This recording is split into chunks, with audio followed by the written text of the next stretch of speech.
Oh, baby. I'm so excited. I'm very, very excited to play some Shadow of the Colossus. It's been a hot minute, but I love this game so much. Like, I'm hoping that it lives up to what happened, to my memories of it. Also, that 4x3 resolution. Oh my god. Sub Counterfeit, hello Sneeze, how we doing today? Best resolution. Don't diss. It's just... You don't really notice it until it's this obvious, huh? Oh. 2005. 2005. That was 18 years ago. Sneeze was barely a glint in the eye of his father at this point.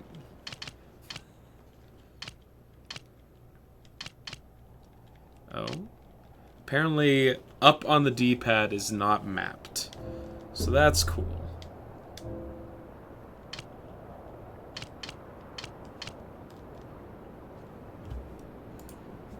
Let me... There we go.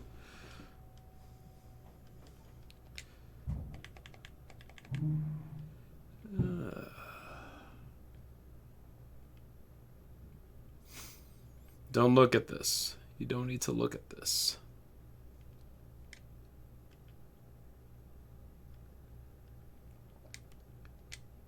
D-pad right. D-pad down.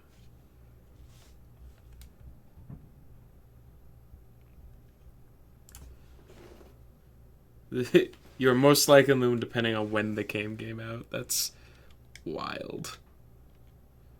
Wait, why are the... Okay, can I, like... Can I, like, restore the default on here? Because it keeps unbinding the other ones.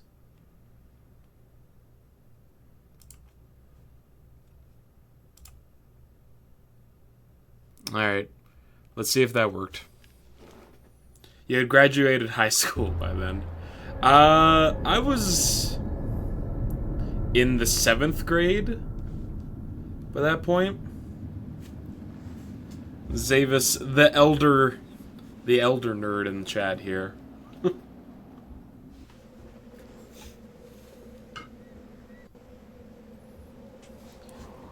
Get that off the screen. I am the Elder Dragon.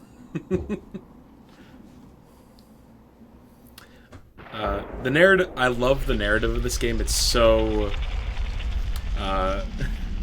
obtuse. It's like, all we know is that we're trying to save our sister. And we've come to, like, this forbidden land to do so.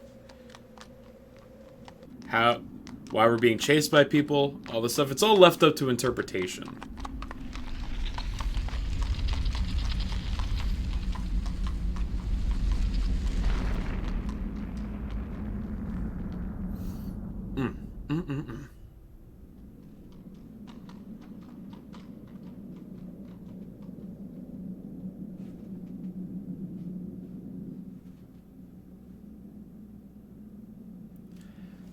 One thing I've never done with this game was do the New Game Plus stuff, which this game's like pretty cool because like as you fight the bosses in the game, your character gets more stamina, like after defeating every boss. And if you start a new game, he keeps his stamina that he's built up from the previous playthrough, and that like keeps going. Like if you do a second New Game Plus, the stamina you'll accumulated over 2 playthroughs will still be there, which can allow you to like climb this colossal tower that's in the middle of the map. There's like this secret garden at the very top that you can check out, which is super cool.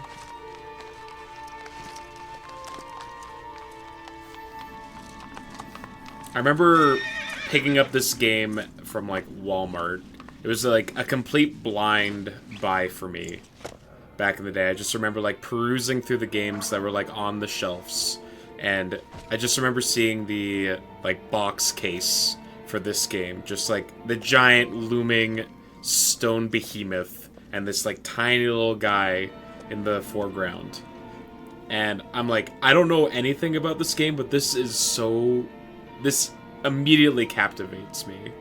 So I bought it like purely based on the cover art of the game.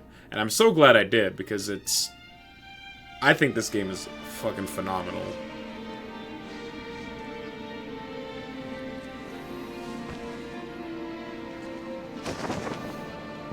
Udam Them cloth physics. Hope.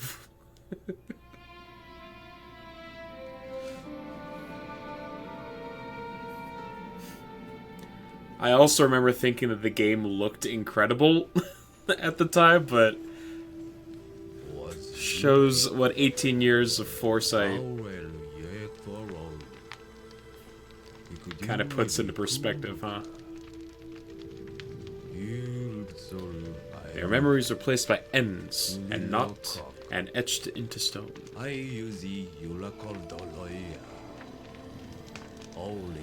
Blood, young sprouts, sky. And the one with the ability to control beings created from light.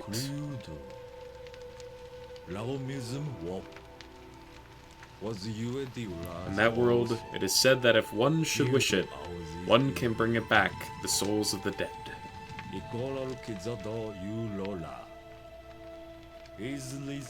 But to trespass upon that land is strictly forbidden.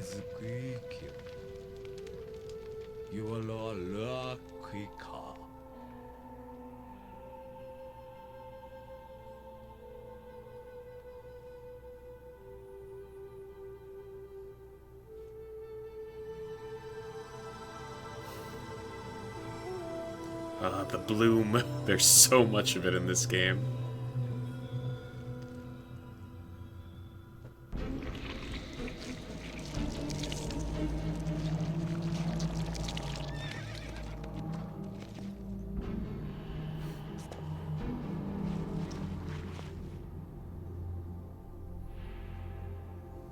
Dumpster Man is Dark Soulsing his 2 currently. He's not drunk this time. He did seem a bit under the weather when we came and raided him last time.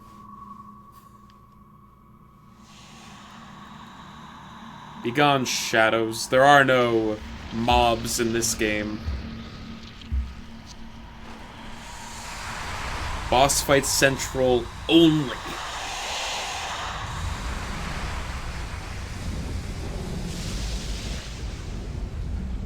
A little bit under the influence. Just a smidge. Thou possesses the ancient sword?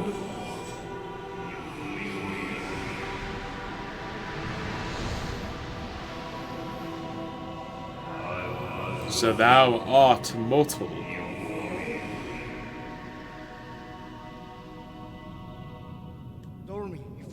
Are you dormant?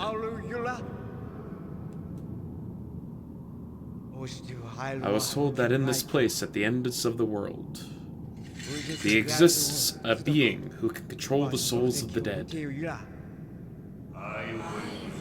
Thou art correct. We are the one known as Dorman.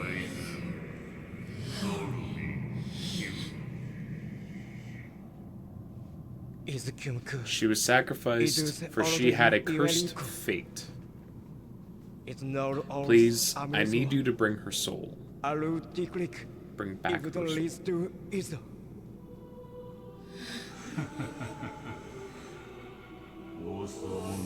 That maiden's soul? Souls that are once lost cannot be reclaimed. Is that not the law of mortals?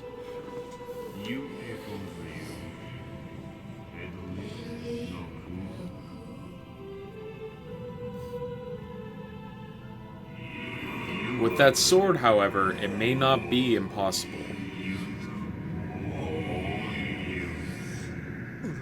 Really? That is, of course, if thou manage to accomplish that, we askest. What do I have to do? Behold the idols that stand along the wall. Thou art to destroy all of them.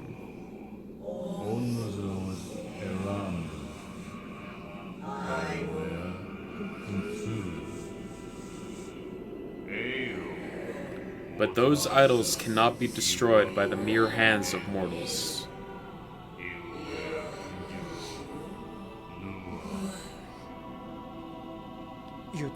Then what am I to do?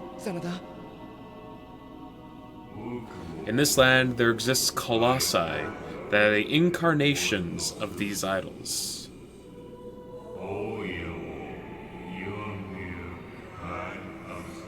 Go murk 'em. If thou's defeat those Colossi,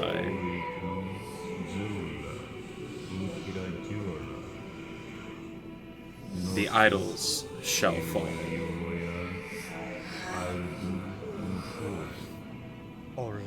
I understand. But heed this, the price you pay may be heavy indeed. It doesn't matter.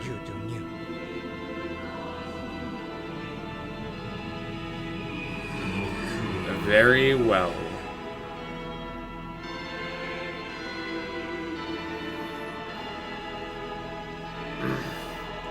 God, I fucking love them. I love the music in this game, man. It's orchestral. It's like unironically epic. Raise thy sword by the light, and head to the place where the sword's light gathers. There thou shalt find the Colossi thou art to defeat.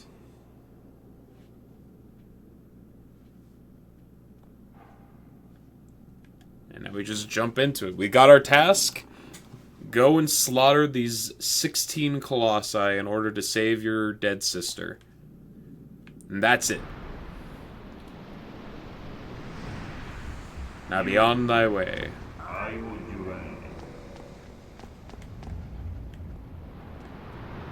Oh.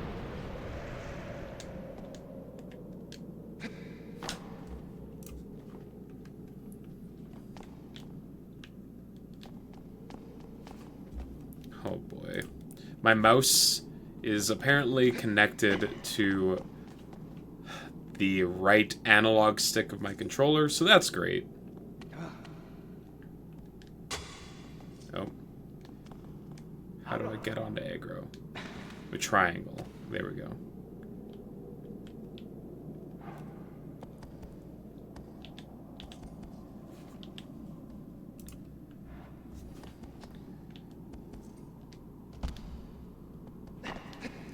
Control reins. Oh my god. Holding down the left trigger left clicks my mouse button, apparently.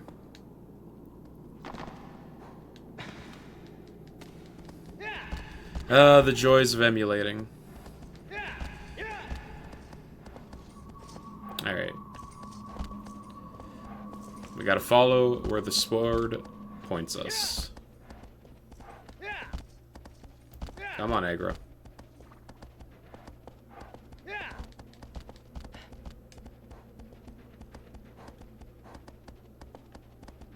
Press the start button to display your current map location.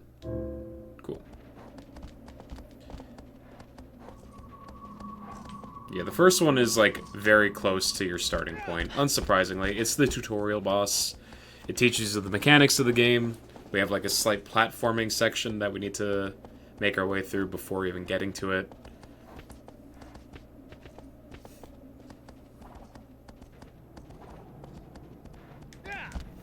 And, like, it does everything it needs to teach you basically everything you need to know about the game immediately.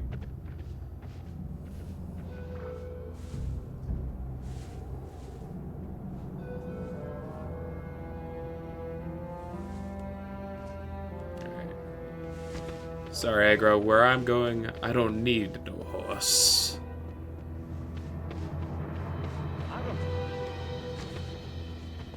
Okay, let's see. I think it's over here.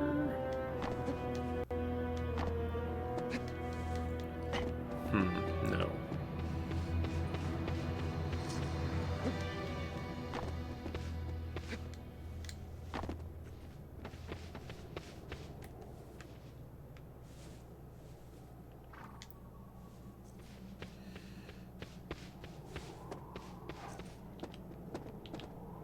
Oh.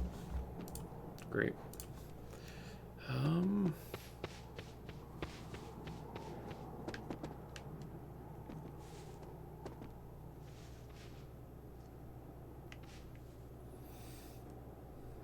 Where's the start of this?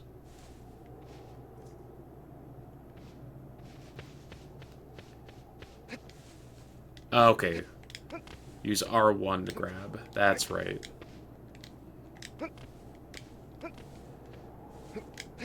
Right, and you have to charge up your jump.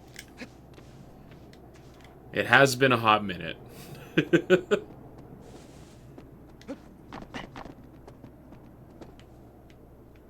not that way. Use the right analog stick to adjust the camera. Perfect.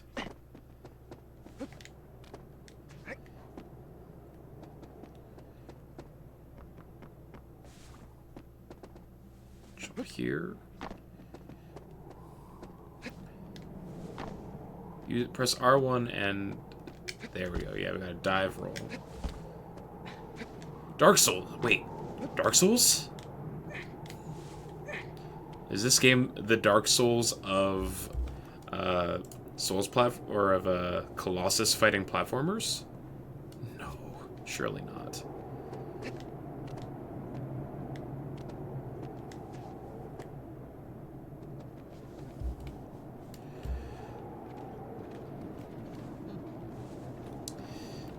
Oh my god. This is incredible. I need to see if I can desync, have my controller not also double as like mouse and keyboard inputs. Because apparently triangle also counts as like clicking the mouse button right now, which means that like I'm navigating through Twitch simultaneously while trying to play the game.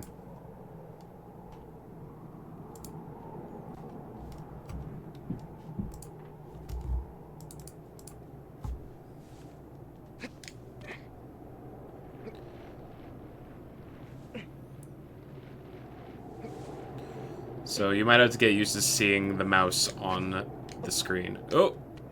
Oh!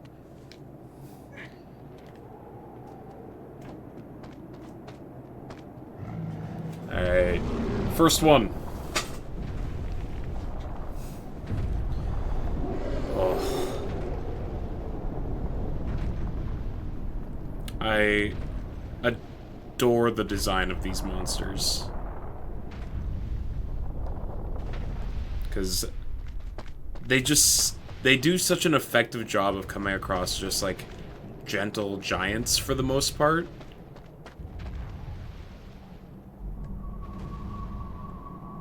L1 locks onto the Colossus, okay.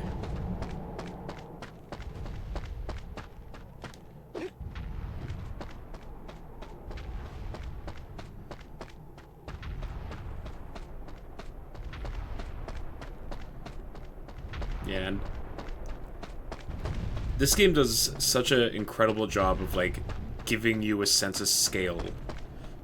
Like, they truly make these things feel massive.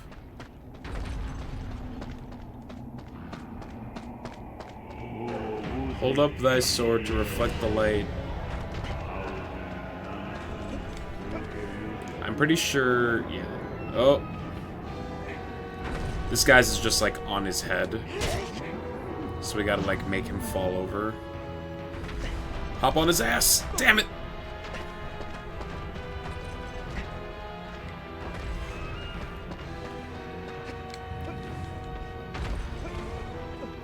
Oh, God.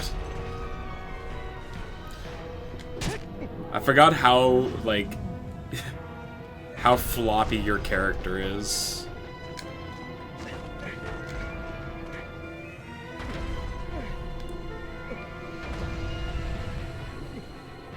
You're truly holding on for your life.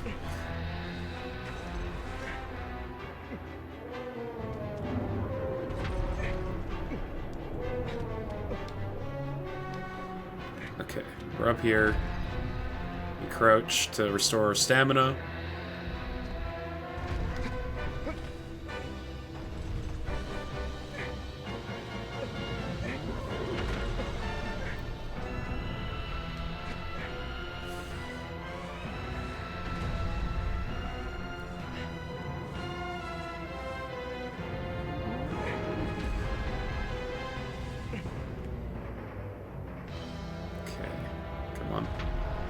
Your stamina does not refill if you're, like, grabbing on the fur, even if you're not moving.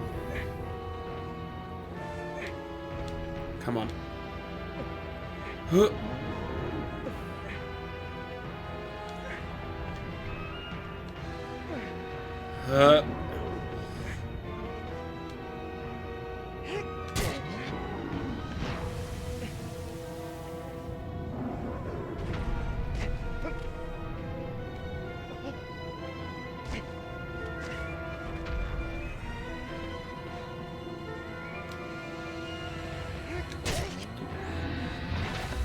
Okay, come on.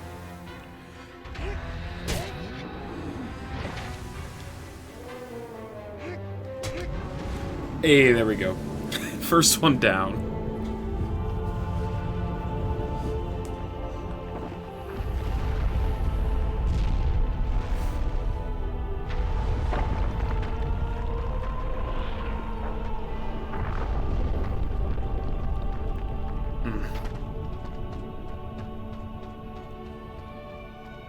Try and get away from the tendrils. You can.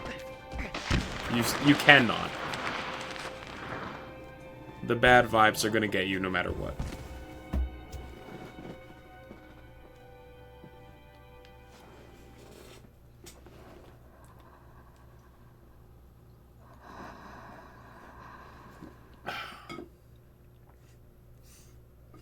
So you, like, hear these, like, dissonant sounds every time you get, like, teleported back to the central tower. And they never really explain what that is. I always thought of it as, like, the murmurs of the giant that you just slain. Is kind of how I always interpreted it. Because, like, you see the shadows of the Colossuses name drop looming over you every time you get back to one of these cutscenes. So it's like you're taking them into yourself. And you can, like, see your character's appearance gets slightly more, like, ragged and gaunt looking as the game goes on.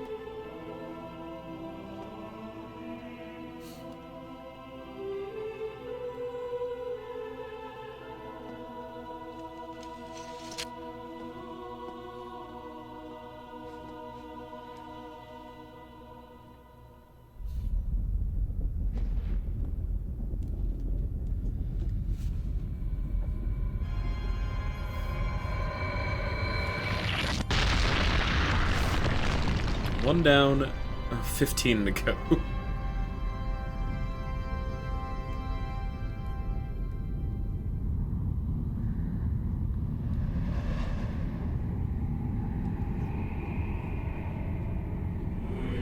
Thy next foe is... In the seaside cave, it moves slowly. Raise thy courage to defeat it. Oh, this is, I always thought this one looked vaguely reminiscent of, like, a goat.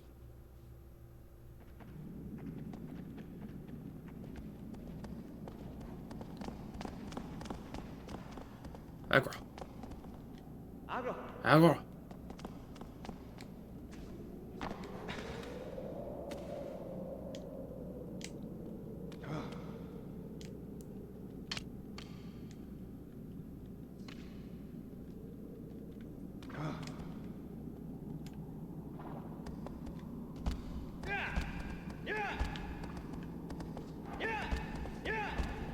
Come on, Agro.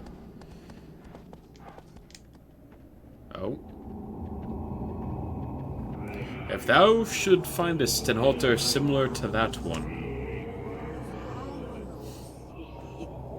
offer a prayer before it, and thy wounds shall be healed.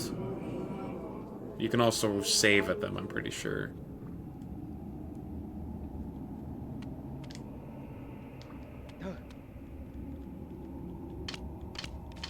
Ah, right, there it is.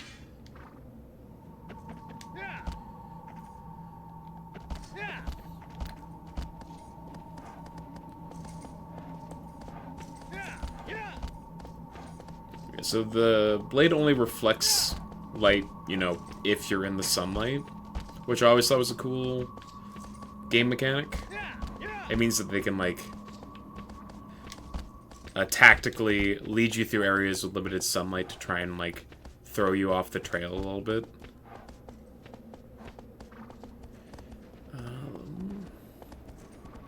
Okay. I think it's over here. Yeah, there's, like, a large earth bridge.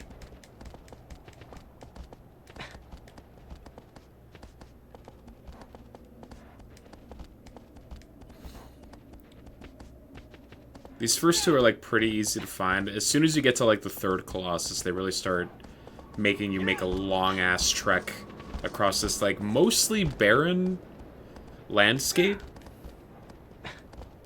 It's interesting, like, this game very clearly falls into two styles of gameplay. You got landscape traversal, and then you got the big old cinematic boss fights.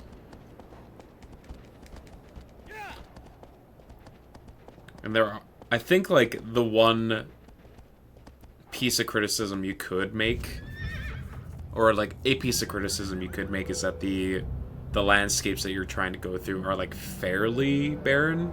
But again, this is, like, a game from 2000. Like, 2005. So you can't really hold it against it in that regard. Like, just the scope of it alone is, like, pretty impressive for the time.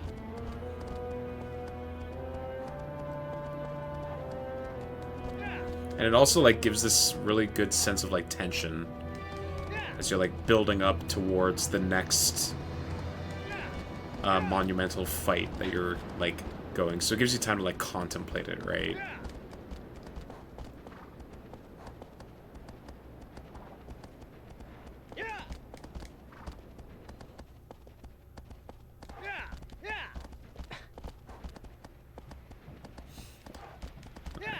Ready for a beachside fight? Nice relaxing jaunt through the sand. Now, I don't know about you, but I hate sand. It's coarse, and it gets everywhere.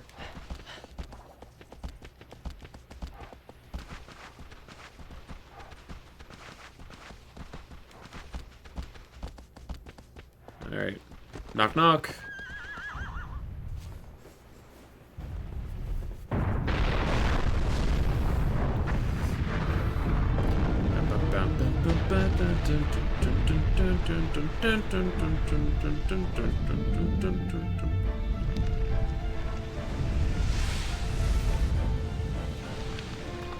Right, so this is the first fight that asks you to use the bow. Because you need to, like, shoot the underside of its feet. Sorry, Aggro, you're going to be running around a lot, I think.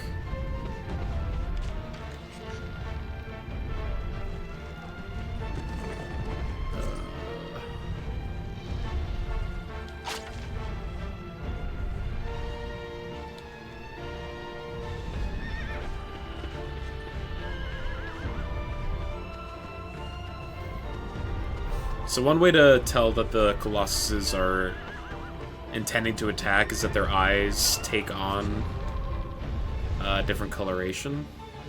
Yeah, like that. So he's gonna rear up on his hind legs, and you're supposed to shoot that. Which gives you your opportunity to start climbing.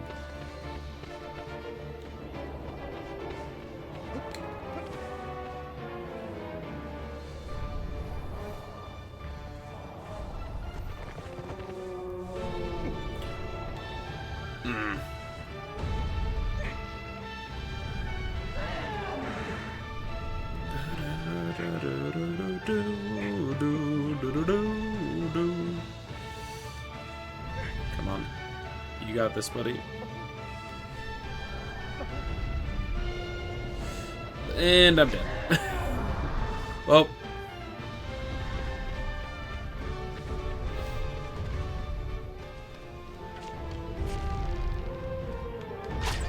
Over here.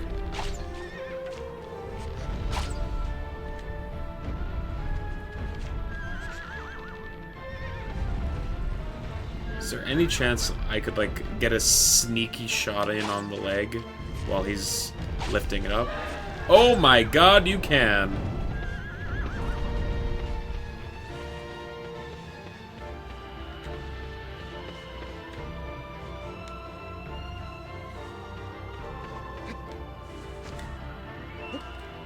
Come on, there we go.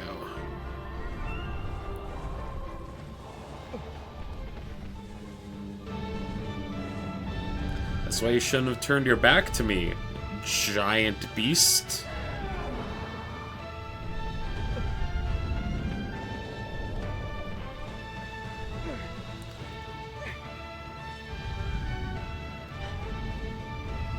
Okay, there's one on its hind, I'm pretty sure, right?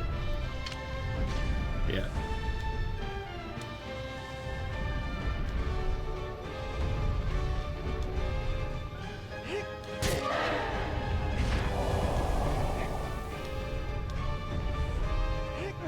Damn it.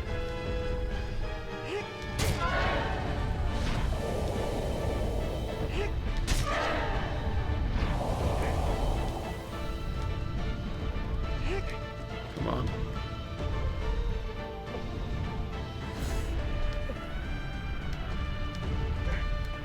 Get up. Oh.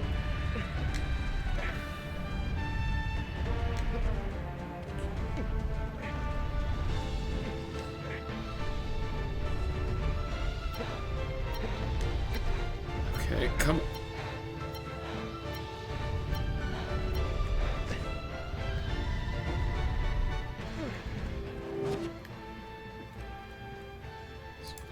There we go. Nope.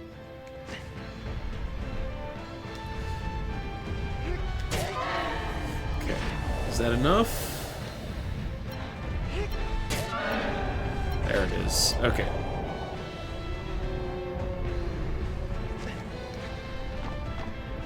I believe its other sigil is on its head. Ooh! Come on.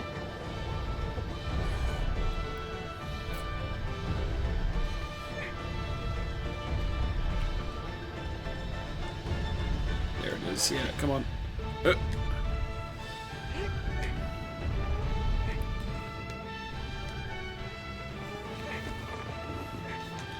Come on, just let me stab you. It's fine. You're fine, dude. It's just a pinprick.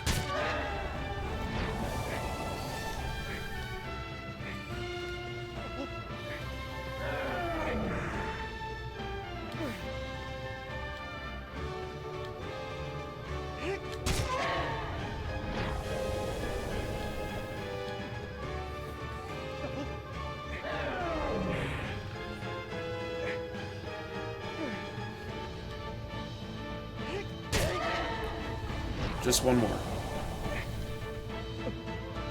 Oh god. My stamina.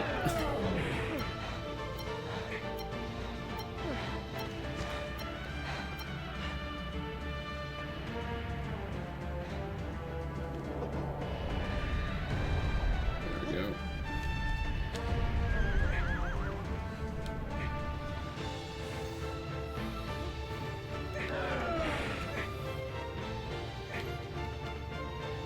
And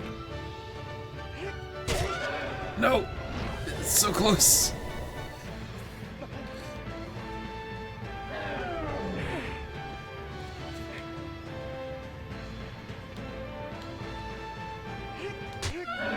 There we go.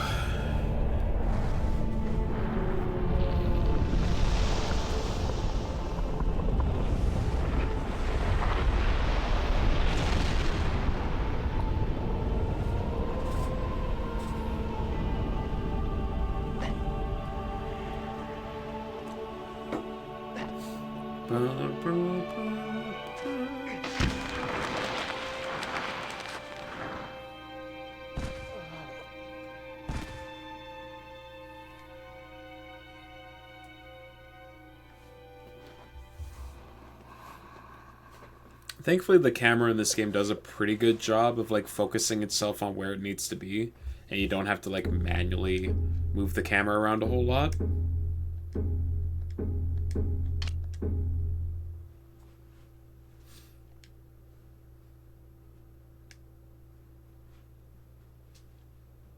So hopefully I shouldn't have to... You won't see a mouse flying all over the screen.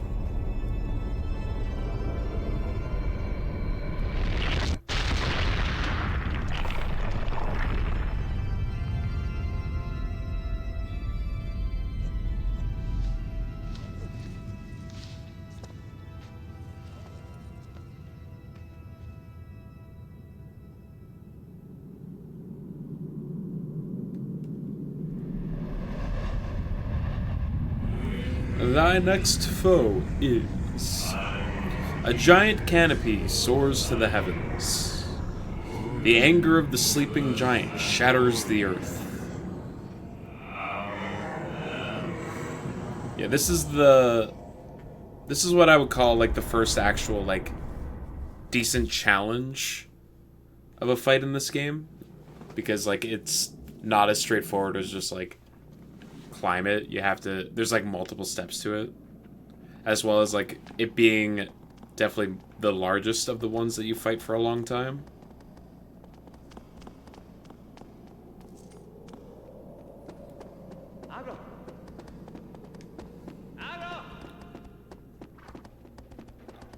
Alright.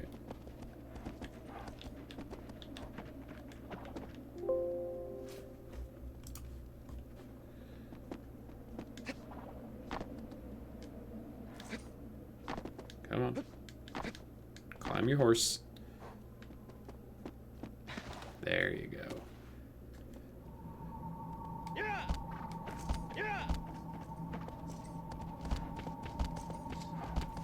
does it immediately make me go back across the bridge? It might. Also, apparently, keeping a sword raised above your head is just, like, incredibly draining for our Wander here.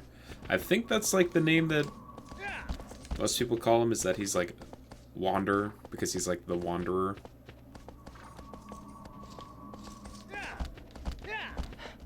Because I don't believe the narrative ever actually gives him a name.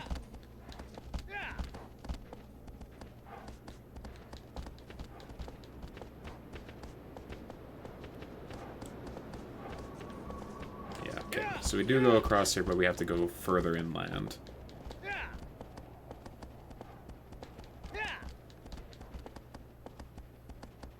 I believe you cross this stone bridge, like, multiple times. So it makes sense that they would, like, show you where it was fairly early. Like, from the second boss onward. Because, like, you're going to be getting familiar with this. Don't you worry. Yeah, see, now we're in shadow, so it doesn't... You can't use the light. And also, sometimes just, like, following it straight on will lead you to just a big old wall. So you need to, like, survey your surroundings. Like, for example, here, there's clearly a crevice that we need to go into, and that should lead us in the right direction. The crevasse.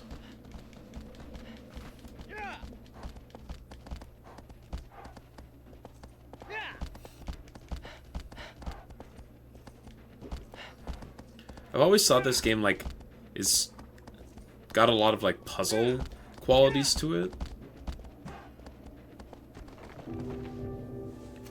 Even though it's, like, not your traditional style of puzzle, but, like, the environmental traversal / like, the combats themselves have, like, puzzle elements to them. And I think that's a part of the game that helps it stick out for me. It's, like, very... It's, like, different in terms of, like, what you're trying to accomplish. Because instead of just being like, let's Dark Souls these giant colossi by hitting them a bunch of times until they're dead, it's more about, like, figuring out how to get to their weak points. I believe I swim better without a sword in my hand. Wildly enough.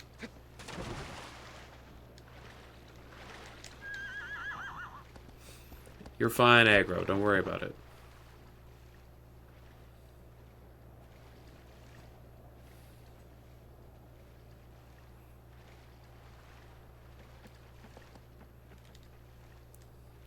Yeah, this is one that always like I find to be a highlight of this game whenever I play it, just because like this set piece in particular is super cool. Like this giant uh like arena that's shooting out of the middle of this lake, and like the walk up and build up to it is just spectacular.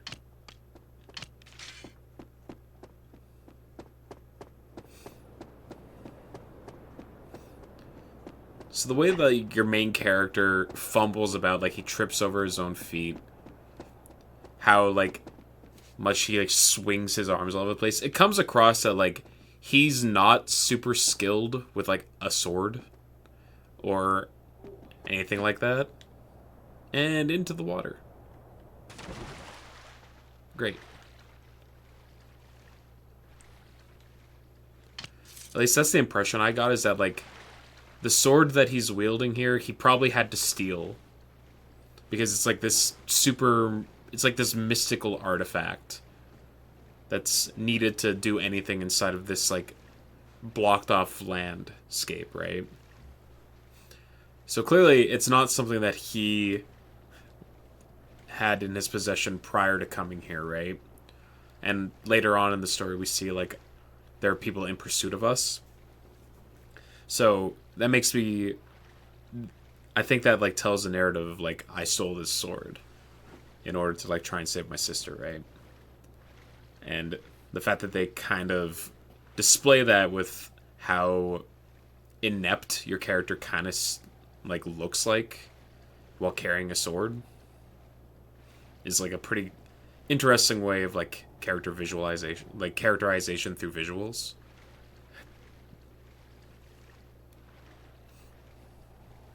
Maybe I'm reading too much into it, but it definitely feels like he's not a swordsman by trade. What I do think you can gather is that he knows how to handle a bow. That comes across like very, like he seems like a natural with a bow, but like you swing the sword and like he doesn't follow through with it. It kind of drags him forward. It's like, you can tell he's not used to it. It's good. I like it.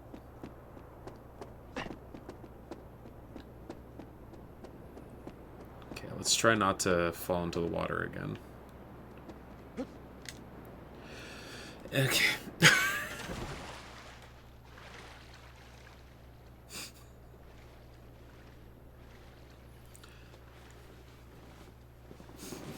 And what that visualizes is that I'm an idiot and I have no depth perception. The way that I jumped right into the water without any skill or thought about the consequences of my actions really goes to show that I don't know what I'm doing. Which I think is a pretty, smart bit of visual storytelling.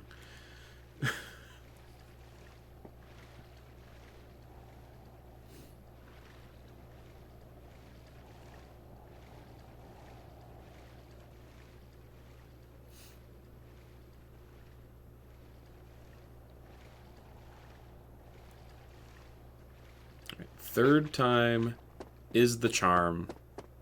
No doubt about it. No doubt in my mind that we could mess up 3 times in a row. That is actually unthinkable and would be incredibly embarrassing. Personally, I don't even know if that's like a thing that I could even do. Okay, come on. What the fuck? Okay.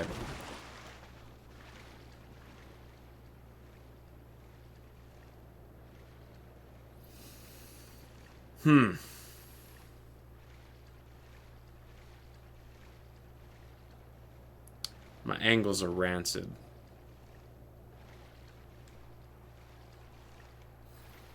Oh my god. Don't look at me. I just want to crawl up into my shell and hide forever right now.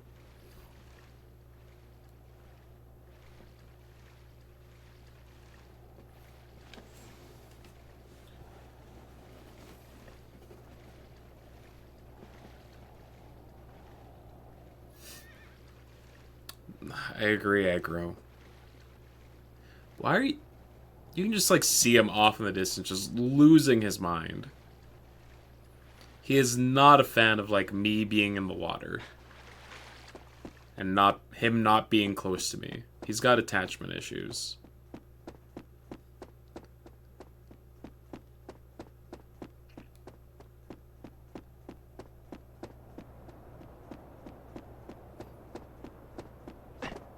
Ouch.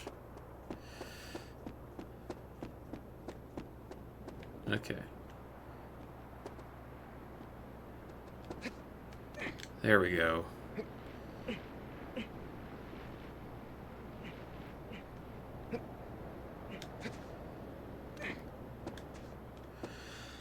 Okay.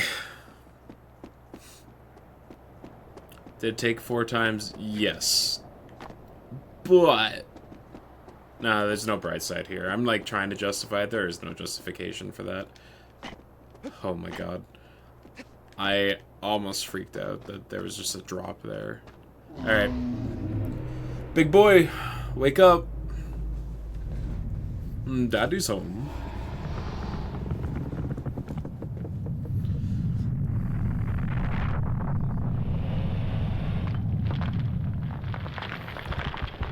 Oh man.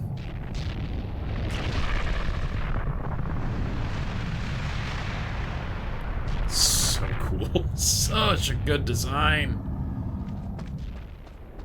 Alright, so I need him to try and smack me with his big-ass skyscraper of an arm.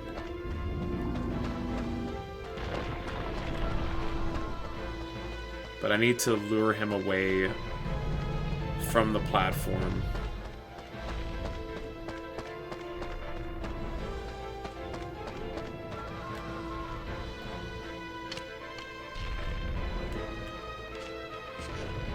I'm over here.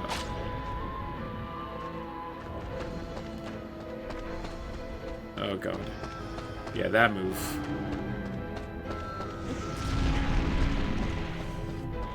So, you're supposed to climb up his arm once it's stuck in the ground there, but he's got that big cufflink on his wrist, which prevents you from climbing up his arm. So you need him to, like, smack this giant metal plate that's on the platform here. So I need to lure him away from that plate so that I can get him to do a big wind-up and try and hit me.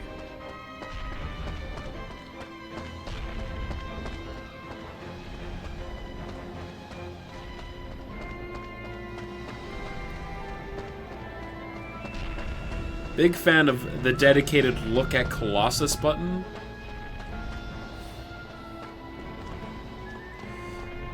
Yeah, yeah, yeah, bring it, bring it.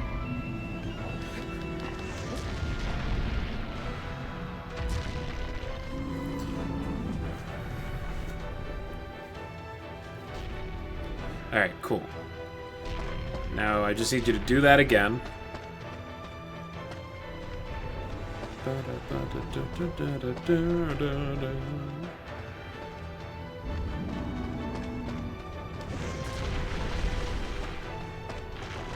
Get up it. Come on, come on, come on, come on. No. Woo! Come on, climb, climb, climb, climb.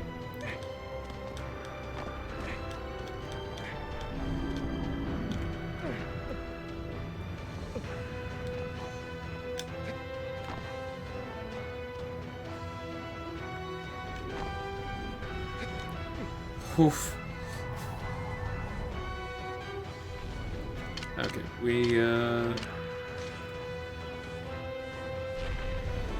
I know there's one on his stomach, I believe. But also, yeah, there's one on his exposed midriff, his tight abs. Okay, I am running out of stamina. Come on, come on, come on, come on, come on, come on, come on, come on, come on, come on, come on, come on. No, no, no. Okay, that's fine. Just take a second. Take a breather.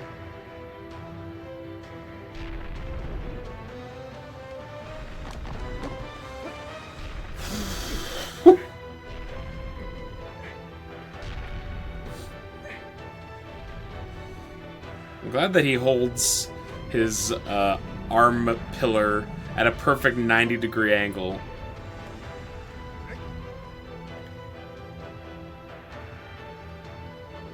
Otherwise, it would have been really hard to stand on it. There we go.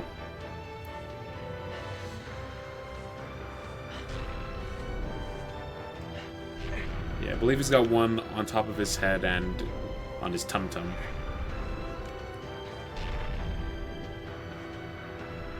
Just let me heal my pink circle real quick.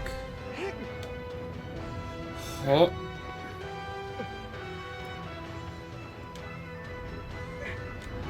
Don't do it.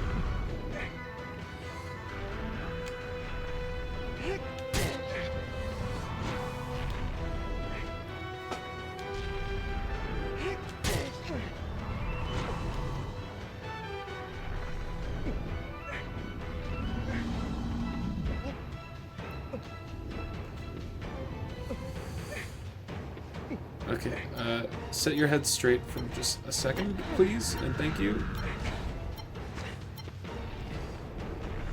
Okay, good. Just gonna rest on the back of your neck real quick, on your nape.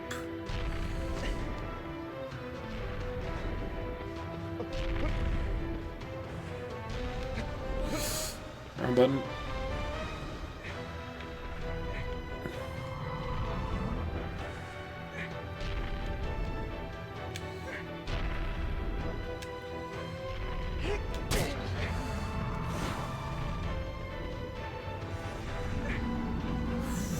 Stop. Please.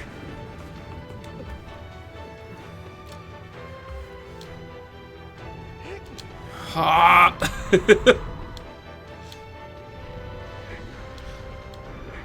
Come on.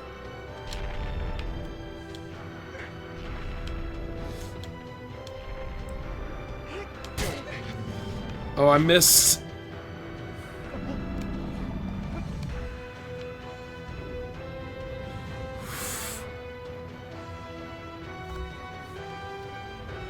Yeah, the physics of this game, it's actually impressive. Everything kind of feels like it works the way you would expect it to, despite the colossal size of everything.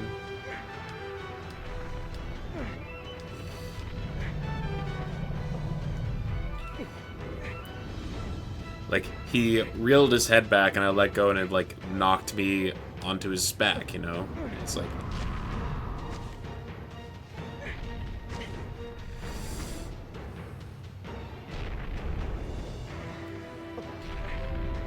I do think that's an aspect of the game, like, if they hadn't gone right, I don't think this game would have worked very well.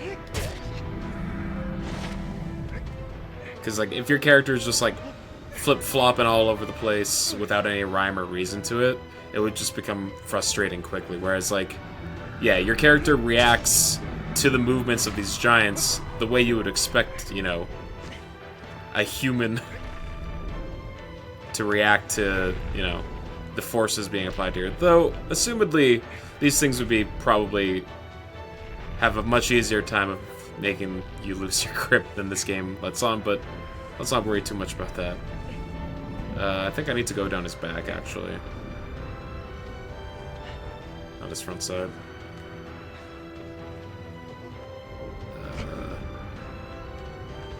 Am I able to just cheese this? Yeah, like that.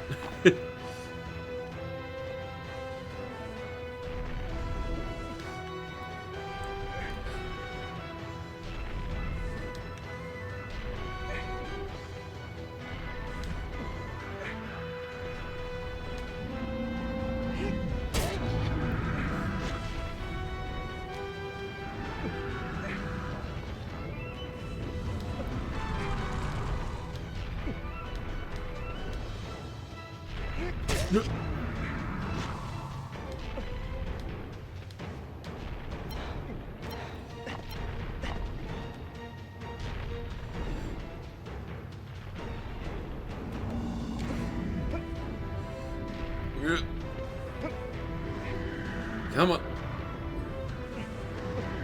To the right, please.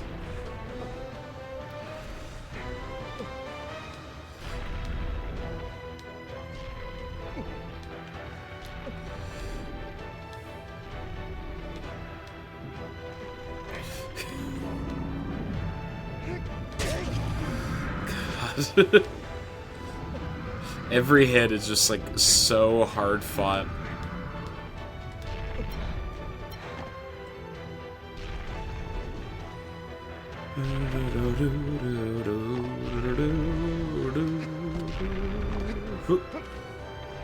Get in there.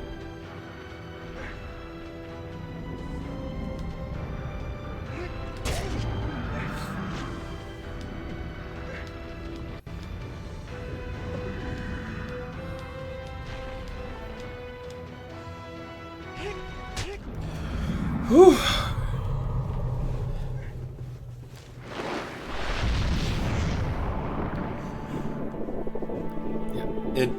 It always feels like such a hard fought battle.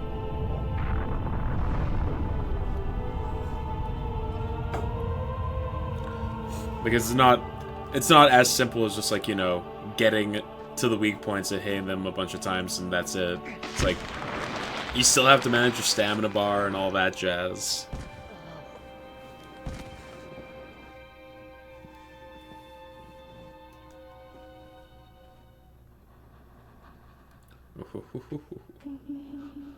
Oh, Link.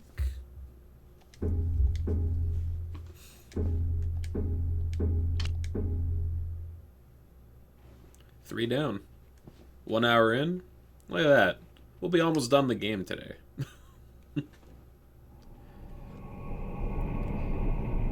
Though I do think this game is like fairly quick to beat if you know what you need to do.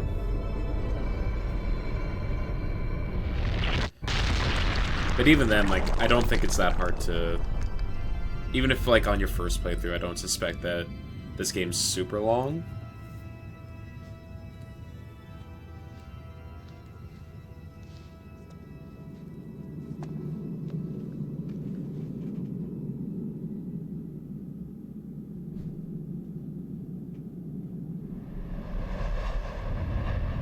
Thy next foe is... In the land of the vast green fields, rows of guiding graves.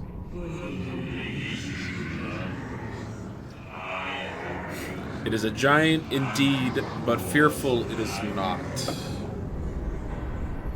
Oh, is this the one that has like the giant like earrings that you need to snag onto in order to climb on?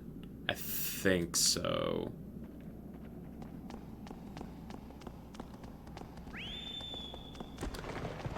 I didn't realize that he was like such an early fight.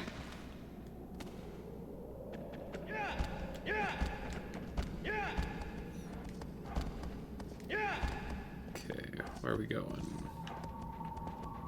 That away. Okay.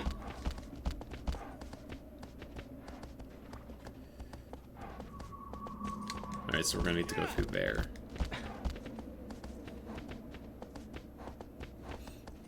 I do remember when I was like a child playing this game, I literally would just like keep this up the entire time and just follow blindly towards the ray of light. And I definitely got lost a few times, like, or would just run straight into walls because of it and then be like, where do I go now? Because I had no spatial awareness.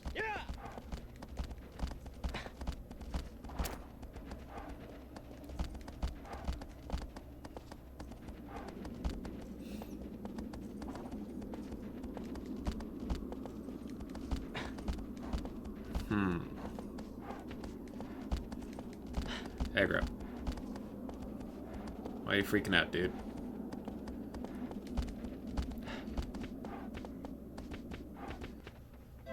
Aha.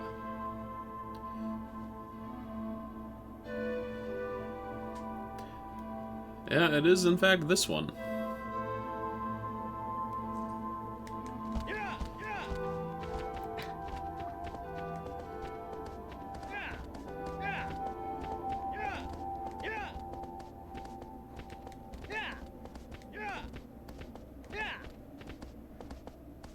Yeah. Yeah.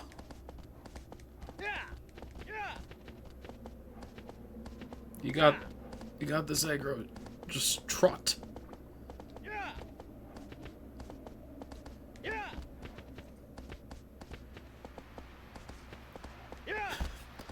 There are so many bosses in this game that like you get there with aggro and then you like jump off him, and then the entire fight aggro is literally just like running around the entire arena, losing his mind, and there's like nothing you can do for him.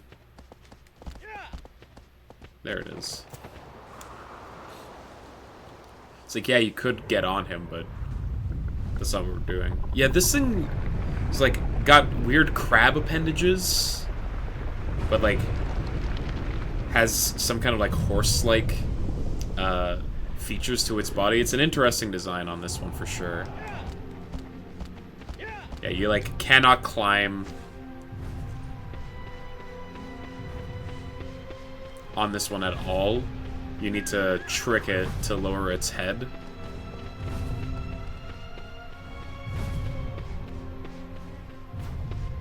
So let's see, I think it's like you grab its attention.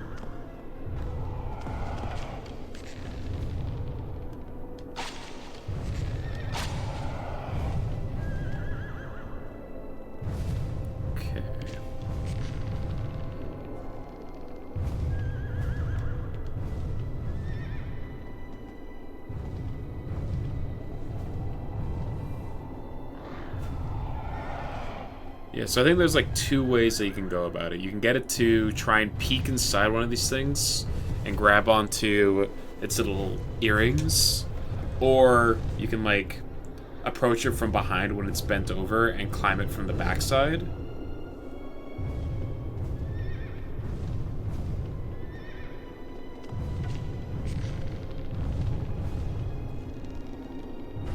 I think it still knows that I'm over here.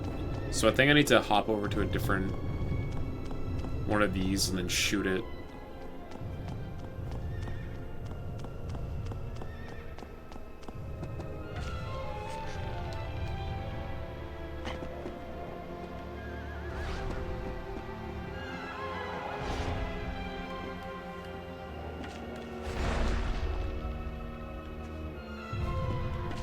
Because it thinks I'm over there.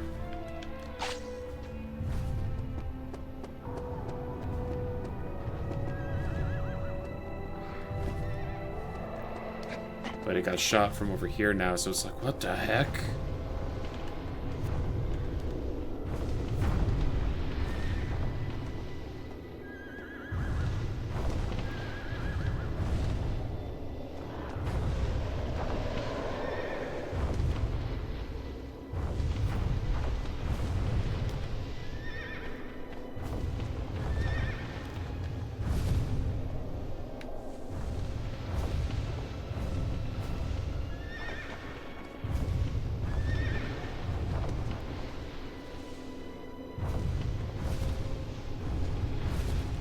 Huh.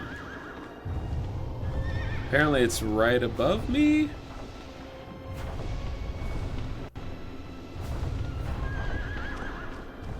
Yeah, this is one that I always, like...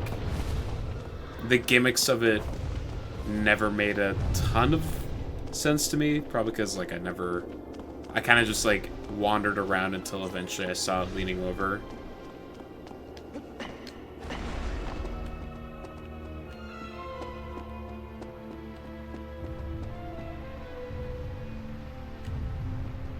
Yeah, there we go. I guess we'll go from the backside this time.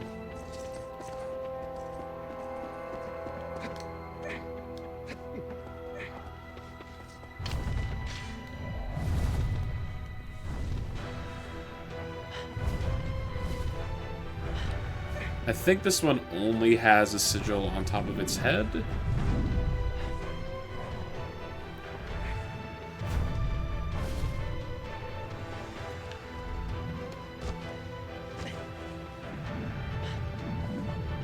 Right, you need to smack it in the back of its neck to make it lower its head.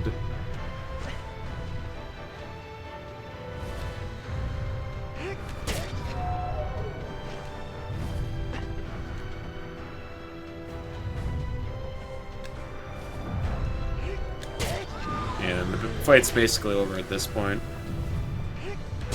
This is like an epitome of the figure out the trick.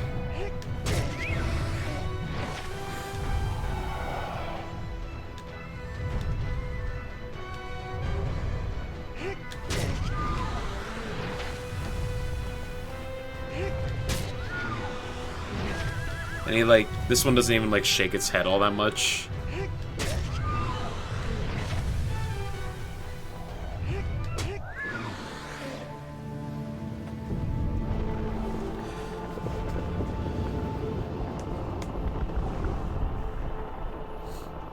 Like, this is definitely one of the ones that I feel bad for taking out. To be fair, most of them I do, but, like, this one, like, squeals as you're attacking. It's like, oh man, this just feels like attacking a wild animal. Just needlessly cruel. And that's definitely the vibe that they're trying to go for, right?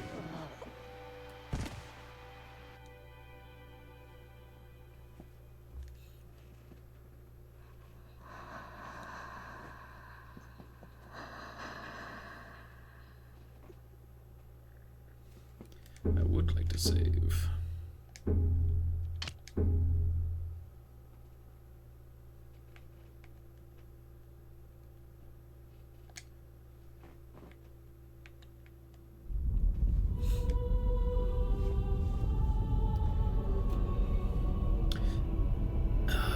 Is the next one the bird?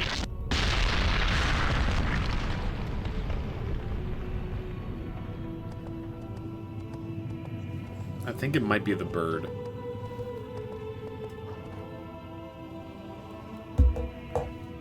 Which is one of the coolest fights in the game. Because, you know, airborne combat? Oh.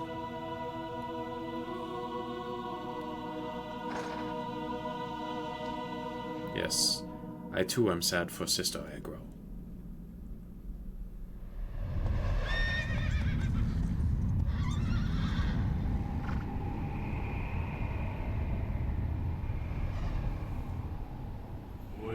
Thy next foe is...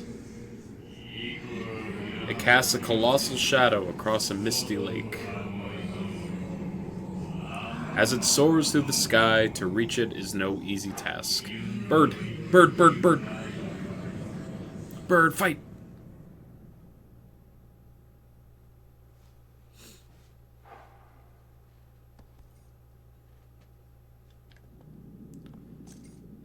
Yeah, you can already see... Oh! The doves! I forgot about that. If you, jump and do, like, your grab as there's, like, the doves flying by, you can snag one of them while it's in the air and get, like, a little bit of hang time. Because apparently the dove can support your feeble twink body.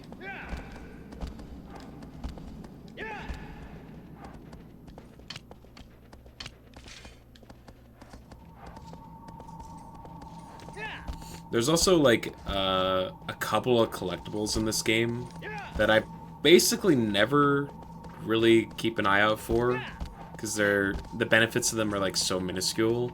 But there are, like, on some of the random trees, you can find, like, fruits that will increase your maximum HP.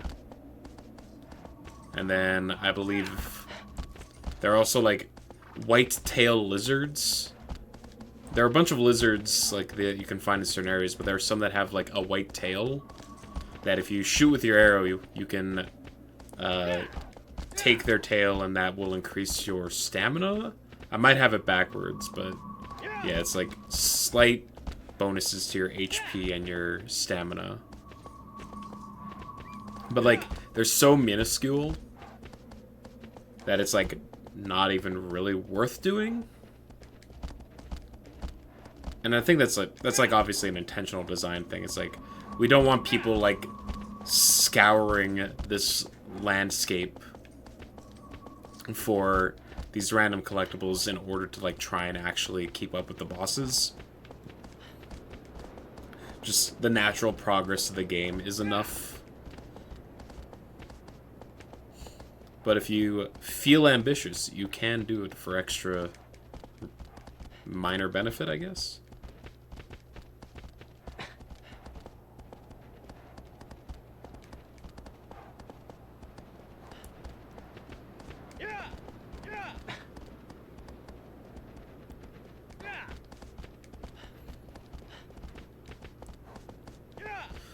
Are you in a game category? Am I not?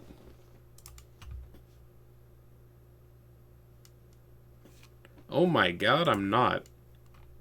How is that possible? It says that I'm in Shadow of the Colossus on OBS.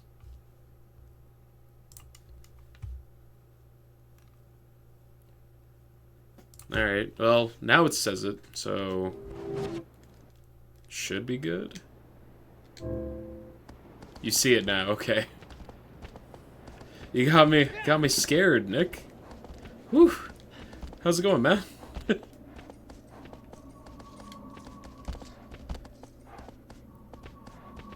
You were just confused how it was just blank. I find if I have like a the tab open from like a previous time, and I like try and go into it, like the category's been updated, it'll sometimes just show like a like gray screen with what looks to be like an empty or like a mixtape kind of thing. I'm not sure how to describe it.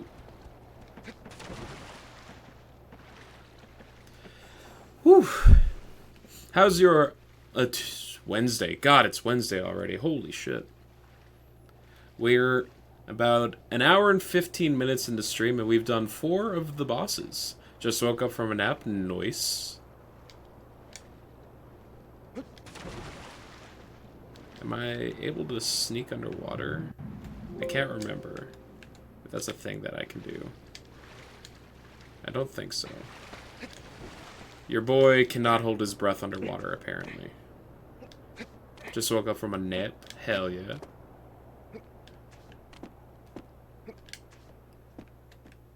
You don't like pizza? I don't like pizza. Why would you say something like that, Nick? Wild. Actually wild. From my understanding, most people like pizza.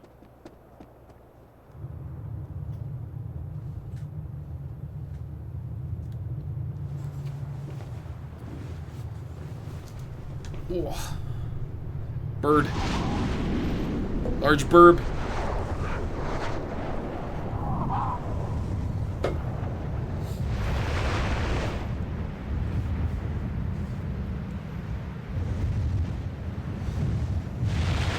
Cacao! Ah!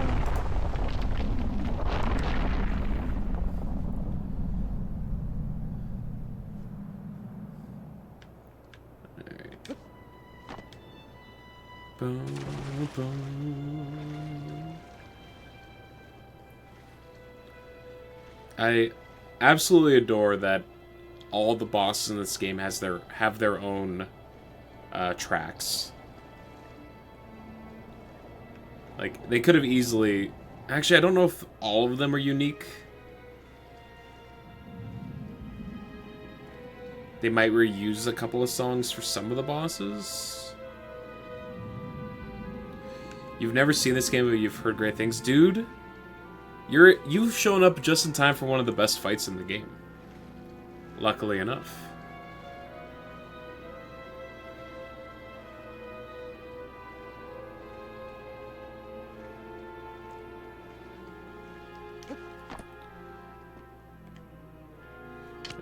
Pull out our bow.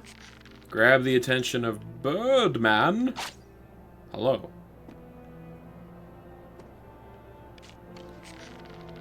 Did that not hit? What about that?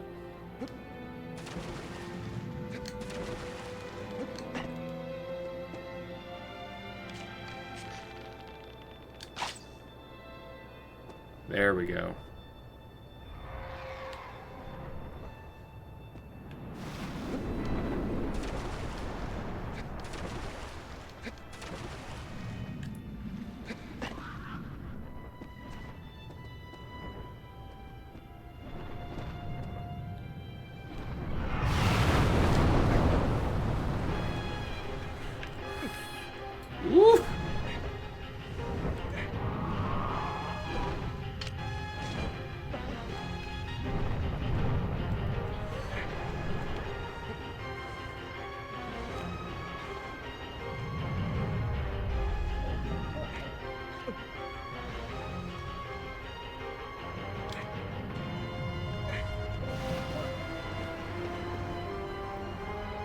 Just wait for him to straighten out a bit.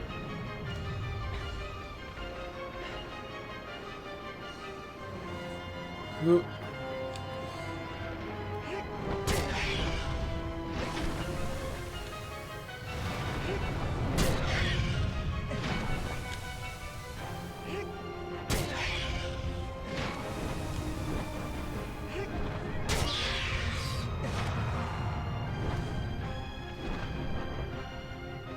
Alright. The other two sigils are on the tips of his wings. Huh.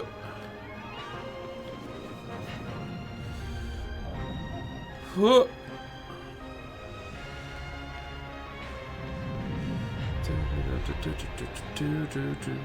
Oh.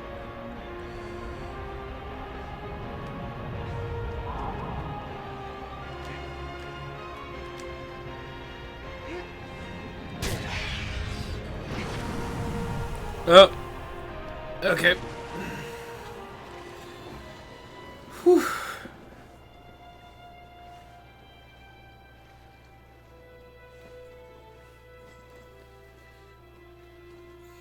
Yeah, highly recommend this game, Nick. It's so much fun.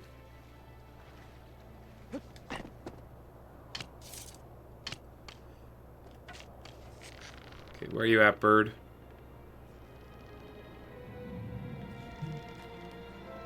There you are.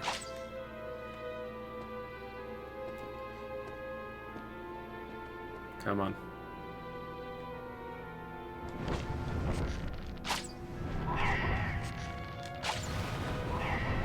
Yeah, now it's pissed.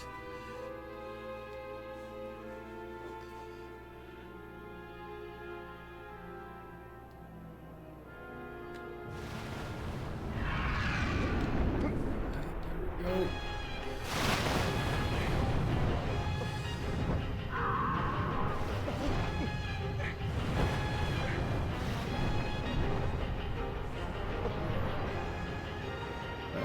I need to hit this. Woohoo!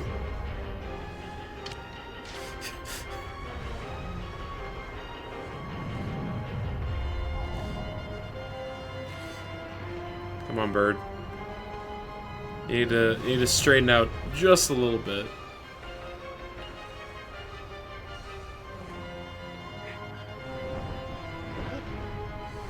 Song reminds you of King K. Rool Island. A bit! Huh.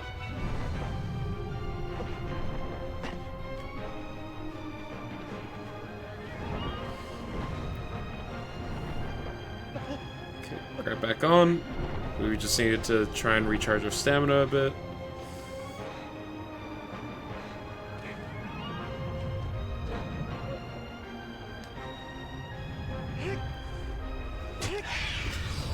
Whew.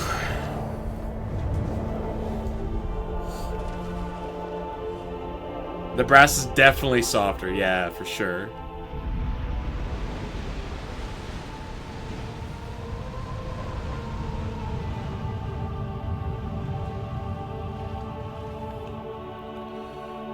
Alright, time to get spaghettified.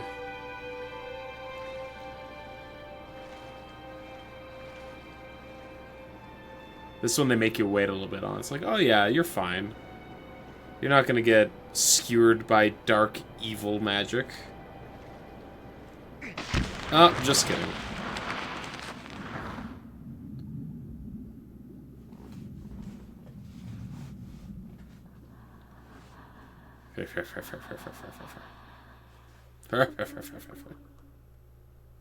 Would you like to save? Oui.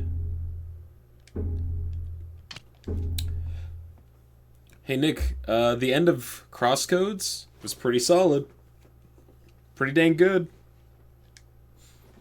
We're gonna go back to it eventually to play the DLC. We're taking a little bit of a break from the game. Just because we've been playing it for the last 3 weeks, you know? Felt appropriate.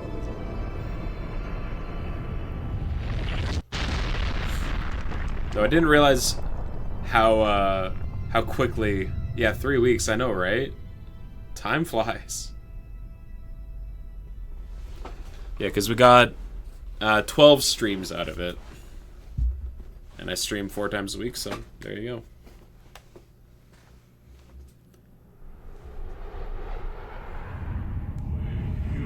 Thy next foe is... A giant lurks underneath the temple.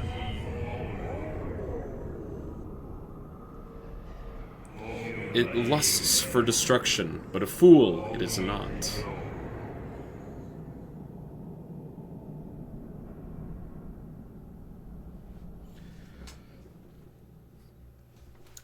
Yeah, I wasn't sure how long it would take to beat this game, but like we're gonna put a good chunk of this game to rest today, and it'll definitely be beaten by the weekend stream, which is gonna be on Sunday this week, by the way, because I'm going to be out of town on Saturday.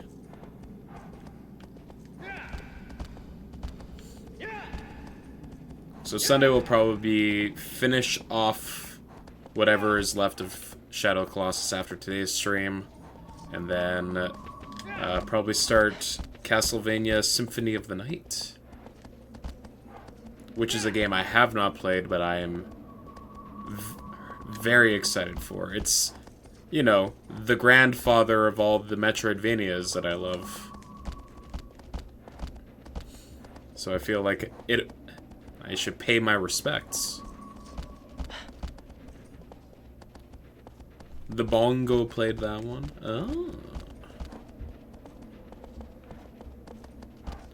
Well, what I've heard is that, like, you know, Hollow Knight takes a lot of inspiration from it. I mean, the games are called Metroidvanias because of, you know, that game and Super Metroid. Alright, this forest.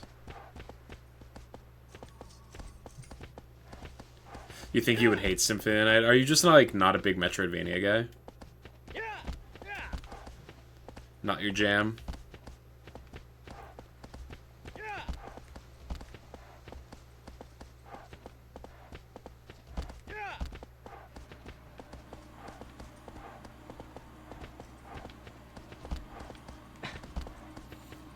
Don't think it's this way. Alright, I remember this forest being a pain in the ass. You have a hard time with 2D layouts. Huh.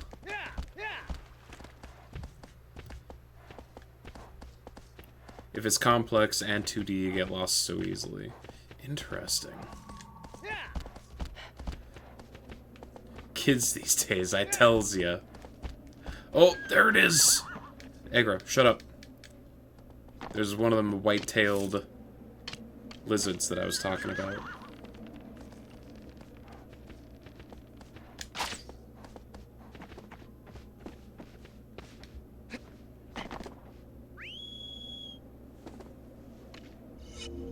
No. Okay, that one boosts your stamina just a little bit. Every time you played Hollow Knight, it feels so slow because of how much you're getting completely lost. And when I get lost in an area that the music is low, you get anxious. You really want to like Hollow Knight. Well, the reason that you want to like Hollow Knight is because it's a good game, and you should. And so you should trust that instinct. And get over your prejudices, you know? I feel like that's fair advice. You have 12 hours played? That's like nothing. That's like actual nothing. Oh god. I don't want to die.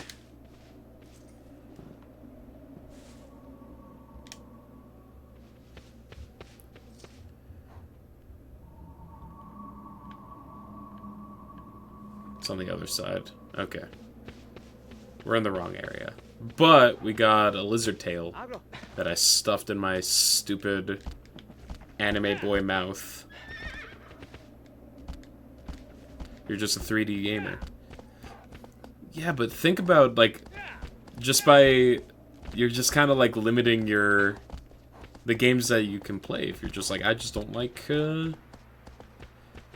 damages your Zelda opinion, too. Yeah, like, I'm guessing you're probably not a... If you don't like 2D games, then you probably don't like A Link to the Past and games of that ilk.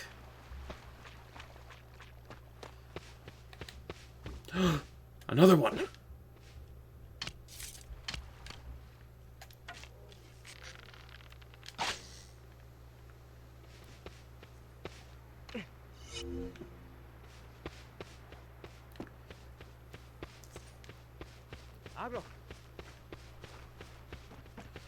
Okay, so I was not supposed to go in this forest. Aggro. Aggro! Aggro! Come on, get over yourself. I was able to walk over that ledge. Why can't you, horse?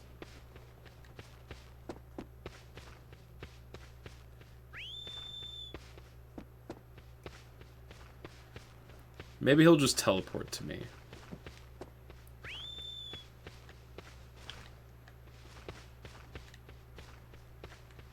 Nope. This isn't a Tears of the Kingdom situation. Or Breath of the Wild. Aha! Whoa.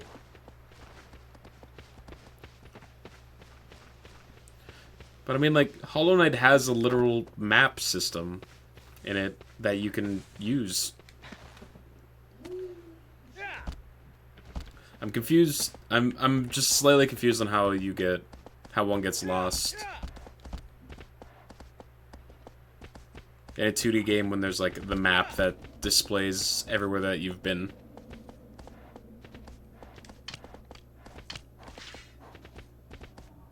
Right. I think we need to loop around the forest.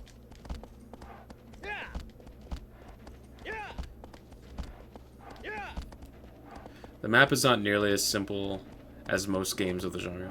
That's fair.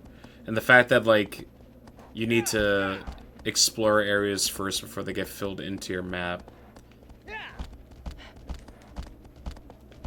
Alright, we got lost. Fantastic. Like, it doesn't say where you are, and without the charm, you need to buy them. Yeah. True. Okay. Let's ignore the forest.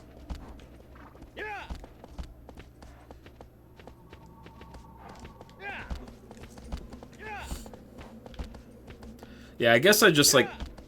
It's been so long since my first playthrough of Hollow Knight, and I'm, like, super familiar with the map at this point, that I guess I just have a hard time not being like, oh yeah, just go where you need to go, because I know where to go, so I should definitely check myself in that regard. The music ends up being the biggest thing for me. It gets too quiet, so you put on Spotify and then you don't hear the map guy. I have no idea. Alright, that one I can't agree with you on. The music in Hollow Knight is just, like, phenomenal. You have a love-hate with Metroidvanias. They're great in theory. You enjoy the idea of exploration, noticing there's probably somewhere to go, but you can't go there. Come back when you get the more tools. Yeah, I love that shit. I understand how that could be, like, not for everyone, and people could find it frustrating, but, like... I adore that.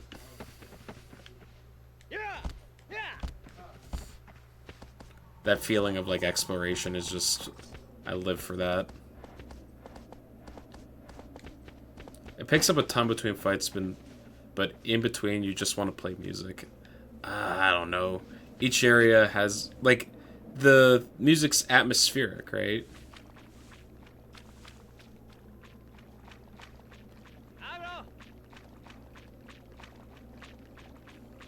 But then there are some that you feel aren't implemented quite so well, and it's like, seriously, how is anyone supposed to just know to do that BS?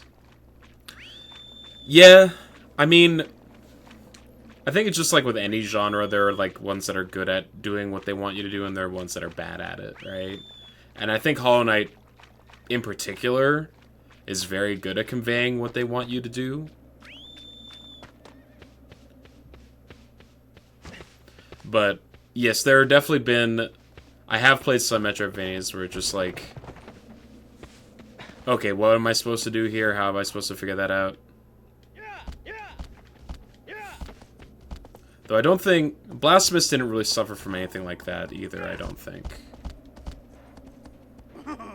Yo, snacks! And Poncho? I'm guessing? Because they were playing It Takes Two. You bring snacks, you are the snack. Fantastic. We are on the hunt for Colossus number 6. And I recall, even as a child, this one particular run-through of the game always gets me lost.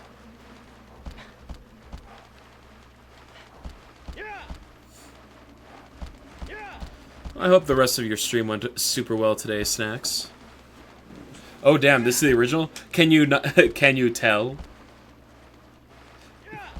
I mean, I feel like the aspect ratio is a dead giveaway. This was remade? Yeah, there was a remake on the PS4. Boosted to HD. 16:9. HD fidelity.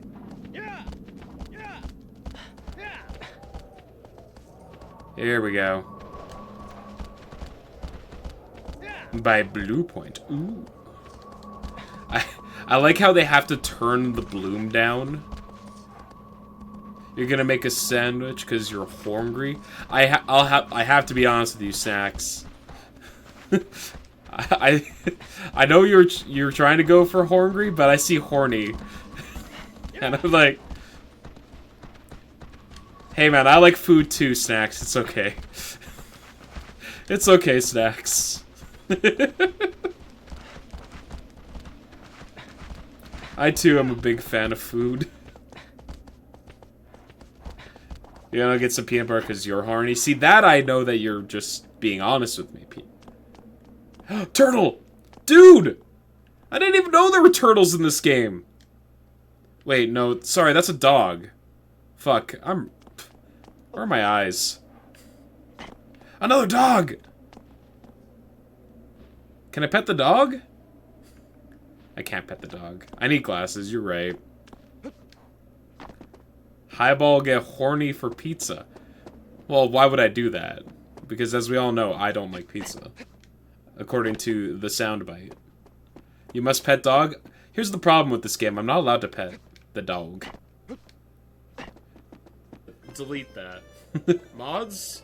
Mods, delete the last, like, 15 seconds of stream, please. Thank you. Horny every time I see pizza. Uh-huh. The VIP, by the way. Poncho will never let you forget it. Henry.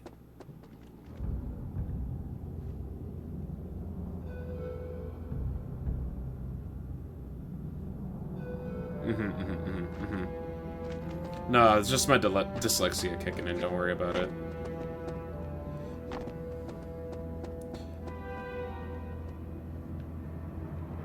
Ooh, this guy. Fuck, what time is it? You're getting Honrier by the second. Yo. It's that time of day, huh?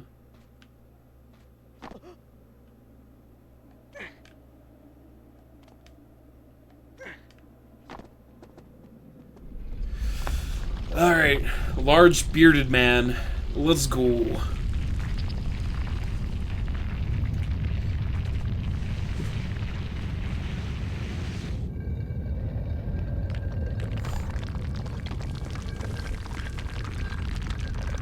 Bro, they ripped this boss from Terraria. Did they?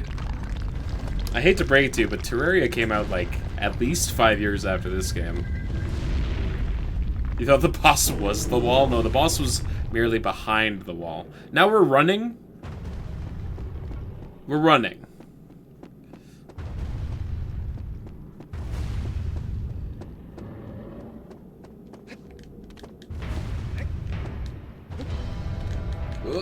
Allah, they coming. Ah! Stop it. Stop it. Why, camera? Cooperate with, why? I don't want to look at the boss. I want to look at the wall that I'm trying to climb. Oh god. He's so weak. He's so fragile.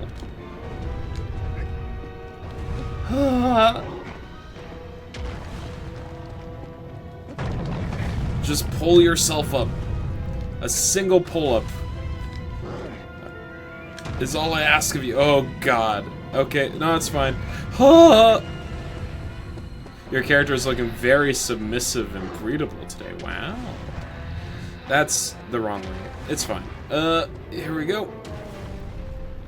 Alright, so now we just hide behind this pillar. Because this guy, he's got no object permanence.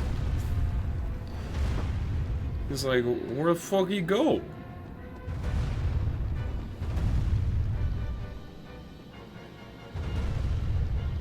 Like, Joke's on you, dumbass, I'm right here! Kya! You think you're better than him? I do.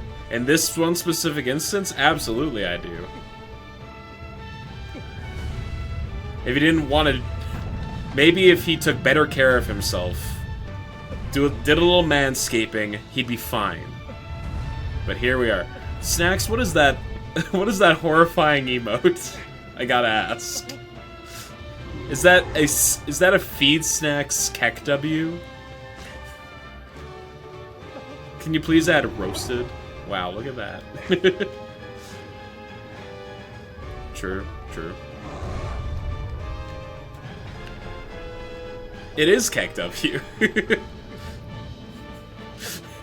It's very good. Present them. Suck my balls. Present them.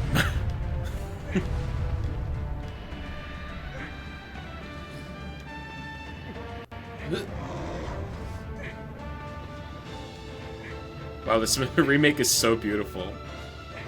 Yeah, yeah. Imagine if this game was actually in HD. Because, like, this game's... For a game that's 18 years old, it still looks pretty dang good.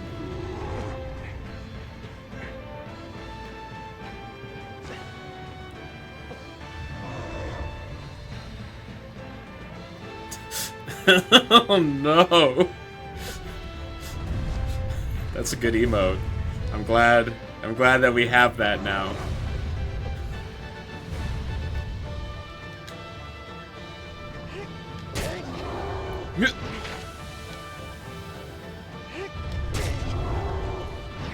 What the fuck is that? Ah, we got a kitty burrito dabs. Did we get the sigil? Is it done? Yeah, okay. We're done with that one. So long! Now show me your back tattoo. Your sick back tatty.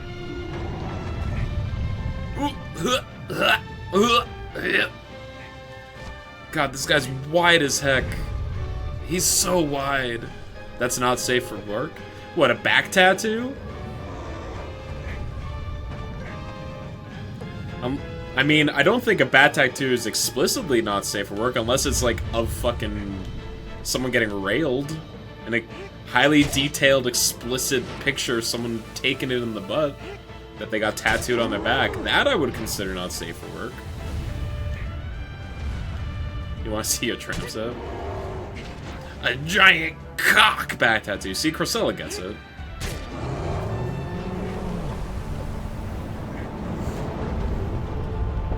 We're done. We're done here. Large man down. With his cloven hoofs. That's where your mind went? Just big old cock and balls on the back? How do you explain that to the artist? to the tattoo artist? Ah, just reading off your ideas from your first tattoo. Ambitious, I gotta say. Not many people will go for that one on the first try, but I mean, like, all the power to you, Cressella.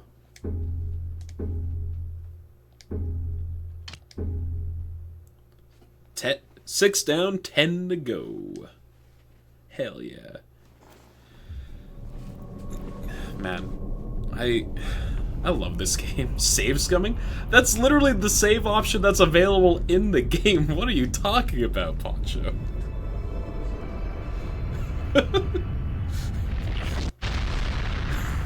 Real players never save their game. You never go full cock. Not on your first tattoo, no. Absolutely not. Most people aren't brave enough to even dare. Second or third, yeah, for sure. Iron Man hardcore mode for you're not a real gamer. But I won't be a gamer. Oh, we're fighting a snake. Underwater snake. Also known as an eel, probably. That's fine. I remember one time when I was a kid, I rented Pokemon Colosseum from, like, Video Update, which is, like, I don't know if this was, like, a Canada-wide thing, or if this was just, like, a local video rental business for us. It's similar to Blockbuster, basically. And I rented Pokemon Colosseum on the GameCube, and when I brought it home, I went to create a new save file. It's like, you do not have enough memory on your save card. On your memory card. You have to either delete some of your... I don't know. I think it was like maybe 16 megabytes or whatever that the... This was a long-ass time, though. What's a Kaizo? Like Kaizo Mario. It's like a, If you're not familiar with Kaizo Mario, it's like a fan-made version of Super Mario World, where it's just designed to be as hard as physically possible. Yeah, hardcore mod, for sure. And I didn't want to delete any of the save that was on my memory card, so I just never turned my GameCube off for, like, 2 weeks.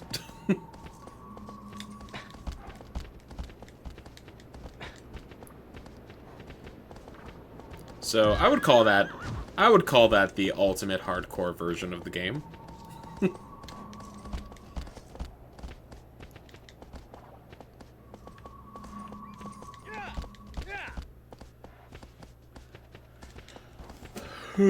You forgot ultimate. Ultimate hardcore Iron Man Kaizo. I am but one man. I'm a weak gamer. I don't have the tenacity, the chutzpah to attempt such a challenge.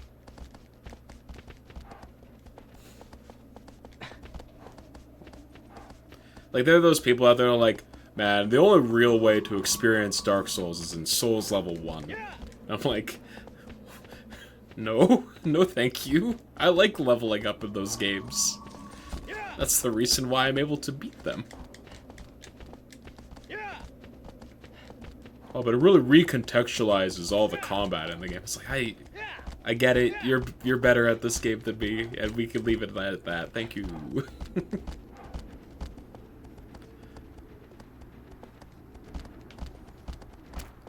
Though maybe there will come a point in my life where I'm like, this game no longer provides the same thrills that it did originally. Perhaps I should put a giant handicap on myself.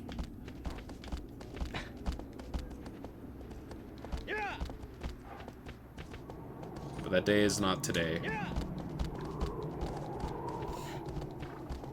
You playing Ocarina of Time, Rando? I kind of have the urge to do another one of those, I'm not gonna lie. It was a lot of fun. But I would definitely do it in my own free time. I don't think I would stream it again. Maybe at some point, but...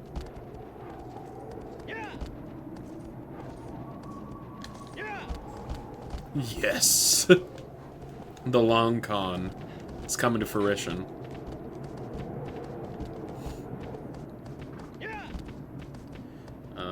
I think typically one of those white-tailed lizards are usually by these. When's Frog Fraction 2? Never. I gotta be honest with you, probably never. Because Frog Fraction 2 is just the same game again. Is it not?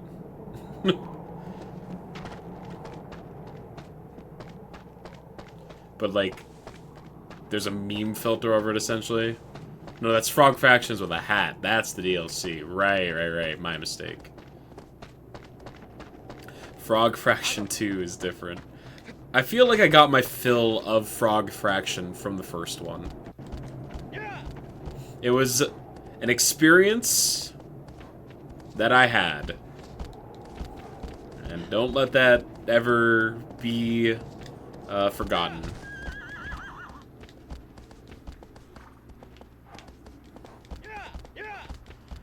There's another game called Glitter Mitten Grove, and you have to play the whole game to find the secret to play Frog Fraction 2. But they removed the frogs and the fractions in Frog Fraction 2. Okay. I see. They thought that they didn't need them. That the game would be served better without frog fractions. I think I got completely turned around.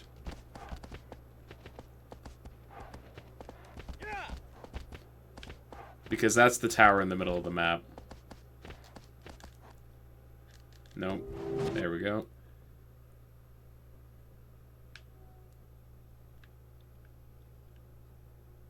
I am going backwards. It's awesome.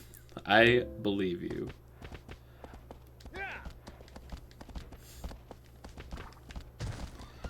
I feel like if you want me to play Frog Fraction 2, it's gonna have to win a raffle. That's the most likely thing. You got me to play the first one without any incentive, but I feel like the second one is not coming for free. You can't do that to me. Well, thank you. I appreciate that. It would actually be like 2 weeks? Seriously? Okay, give me a... Explain to me, then.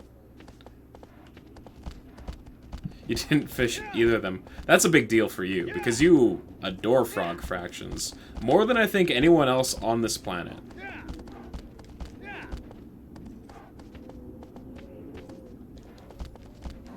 Besides maybe the developer, but even then I assume it's close.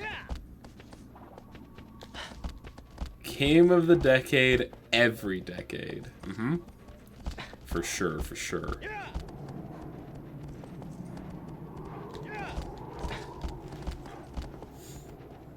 Alright, I've reoriented myself.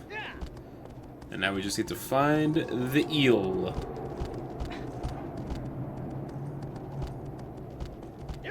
I think it's over here with these big, hey, check me out, pillars. Pony Island is the game you actually love. Frog Fraction is part of the DJ culture. Ah, it's part of the DJ experience. I understand. I do have a lot more respect for Pony Island than I do for Frog Fractions. Though, I have to say that Pony Island, for me, definitely did not compare to Inscription. Of the two games from that developer, I think Inscription is a much better realized version of what he was trying to go for.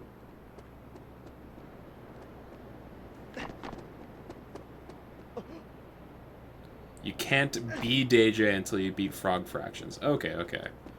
Have I earned my right to be DJ then?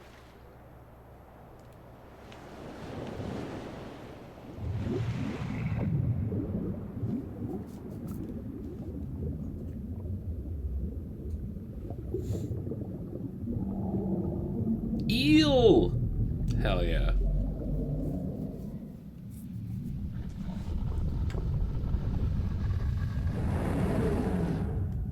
Eel!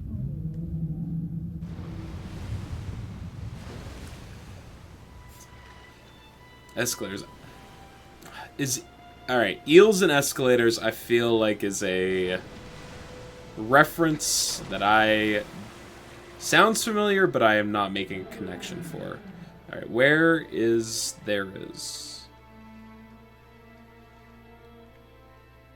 So we need this thing to try and attack me. They play it in it was SpongeBob, okay. That makes sense.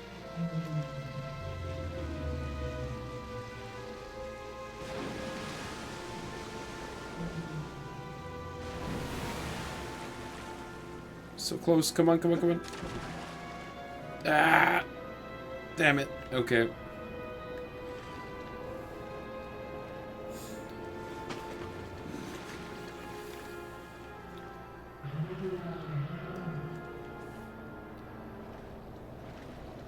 Because you think there are no snakes or stairs at the bottom of the ocean. But there are escalators, apparently.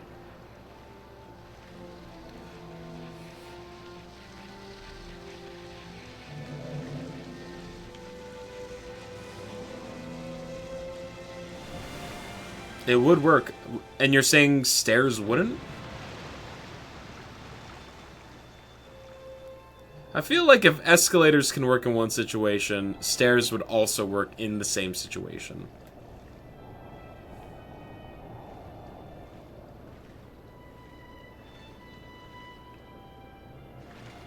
Underwater, I don't know. Are you sure about that? I'm not 100% sure about that.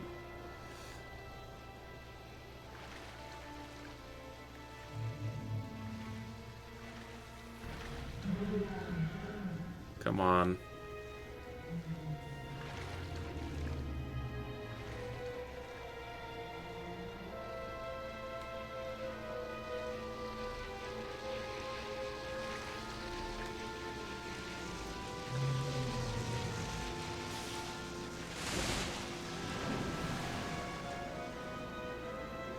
There we go.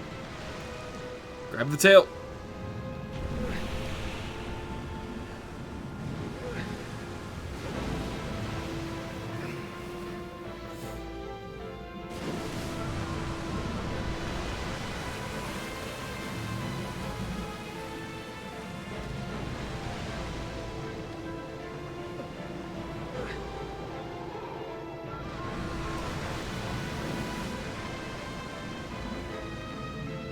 Okay, come on. Huh.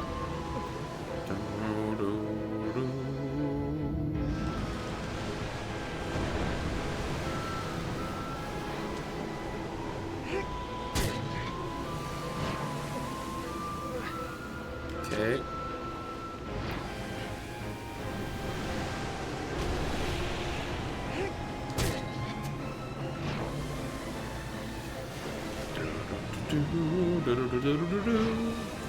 I think some of your game permits are honestly because you think you're on the autism spectrum. Yeah, but I mean, like, sometimes you just like what you like, you know? And no one can take that from you. Oh. Like, you would pretty much always rather replay a game you've played instead of try a new one. I think there are a lot of people that kind of fall into that category, though.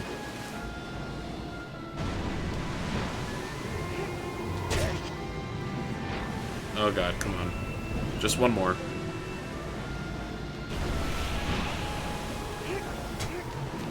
Sick.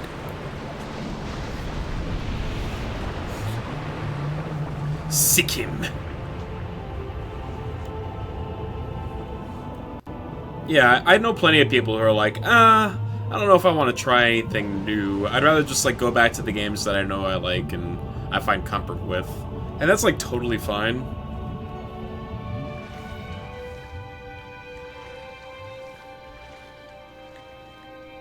Especially with, you know, there's a good number of games that just aren't that cheap.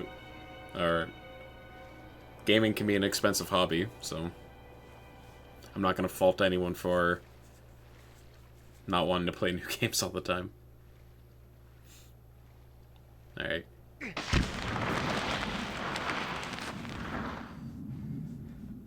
I'm also really happy that I managed to one-cycle that boss. I I don't remember ever actually doing it in a single cycle because I was bad, I guess.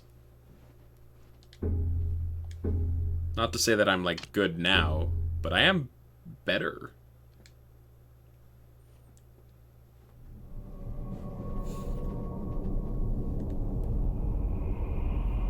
Alright, fish down. What is the 8th one?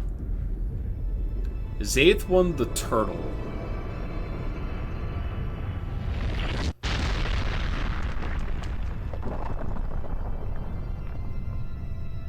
You like turtles? I hear that's not an uncommon thing. There's a meme on the internet that you might want to consult.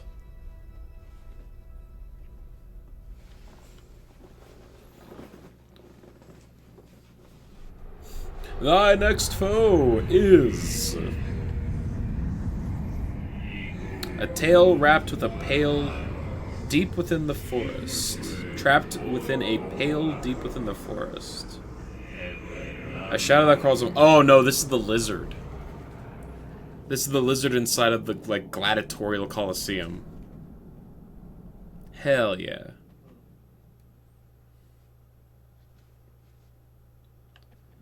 Alright, hold on. Can I do the dove trick? We're gonna go for it. Yeah!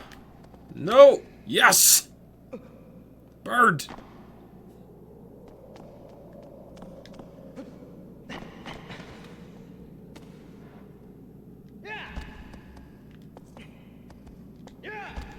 Alright.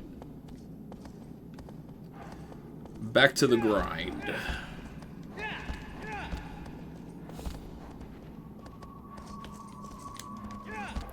Alright. That giant crevice in the mountainside over there is probably where I need to go. If I were to guess.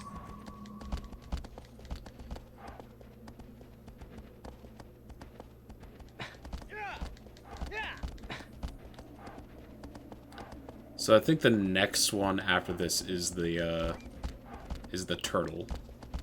You never realize how much inspiration Breath of the Wild must have taken from this. Maybe a bit. And that is just like, you got horseback and you got a bunch of like open cliffs, open fields and cliffs. I guess the Divine Beasts kind of have a similar aesthetic to the Colossus. Yeah. There could definitely be some inspiration here.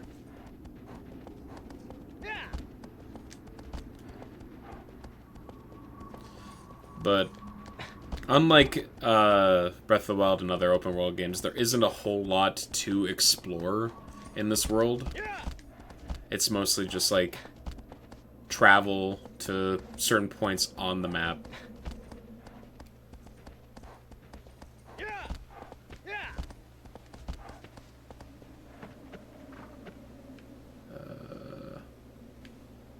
Okay, hold on.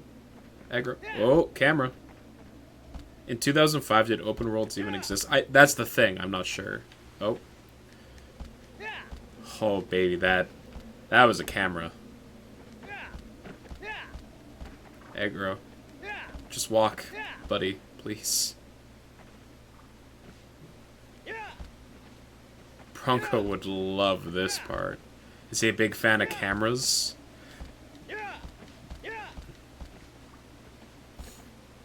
Is there like a universally agreed upon like propagator of open world games? Like I'm trying to think of what my first open world game experience was, and I think it was Assassin's Creed. But I mean, like, that's not even that open world, is it? You want to say Morrowind, but I don't know. That's fair. But I was never big into, like, the, Bethesda games. But Morrowind does sound about right.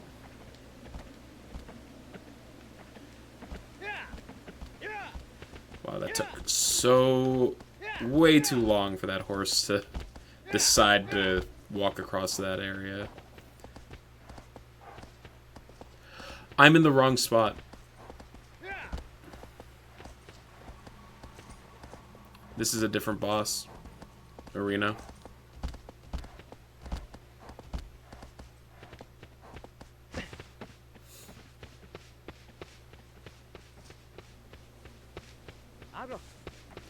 Follow me, horse. Maybe you'll walk across this bridge at a faster pace.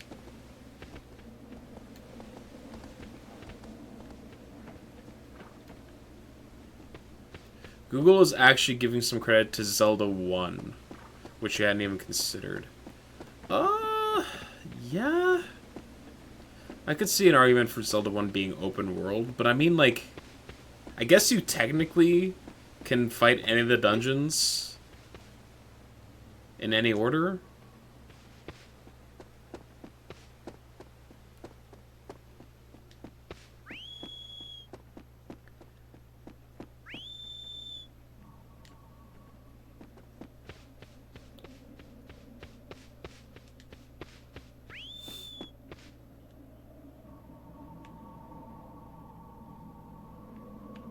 Yeah, it's on this side. Hide Lied. That's an NES game, right?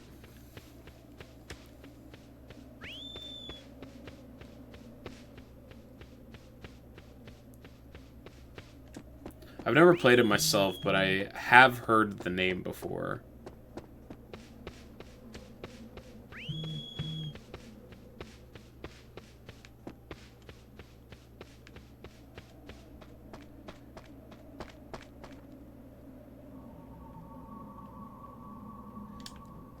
It was originally released for the NEC PC 6100 and PC 8801 computers in 1984 in Japan only. Ports for the MSX, MSX2, Famicom. I think FM7 was Famicom? No. PC 9. These are like the old, really fucking old, like, Oh, Hide Light was on one of the Atari systems. Was it not?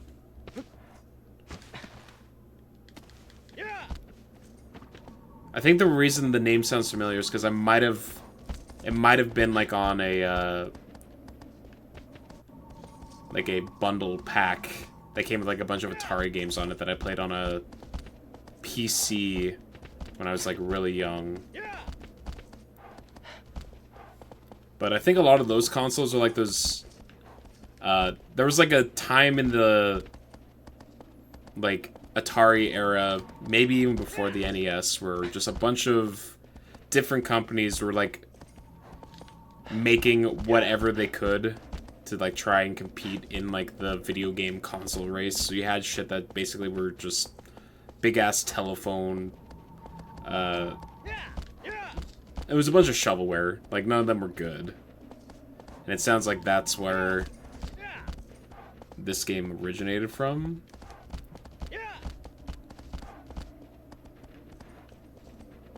Here we go.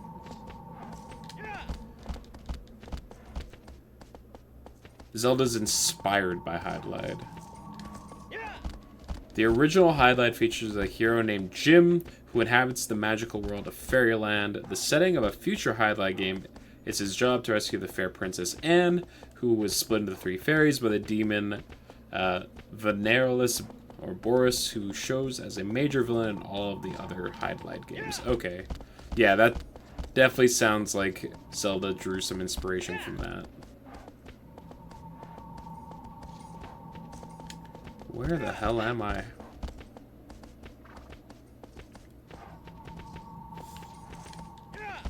Oh. When in doubt, just keep warning, I guess.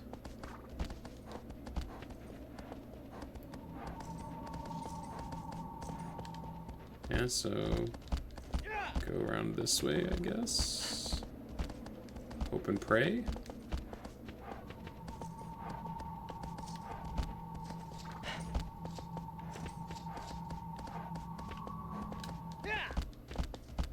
Can I look at the map?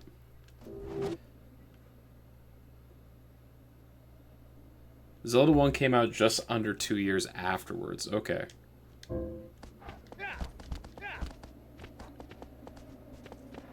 So Zelda 1 was like, ah.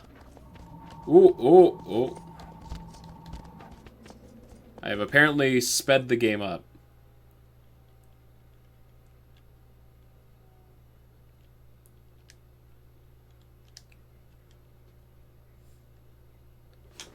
Hold on. Let me see if I can fix this.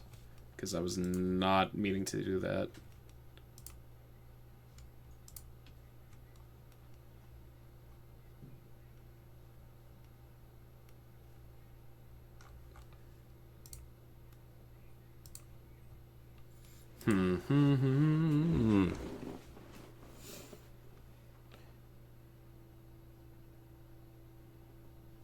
Oh, I think I pressed option. Which is... Gotcha.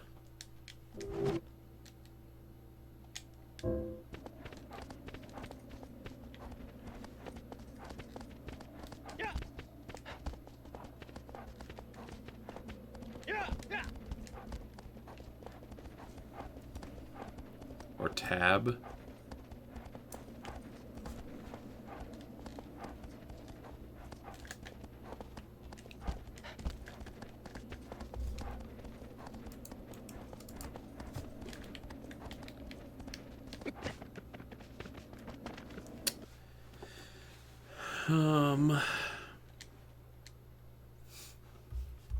Why are you fast forwarding? I don't even know what I pressed to make it go faster. How long is this game? Not super long. We're about halfway through it already.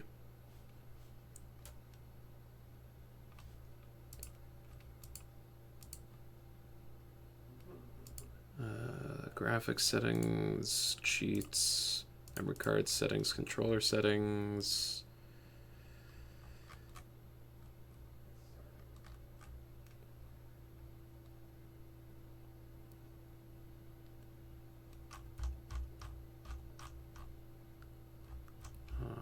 No.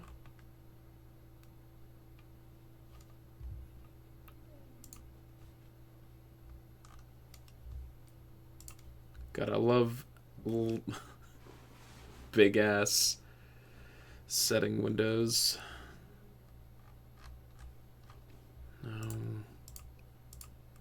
Emulation normal speed, fast forward speed. I would like to just turn off fast forward, please.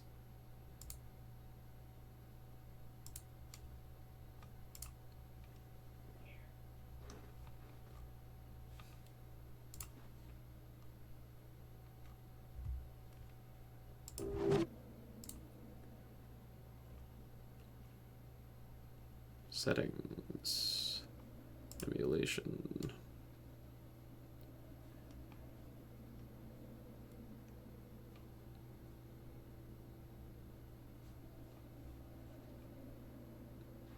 Yes, I can see how fast I want it to go, but I would like to turn off my stuff, please. Interface.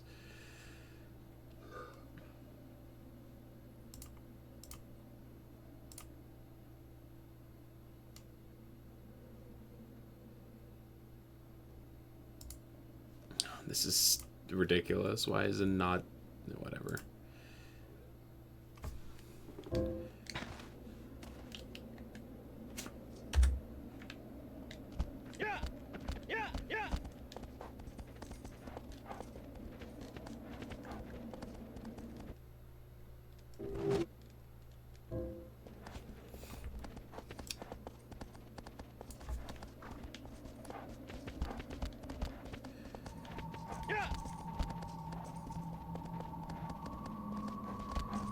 Well, the game's about to get shorter if I'm playing it at slightly faster speed.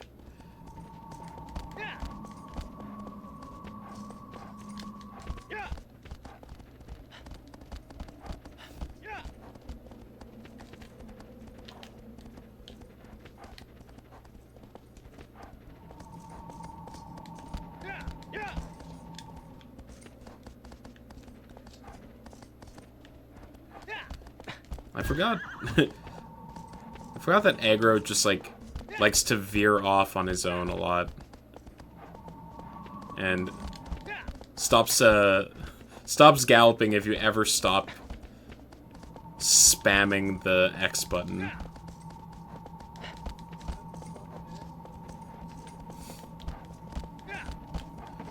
Okay.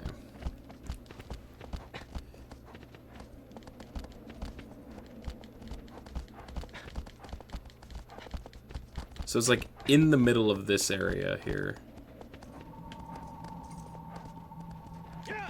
Like I've been just circling around this one spot.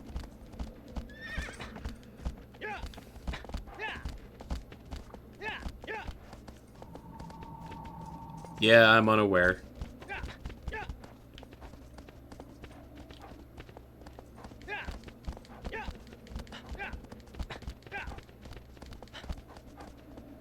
Here we go.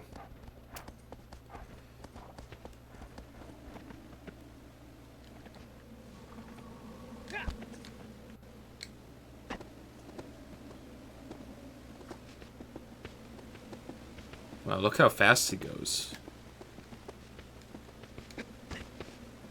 This is where I was before.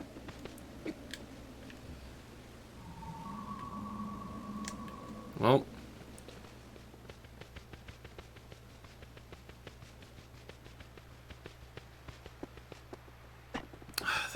I'm so stupid. This is where I was supposed to go. I mistook it for a different area.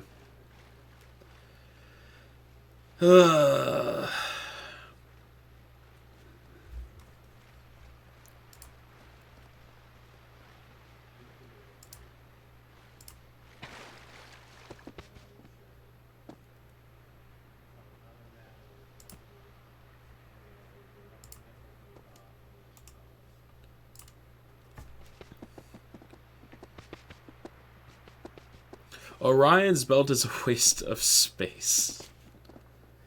Dimmy dude. Why is the first thing you say to me just gotta be fucking mental damage? You give it 3 stars out of 5.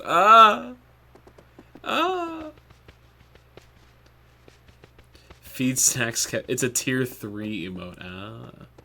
I understand the joke. I get the joke, Dimmy too. Thank you.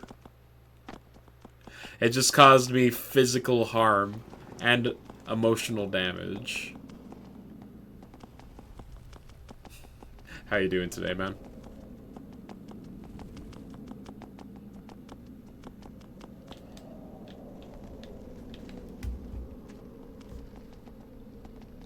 Your organs moved to that one. Why is it impossible to turn off the fast forward? Oh.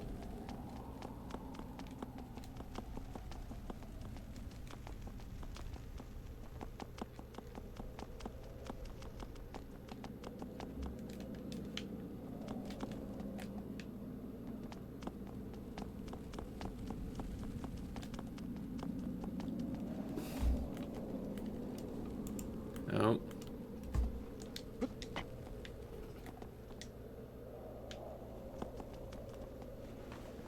You've been cooking in Old School RuneScape the other day and you realize that an NPC there is named Chef Remotion.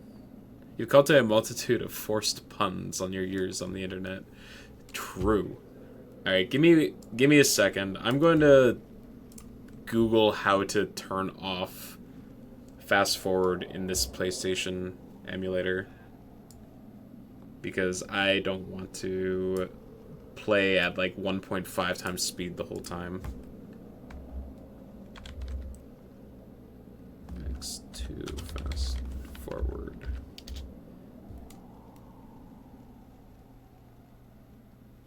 Apparently it says tab, even though like I tried that. But I guess I didn't try it hard enough.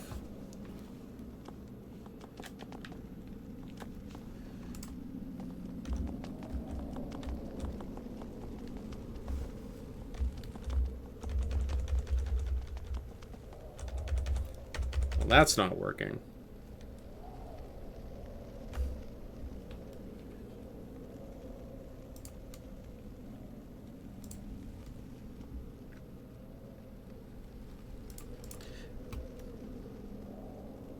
I unbound my stuff after it was sped up. What? Did I? I thought I knew. No, I didn't. I literally was not intentional. Okay. Hold on.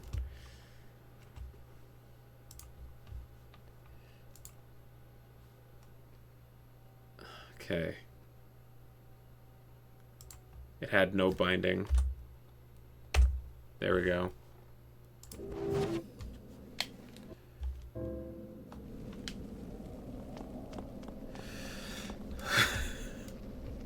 Alright, we're good. I figured it out. Oh my god. That was painful. No, I literally did not know. So, like, I have Twitch chat pulled up in the top left corner. Leave me the fou cologne. Alright, sorry, I missed this pun. I must read it again. What do you call perfume for introverts? Thank you. Very good.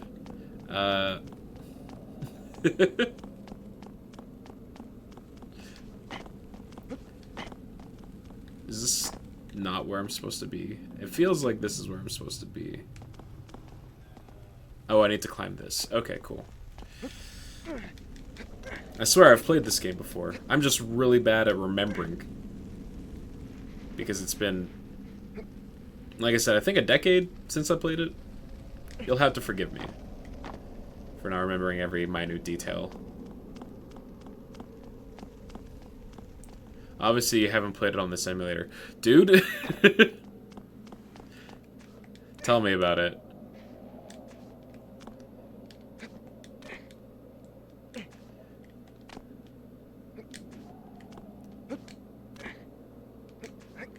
Alright. You ready for a fight? Against the lizard boy?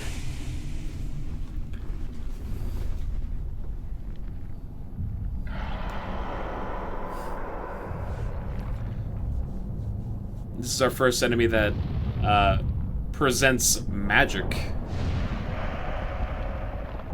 Ranged projectile attacks.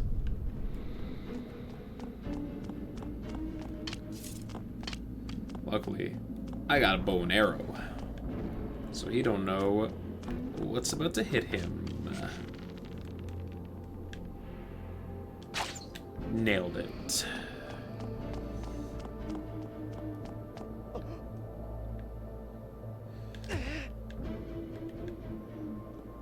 We tried sleeping with an Argonian last night, but it didn't work. He had a reptile dysfunction. I'm so sorry.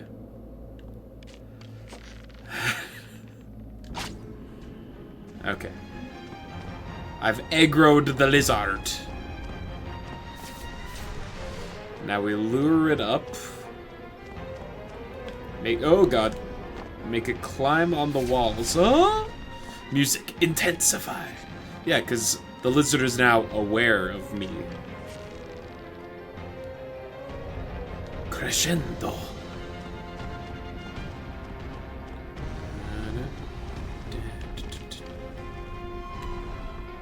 Smack it in its dumb lizard leg. Got it. That's one.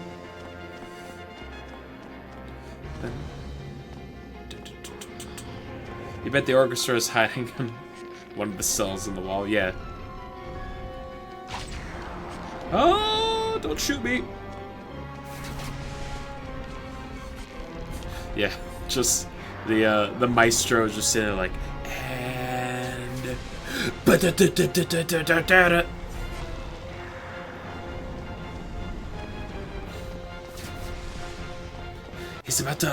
he's notching his arrow.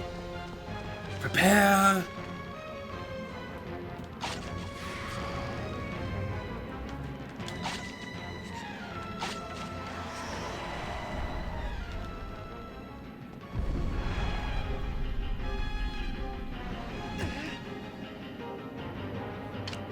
Luckily, fall damage, I don't have to worry about it. Cellists, at the ready!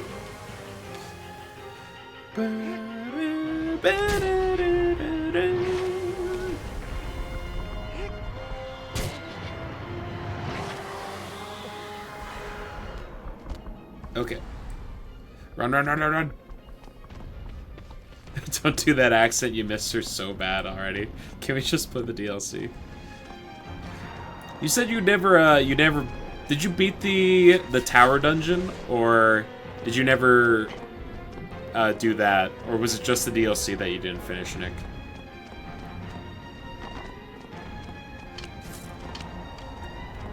You didn't start the tower dungeon? Alright. Spoiler warning. Trony kills Emily. So you're not going to see her in the DLC. Da, da, da, da, da, da. Oh. So, sorry about that.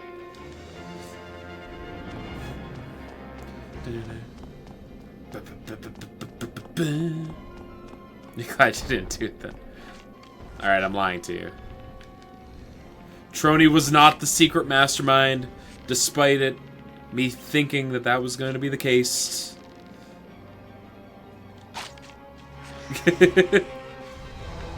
She still lives. There will be more Emily in the future. You fully believed me? Ah, fucking got him. This guy chose to believe me for some reason.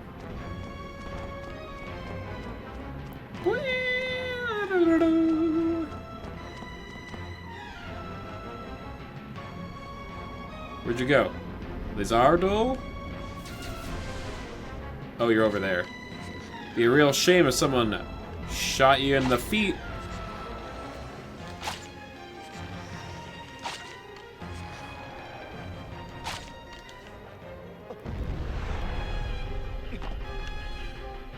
You're adding Ghosts and Goblins to the Bible. We've already played that one. Can't play it again. The only game that I was going to be willing to play a second time for the meme was Elden Ring. If it, like, actually won again.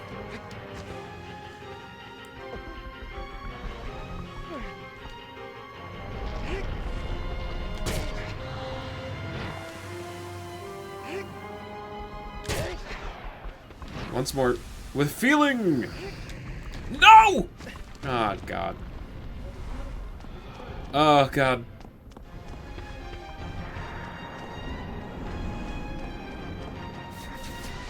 You're going to feel so bad if Kingdom Hearts 2 wins the Bronco Wheel. Nah, dude, it'd be real funny.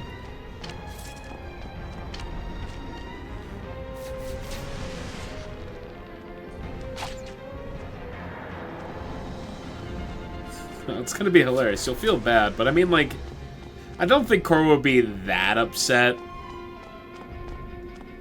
Because at the end of the day, Bronco would still be playing Kingdom Hearts.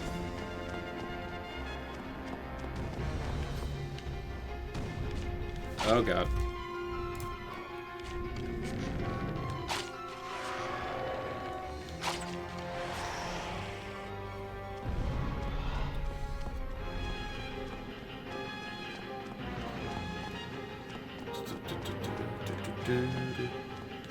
Come on.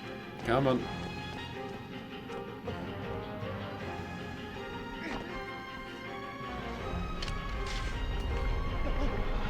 Dude. Are you kidding? Come on! Okay.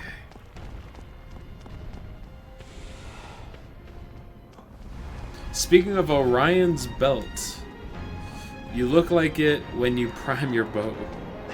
Oh, you know what? That's actually an astute observation.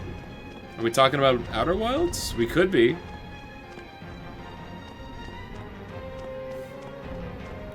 People aren't talking about Outer Worlds enough, I think, is the problem.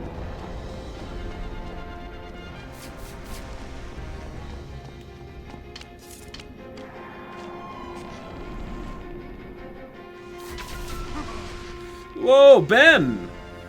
Mr. Hopkins with the raid? Yo! How was Yakuza 0? I believe you were playing that today, right? Hello, Pixel Polyfill. How you doing today? How's your Tuesday? Wednesday? Jesus. What even is the week? Oh god. Don't look at me like that, man. Please and thank you. Alright. Hey, how you doing, man? Thank you so much for the raid. I just asked, you were playing Yakuza 0 today, right? I imagine you gotta be making pretty decent progress so far. I haven't been able to swing by for many of the streams.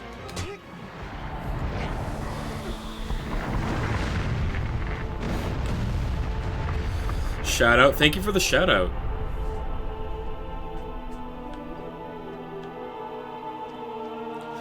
Yakuza 0 is going great. You're pretty far now, you think? It's really picking up. Hell yeah.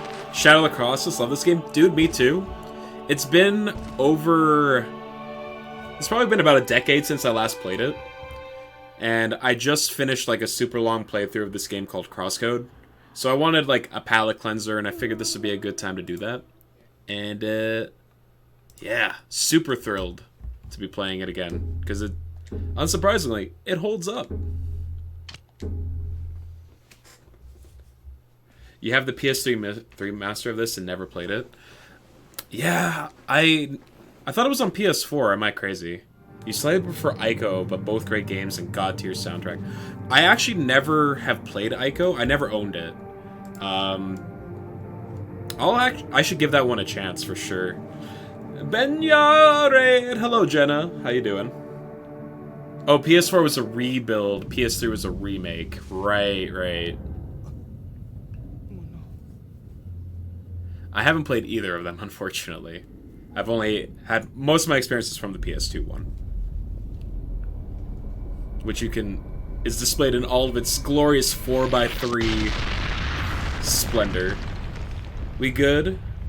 Was making dinner, now back. Hell yeah. What are you having for dinner?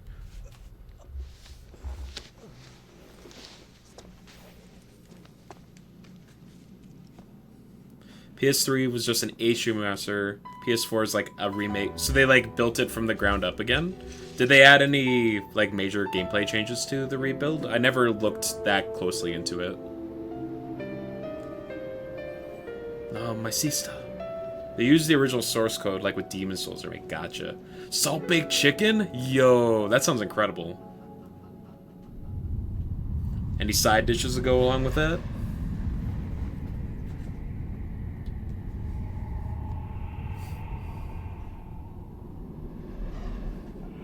Thy next foe is... And rice. Heck yeah. The land where trees nary grow, it sleeps in a dry lake bed. Okay, this one is the turtle boss. And some sauteed veggies. I'm profoundly jealous. What happened to my chick? So that's my sister. She was ritualistically sacrificed off screen before the beginning of the game.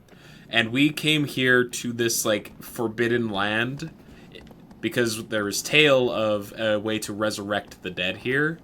And that's why we're slaughtering all the Colossus here. Because apparently this giant god at the top of the temple here is like, yo, just go kill all these giants, and I'll bring your sister back to life. And as we all know, deals with the devil work out in your favor, no strings attached, guaranteed. So we're going to go along with it. God merciful. Bluepoint does a lot of interesting work where they reverse engineer games and then rebuild some of the systems and visuals. Right, they are the ones who did the rebuild. Are there any other notable games that they've done that for? Because I don't pay that close of attention to that kind of stuff, even though I should. My vibe when it comes to like choosing games is like, hey, is this something that I think I'll like? Okay, cool. And then I usually try it out.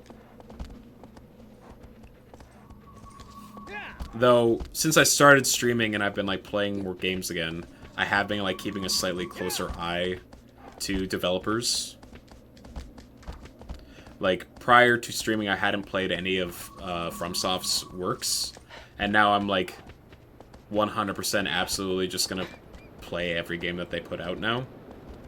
So, like, Armored Core 6, I think, is one that I've heard nothing but good things about, and I will most likely try out. As well as some of, like, their older library stuff. Metal Wolf Chaos? Or, I think that's the one that Nick Jackie just talks about all the time. They did both the Rebuild and HD Remaster. They did the same for Silent Hill 2 and 3, and with Metal Gear Solid Collection. Ico was also one they made an HD Remaster of, which is what this came bundled with. Oh shit, cool. They've done quite a bit. Metal Wolf is nuts. I gotta put that one on my to-play list. Because I've heard that, like, the game itself is kind of shit, but the cutscenes more than make up for it. And I'm into some, like, nutso-butso stuff. You can skip Dark Souls 2, the community census, but you may also... I've played Dark Souls 2. I've played all the Dark Souls except for Demon Souls, because I don't have a PlayStation 5, so I can't play the remake. And I don't know if you can, like... Can you, like, capture a PlayStation 3 and stream that onto Twitch? Because I don't think emulation is, like, good enough to try and emulate Demon Souls on the PS3. Though I don't know enough about that. The President of the USA in a mecha fighting off a military... See, that's just a wonderful sentence. How can we say no? You can? You can probably emulate Demon Souls? Okay, I'll look into that for sure then. Because... I mean, I have heard that it can be kind of rough going back to Demon Souls after playing, like, some of the future entries. But I feel like I would be, you know, neglecting my duties as a Souls player to not play Demon Souls, you know? Metal Wolf is so over the top. That's what everyone tells me, and I love me some good campy cheese, you know? You need to use composite capture or an HDMI splitter with HD CPU removal. That's a lot of words that I know nothing about. But I will look into it and see if I can figure that stuff out. Because I'm willing to put in the effort.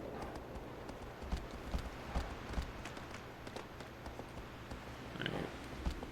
Where on this large geyser-filled area is the turtle?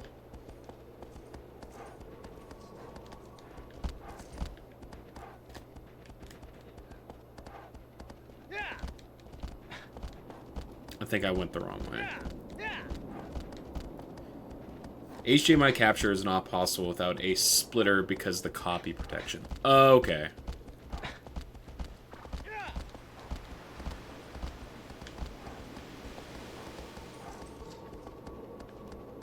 Here we go. The giant cave. That's probably a good place to check, I would imagine.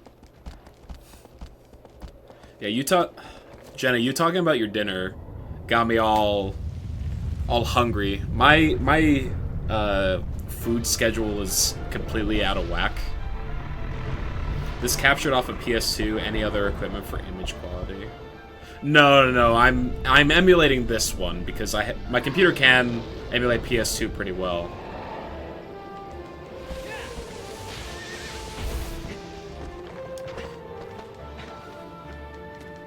Hey, Gro.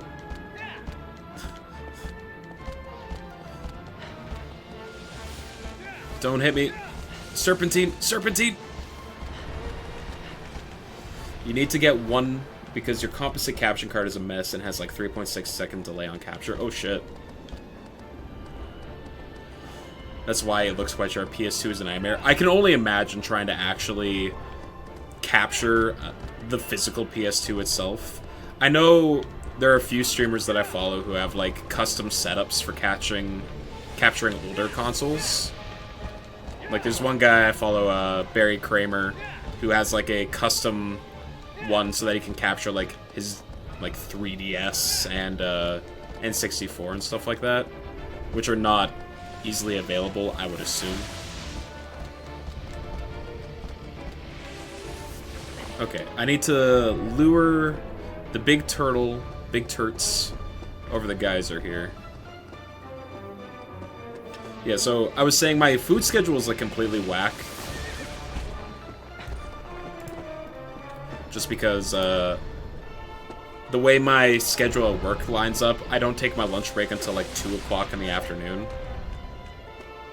And I get off work at 5:30. And Monday, Tuesday, Wednesday, I start streaming at 6. So I just like, I'm not hungry by the time I get home. And then I stream until like 10 o'clock at night. And I try to avoid eating super late at night, if possible, but some days it's just like not a thing I can do. Alright, on foot, probably not the best idea, I'm learning. Does this game support regressive scan, or is it stuck as interlaced? I think it's stuck as interlaced. But that's probably something I would have to double check in the settings, which is, this is only the second game I've tried emulating, so I'm not super familiar with the settings or anything like that. I'd have to dive deeper into it. Alright, cool. We've got the trick, so now we need to get to his other side and shoot out his foot.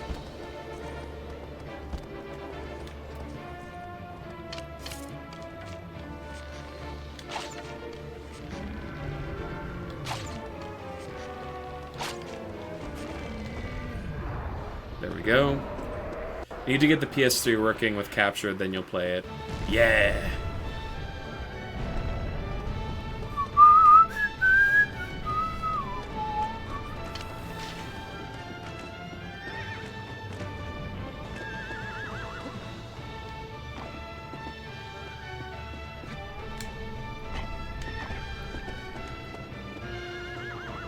And I go, yeah. Come on. Come on.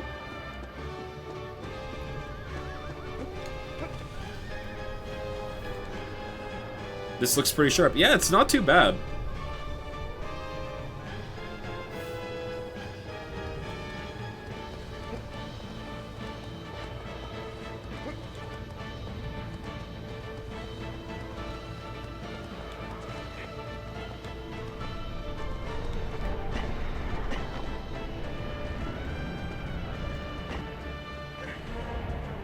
Okay.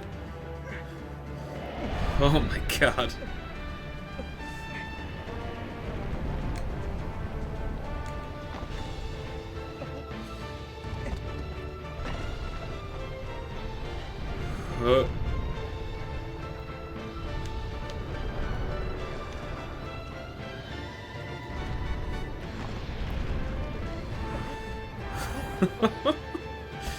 God, dude, guys, I love this game so much. There's just something so special about like the scale and scope. Like I have such a hard time thinking of any other game that like manages to evoke the same kind of like David Goliath type feels. Yeah, the best parts of God of War are... Yeah, I was gonna say, like, there are some fights in God of War that are similar to it. Oh! But this whole game is literally just fight colossal monsters, and it's so good.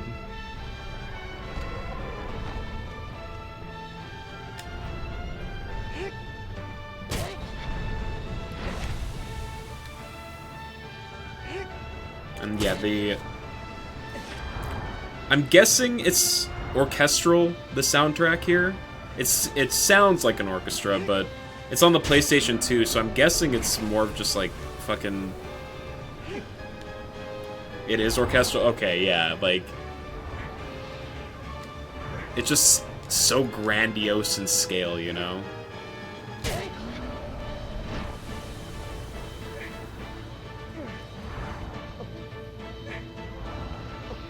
Alright, one more.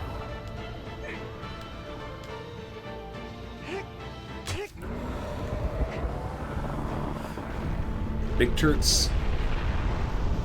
07 to the lad. Not the turtles! Where are the turtles?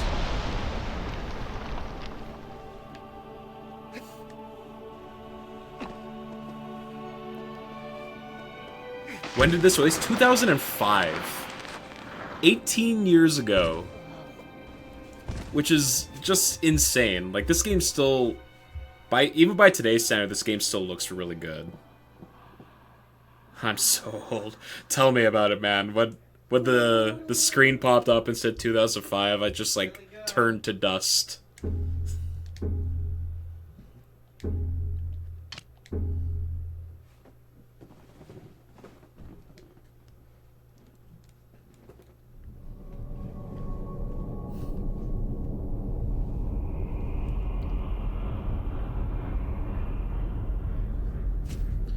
Alright, so number 10. I think this one is one of, like, the smaller Colossi. Like the little doggo.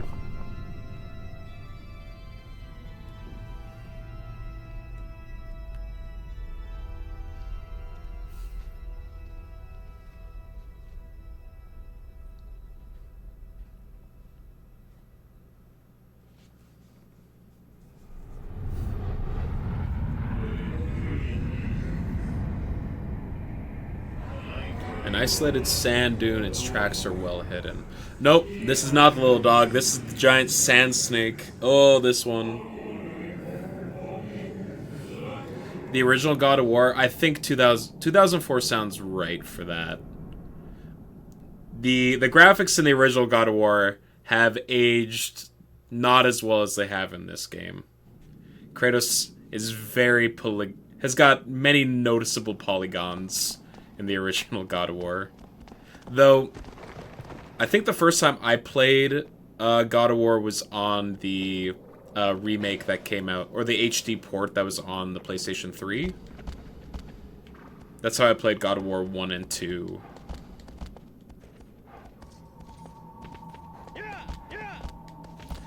And those games, it's been forever since I played those games too.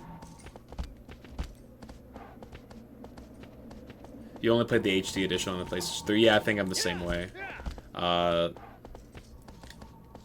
thing is, like, I don't know if I could go back to the original God of War trilogy after playing the 28...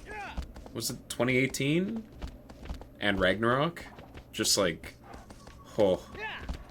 Just because those games are phenomenal.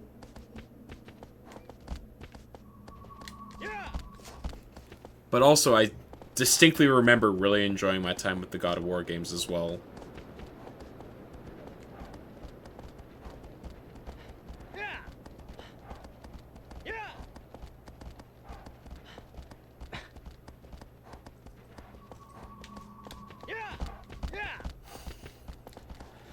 Ooh. So, let me see. Whereabouts in the main story of Yakuza 0 are you, Ben?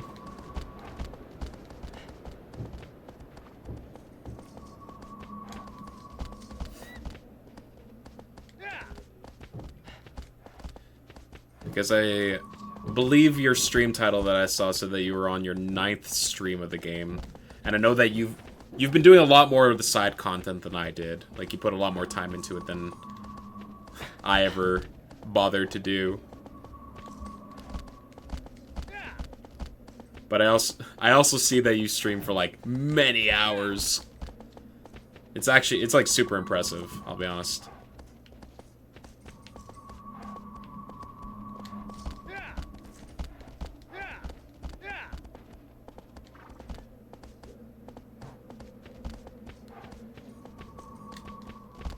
Continue this way. I think this one's, if I recall correctly, this one is also inside of a cave. Kiryu is now in Satenbori and just finished up Majima's part where he got, like, the business card. Okay, yeah. Okay, so you met the guy in the white suit. And you learned the stuff about, oh god, what's the blind girl's name again? The sweetheart. Are we winning, son? We are on Colossi number 10. So we've had 9 winnings already today.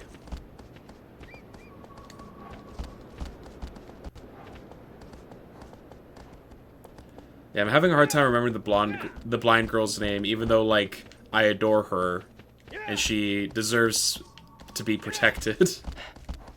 Because she's just so sweet. Yeah, met him, he's dead. You think the next time we play, he'll be in Kiryu City, so we kind of just crossed paths. Yeah. Makoto, that's the name. Yes, thank you.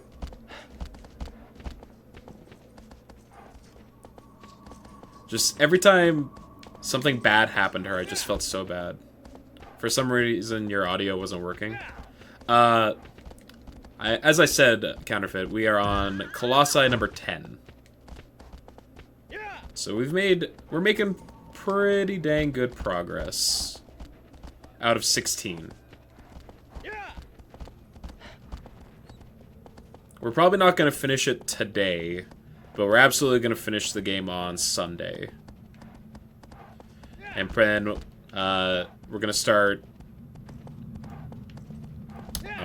Symphony of the Night. Which I'm very much looking forward to. We learned so much about characters today, like who Tachi Banana really is and his connection to Makoto. Yeah, that's a big plot twist. It's awesome. I have not played Symphony of the Night before.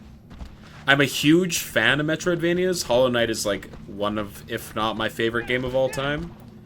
And I feel like I've been denying myself one of the OGs of the genre.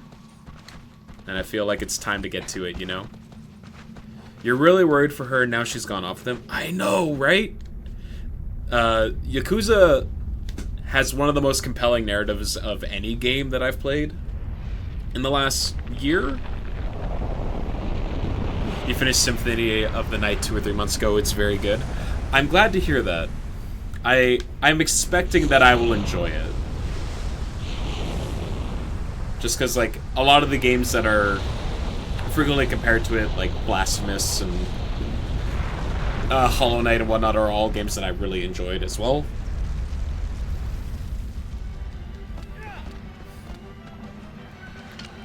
Alright, so... No one told you had to fight Shihadu in this... Oh, yeah. Do you know about the second half? Nope. Oh, wait, kinda. Doesn't, like, the map invert itself or something after a certain point?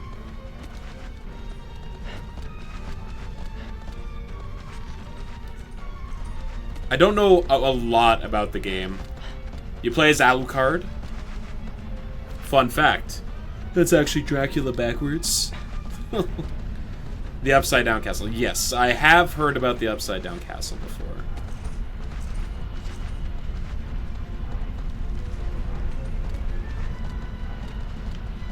But I don't know exactly what that entails. Alright, open your eyes.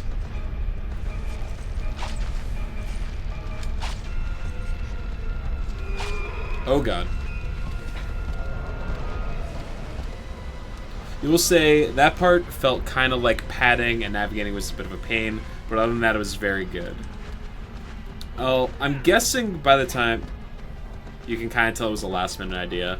Yeah, one of those like products of the era where they're like, people get to buy like 2 video games a year, so we want to make sure they're getting as much time out of it as possible.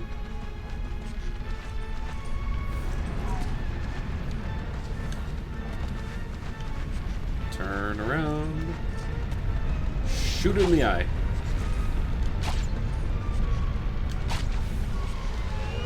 Okay. Get out of the way.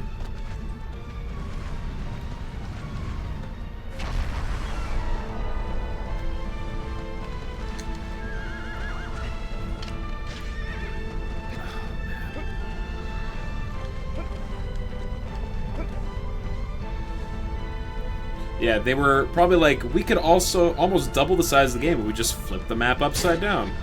Yeah, I mean, it's a clever idea, but if it's literally just like make them play through the game again, but like with inverted map, that definitely feels more like a... It does sound like padding, yeah. But I mean, I assume by that point in the game you've got like, you know, all your movement upgrades and whatnot. So maybe it's more... You could view it as like a, oh, here's all the places you've been before, but look how much easier they are now with your more advanced skill sets and blah, blah, blah, you know? A tour de force of the fortress. Sneck. Dune.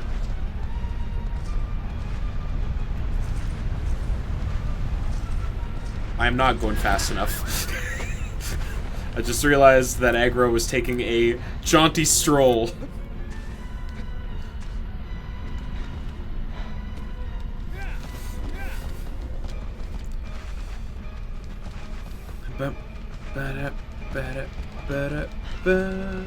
You don't actually. There's a lot you unlock when you're on upside down. Oh, okay. Well, I'm looking forward to it. Like, even if it has, like, some structural problems like that, I'm sure I'll still... I can look past that if, like, the overall quality of the game is excellent. Oh god, I teleported over here. There's a lot of stuff. It's much bigger than you thought. Yeah, that's like pretty much every Metroidvania that I've played. Is just like, oh, I feel like I'm getting pretty close to the end, and then there's always like way more of the game still left to do.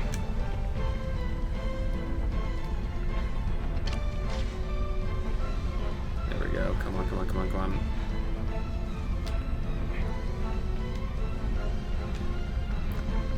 Looking forward to see what I have to say about it. Yeah! Let's see. I had a few other games lined up after Symphony Night that I wanted to do. Blasphemous 2 is on the docket. Oh, and Professor Layton, because I want to play a puzzle game. And there's the new Professor Layton game that's coming out sometime later this year. And I figured, let's start playing through that series so that we can maybe get hyped for the new release of that game, because I like puzzles.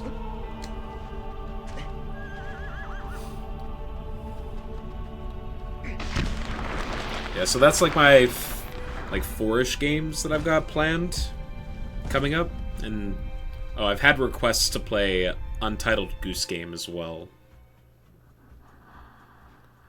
which I hear is also like a one and done kind of deal, so I'll look into that for sure. What I like to save? Yes.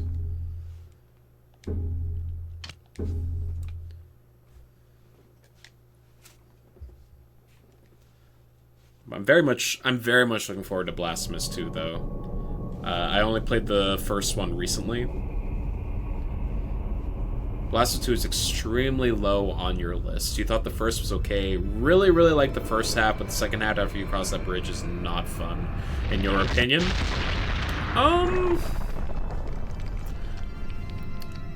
Yeah, that's fair. I didn't really feel any kind of, like, burnout with it. There was, like, maybe 1 or 2 parts of the game that were a bit difficult.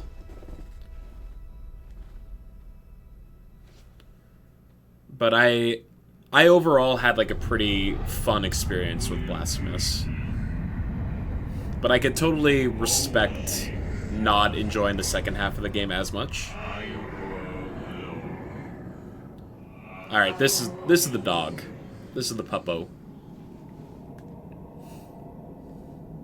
I've heard Blasphemous 2 does build on the first game in like a lot of really good ways from the people in chat who are big Blasphemous fans. The main thing that I've heard brought up is that it has a lot more mobility, which was honestly probably my biggest gripe with Blasphemous, is that you had very limited movement options in that game. Avery will tell you how you hated the platform in that game. Yeah, The platforming was, like I said, the movement options was definitely felt very limited. And you had like no mid-air control, like very Castlevania in that essence, where like once you jumped you had to like commit to the jump.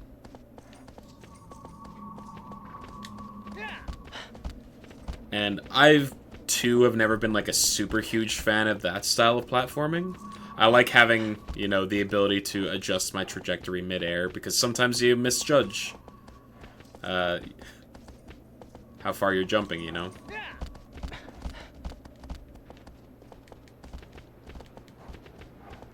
Which, I mean, like, there's a reason that's kind of the industry standard at this point, right? When it comes to platforming games, is giving you the ability to fine-tune your trajectory mid-air.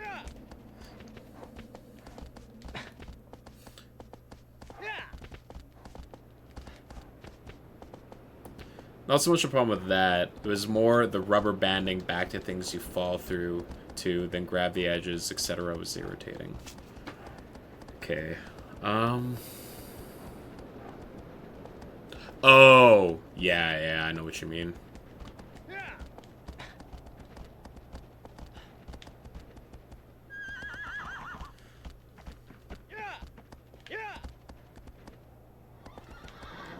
Edgar, I'm so sorry. Are falling through things because you didn't quite clip it at the angle you wanted to. Yeah, I see what you're saying now.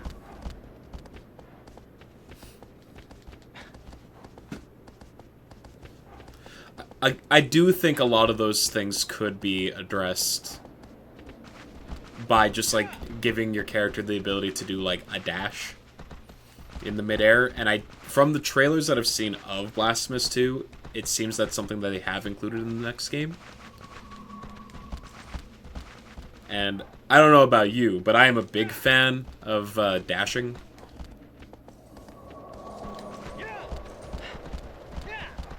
Just as, like, a mechanic in general.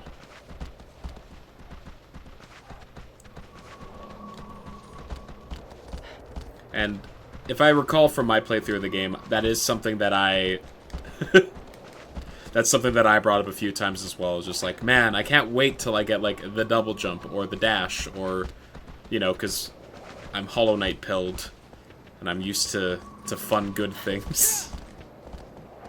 And the one in the new Metroid. Oh, Dread? Yeah. Man, I have such conflicting opinions about Metroid Dread, because it was a very, very well-made game that took me like 5 hours to beat. And and that bummed me out for a game that cost $80 to purchase. Yeah, it has incredible movement. The boss fights are challenging and, like, fun. Like, it has so many good things going for it. I just felt like it was way too short.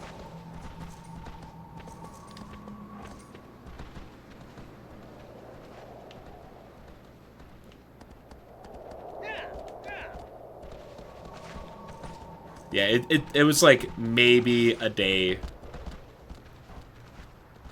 I did not do 100%. But I think I beat it over 2 days or something. I did like maybe 5 hour, maybe it was more like 6, but either way it was like not super long.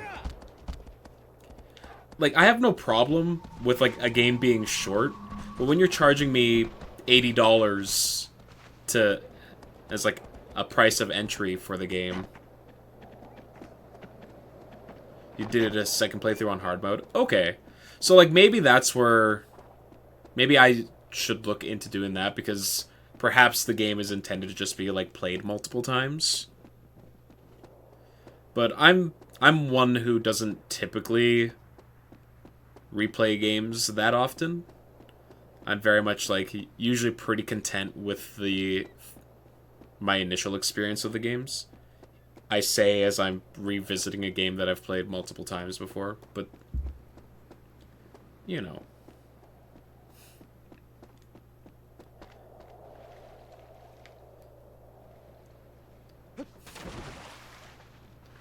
It's just when a AAA game costs $80, right? I feel like I want my $80 to last me longer than, 8 hours. That's like $10 an hour of my play, right? Price is a bit of an issue with games right now. I feel like a lot of people look at a game and expect that $1 equals 1 hour or something, which is kind of dumb to me. I don't want 80 or 90 hours. Yeah, I don't think every game needs to be like 80 or 90 hours. But, like, I think, like, it took you 9 to 12 hours for 100% playthrough of a game, and you spent $80 on it, right? You're happy with a 10 to 16 hour game? Yeah, I can get behind that too. But I've also played, like, so many indie games, because that's, like, where I kind of, my bread and butter is. Where it's like, this game costs $7, and I played it for 25 hours, 30 hours, and it's like, I'm getting a real bang for my buck there. And is, like, Metroid Dread that much better than some of these indie games that I've played? Like, it's got more polish to it, sure, but I don't think it's, like, 10 times better enough to justify the 10 times cost, right? You hate all the open world BS that we get now, where it's just copy-paste boring trash and every game feels like the same grind to end. Oh yeah, I agree with that 100%. The Ubisoft model of open world design. Make them hunt the birds. There are feathers everywhere. That shit I'm not into either. I agree. A 10-hour game better be the best 10 hours of my life, or you have been a pretty cheap game. Or been a pretty cheap game. You don't want every game to be Tears of the Kingdom or Baldur's Gate 3 in game, but I actually think a lot of games are too bloated in scale. Yes. Yeah, there are some games that definitely just feel padded out, and I'm not looking for that either, but like, I haven't played Baldur's Gate 3, but my Tears of the Kingdom experience was I got, like, probably 100 hours of gameplay out of that, and it never felt like it was dragging. At least to me. Oh, God.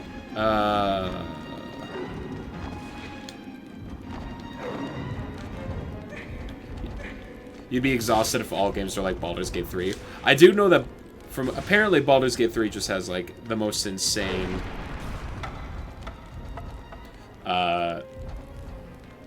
like, that game is massive, right?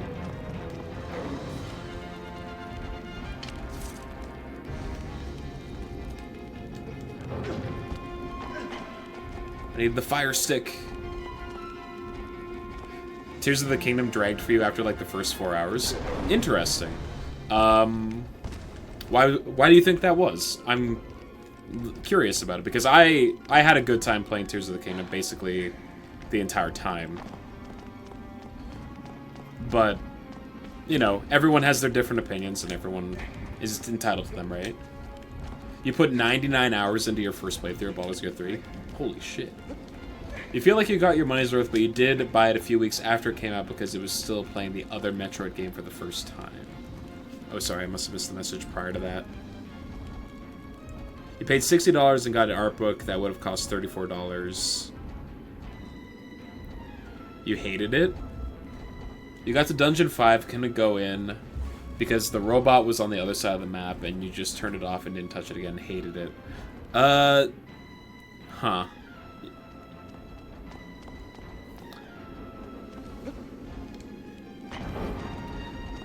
I mean, to each their own, I suppose. I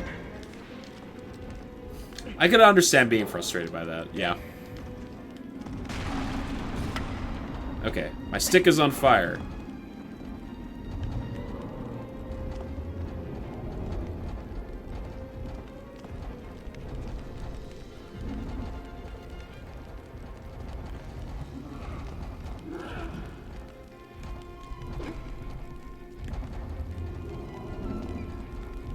He's so scared. He don't like the fire.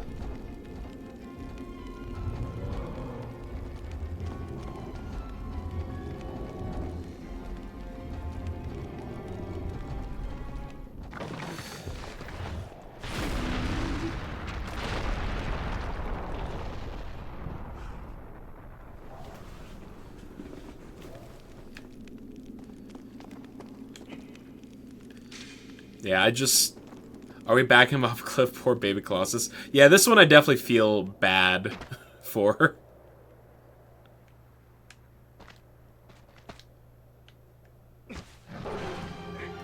Haha! Oh, God. Da, da, da.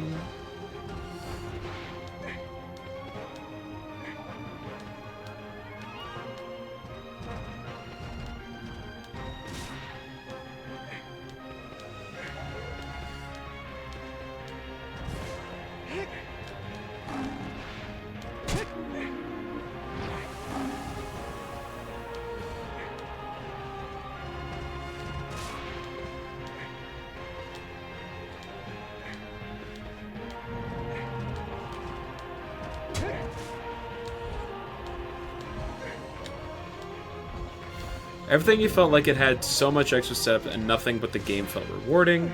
It felt like it was wasting my time the whole playthrough, and it really didn't do anything that much better than Breath of the Wild in your opinion. I feel like the weapon stuff got worse, navigating didn't feel all as satisfying, the story was a copy-paste. I had so many problems with the game, and the fact that they decided to pump up the price by €35 more than the previous game just felt like an insult. I don't know, I kind of have just like I had a very different experience from you in that regard. I think the mechanics were... The fact that they changed the mechanics of the game in its entirety made for like an very fresh experience. The new world map, I think the sky map and the underground map did enough to change up the gameplay. And I mean, like, when it comes to story, specifically in a Nintendo game, that's not really what I'm looking for. Because Nintendo's never really focused that hard on the stories of their games. Because, I mean, like, it's a Zelda game, you kind of know what you're going to expect. And I do think there were, like, some interesting story beats in Tears of the Kingdom. It was almost twice the price of the previous game. You felt like the physics... but nothing pulled me in or made you feel invested or... And that's totally fair. €35 more is actually insane. For me in Canada, I believe Breath of the Wild cost me $60, and that was in 2016? 2017? Somewhere in that area. And then Tears of the Kingdom was $90. But to be fair, AAA games cost $80 already.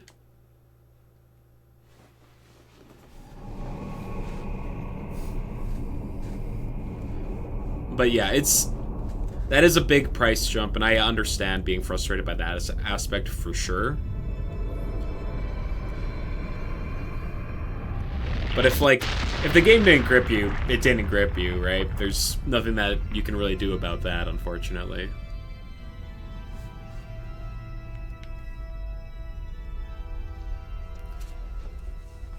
It's interesting to find different viewpoints when it comes to big games that are generally considered popular, like that one. The Guardian stuff being the same just felt too much like the previous, and you really liked that one, but wanted some changes that just doubled down on. I mean, it's still a sequel, and they kept the similar gameplay styles.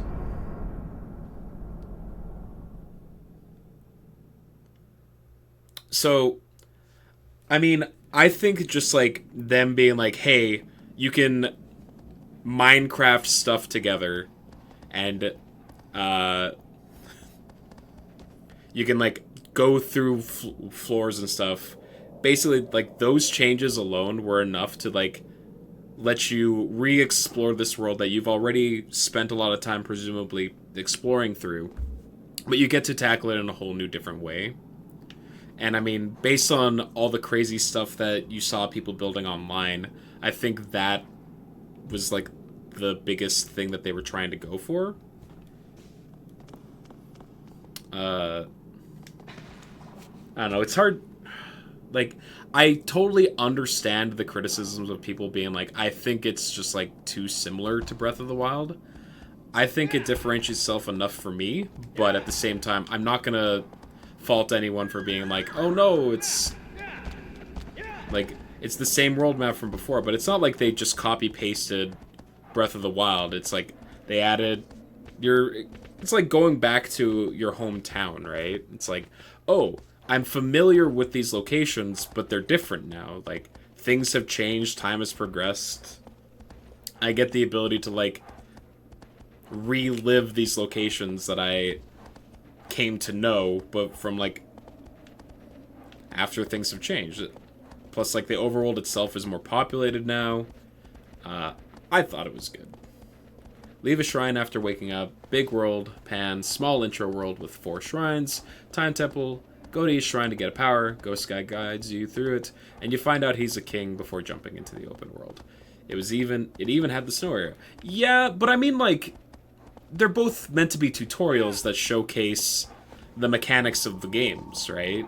And because they're like the base mechanics of the game are pretty much identical in terms of like weapon durability, environment, unique powers. Like, I understand why they would use that structure, right? Like, calling the tutorial areas like samey, yeah, but you can say that about like a lot of games. And I mean, if it's borrowing from like the same mechanics, I don't really have a problem with them like taking a similar structure to it. And like, if your game has like a weather system in it, like hot and cold, it makes sense to include a snow area, right? Because you want to teach people like the importance of keeping track of that, or that food can give you buffs that let you go through that kind of stuff. But yeah, shrug. I agree.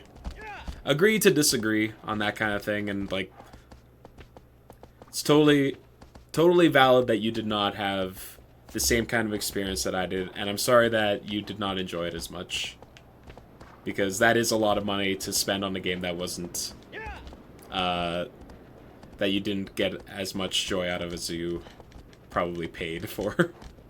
First, I love how so many people complained about weapon durability in Breath of the Wild, and instead of changing that, they doubled down on that and expanded on the mechanic. I mean, it's a key part of the game. Like, I know Counterfeit doesn't like Breath of the Wild because of the weapon durability stuff, and that's like totally a valid thing. Like, if you spend a lot of time going out of your way to craft a certain weapon, and then it just like breaks shortly thereafter, I totally get being discouraged by that.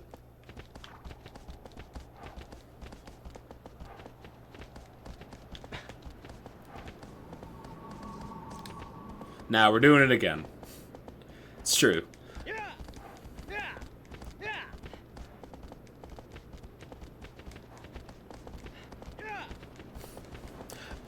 As much as I did like Tears of the Kingdom, I do hope that when we get the next Zelda game in, like, I don't know, 6 years, that it goes back to a more traditional Zelda formula, because I would like to see them tackle that again. You don't mind it being similar, but when the game plot is just the same again, go to 4 areas, find guardians, help them do things, get ghost powers, get 5 copy, paste cutscene for each guardian. Yeah, I do agree that, like, the guardian cutscenes were very much just like, these are identical to each other. You like the weapon system, but the way it handled in Tears of the Kingdom just felt bad in your opinion. Just because of, like, having to graft other things onto your weapons.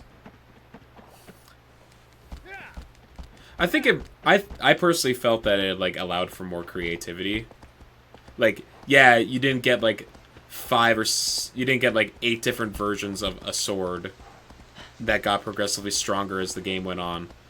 But the fact that you could be like, here's like a bunch of different items that can be strapped onto your sword to give it a different property, I think is pretty cool. I hate these dark forest parts of the game. I always get lost in them.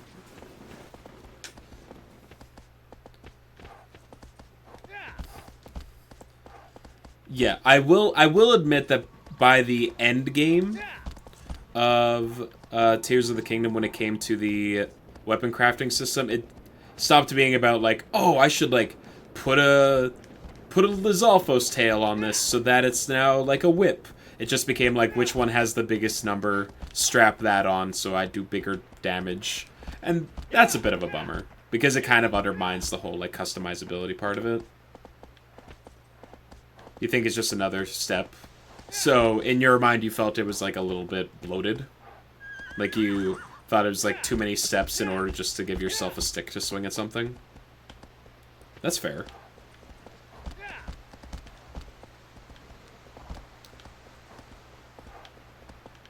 I found it was pretty fun to find all, like, the unique things that helped out, though. It was a bit slower, that's true. Alright, where am I going in this stupid forest?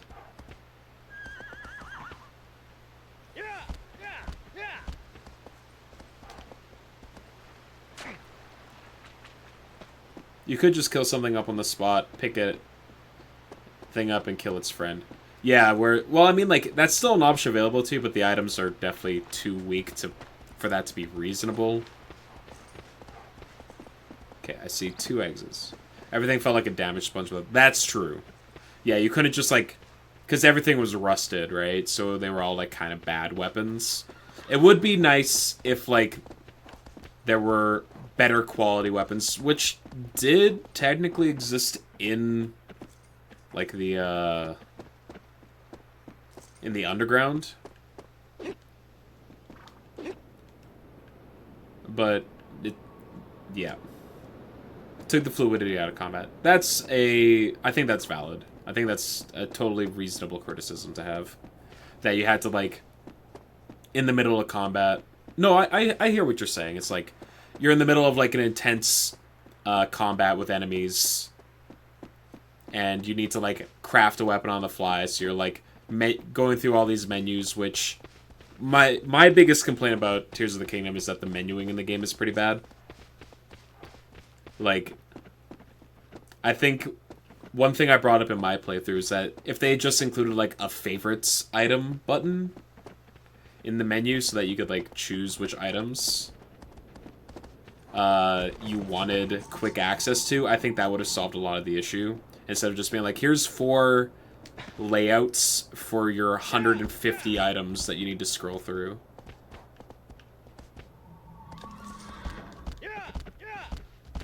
Yeah, the menuing definitely could have used some refinement. Because with the amount of, like, different materials that you acquire in the game, and all of them being, applicable targets to stick onto the end of your stick, I think they needed to, like, streamline the process more than they did. Just let me go into my inventory and, like, star some of these items. That quick menu that took up 50 seconds to scroll through unless you dropped it, all the stuff you were going to use. Yep. No, I totally agree with that. It's quicker to open the menu, you sometimes looking for that way. Yeah, just, like, find it.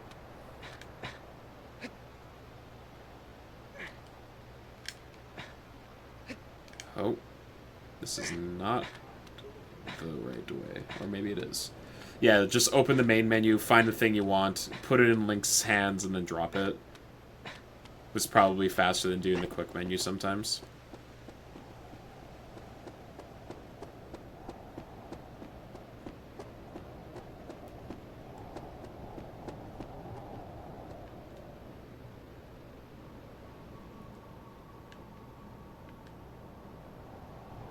Okay, it is over there. That's what you and Avery and had a few others were talking about. It just gave us a star system to put the things in the quick menu. Yeah, exactly. Just be like, I want bombs. I want the ice and the fire and the lightning fruits. I want some Zonai items on the quick menu, and everything else that has like situational uses, I will find when I need them. I don't need to be scrolling through apples and peppers and all these things.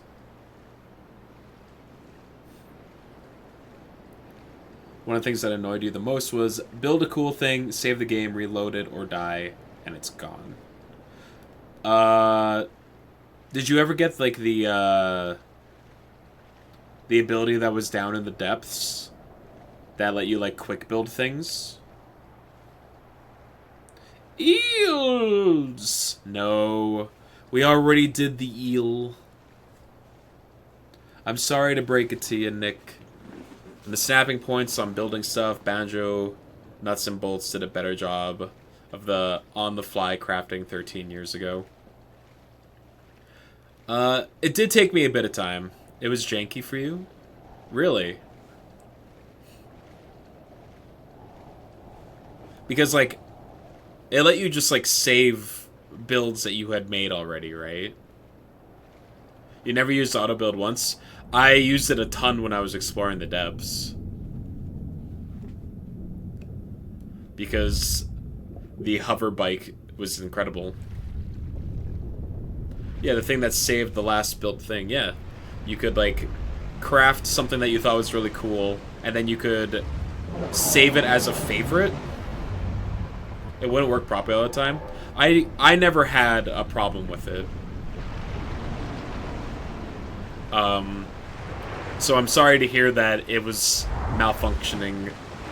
It wasn't working properly for you. That's really unfortunate.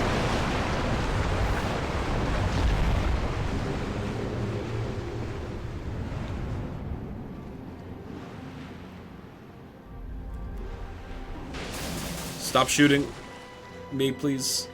I'm but a boy.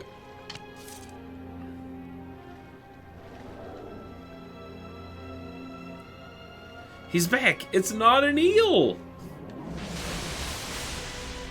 The boy. He's not an eel. What's happened? What's this? What's this? Turts? You'd drop the parts and they would snap on and snap off, or it would build the parts in the wrong order and it would fall apart. Huh. Maybe I think it might be because I used, how many lizards I've caught? 2.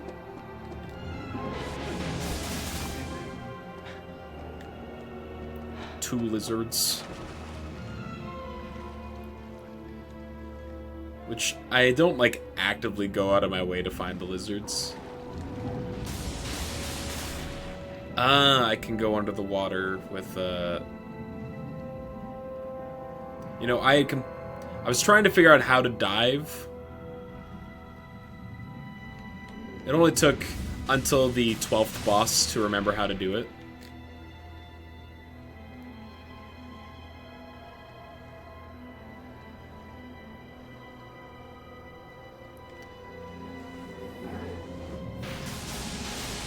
Are the lizards collectibles? So, there are 2 collectibles in the game, Ben.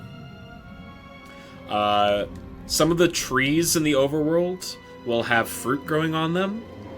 If you shoot that fruit with your apple and then pick it up, it will increase your maximum health. And there are lizards that are crawling all over the place, and some of them have a white tail. If you shoot the ones that have a white tail, they will, and you pick up their tail, they will grow a new one. Or, it will increase your stamina. I'm sorry, I'm distracted and talking nonsense right now.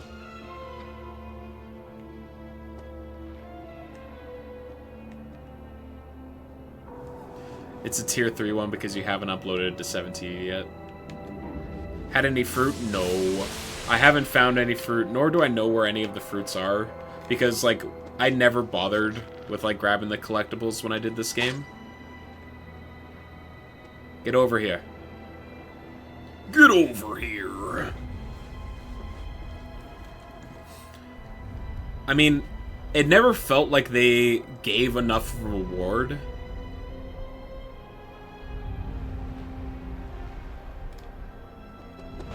to justify going out of the way to collect them. Okay.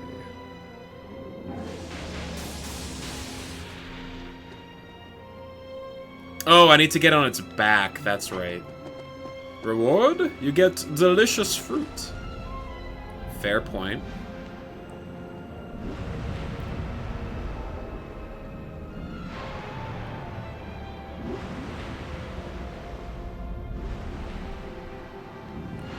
I am clipping into the large man.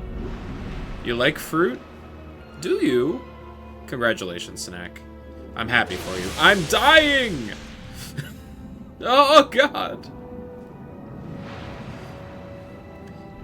Nick is fruit.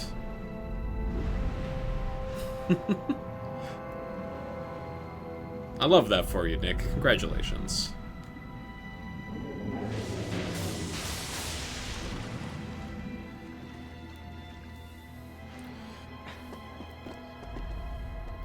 Yes, all in all, Ben, I am sorry that your experience with Tears of the Kingdom was subpar.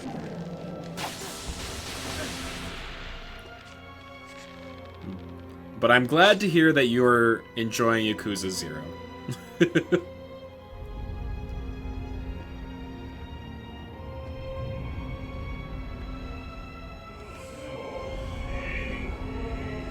Yeah. I don't need your hint. Nintendo can be sorry. Fair. This is the Nintendo apologist in me.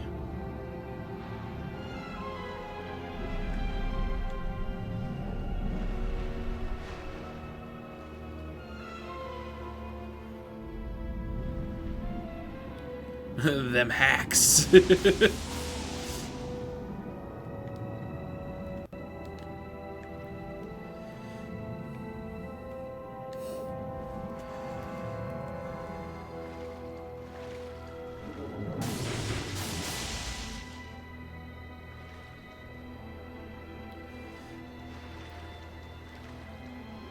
Okay, I need to lose its sight on me so that I can swim around to its back, climb onto its head, so that I can direct it to one of these things.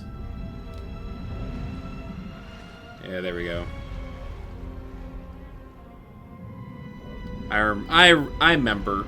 Take notes, Nick. It's gonna be on the test later.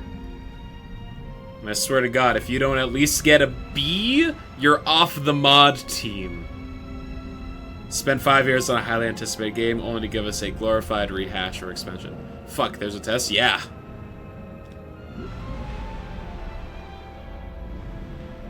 The mod squad. Mm-hmm. And if you're off the team, if you're off the mods, then who's gonna moderate the ball pit? It'll be a Wild West in here. Poncho will think he could say whatever he wants.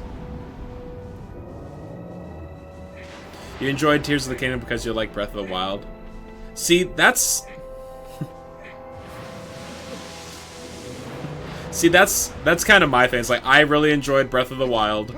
I thought Tears of the Kingdom was Breath of the Wild, but more. So, for me, I was happy with that. I can't be... For me, I can't feel that upset about more of something that I enjoyed, you know? And in my mind, they changed enough things to keep it fresh and interesting to me. You probably hated it because you liked Breath of the Wild. So I don't know about Highball Chaos. So I don't know about you guys, but I always read these like stones here as teeth, and that we're basically just like riding the jaw of this guy. Solution: make Brungo mod, and he'll have to mod himself.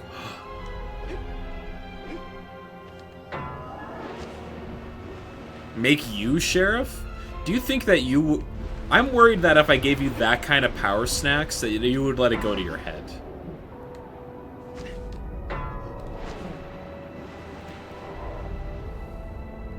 They're on his kidneys. He has a soda problem.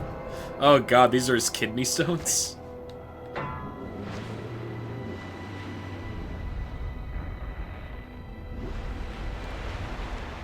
You're a nice mod. Yeah, until someone crosses you.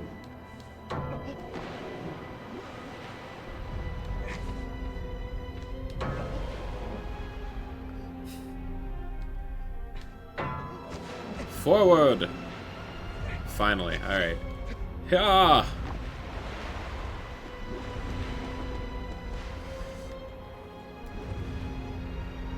Alright, now he's gonna stand up.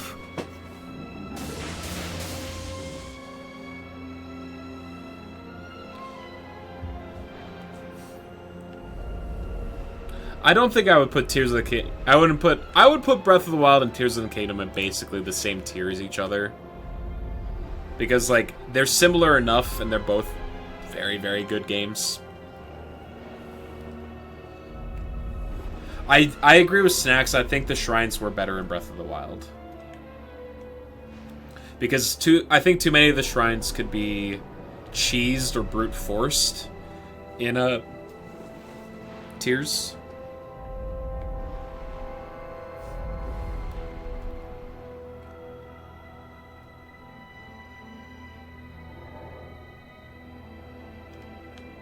All the shrines were kind of poo. I think all is a pretty strong statement to make just because there's so many of them. Like, there were a couple very clever ones that utilized the unique physics engine that Tears of the Kingdom had.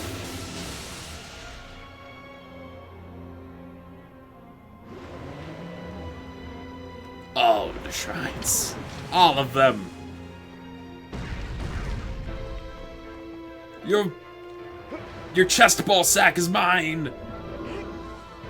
Gah! Gah! No, don't go back in the water! God bless this mess. We stand Tulin. The chest ball stick.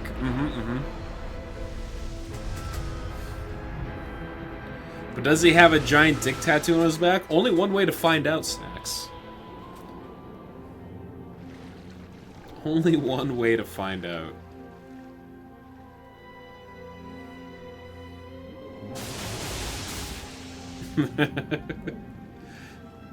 Every shrine is butts. Fine. When we get to the affiliate anniversary stream and I have to rank Tears of the Kingdom, it's gonna have to go into dog tier because all the shrines are butt. Oh, it's a perfectly average size dick? Yeah, and like some people would say that average is like better because, you know, if he has a dick tattoo, you gotta stab it with your sword. Is that docking? Would that be considered docking?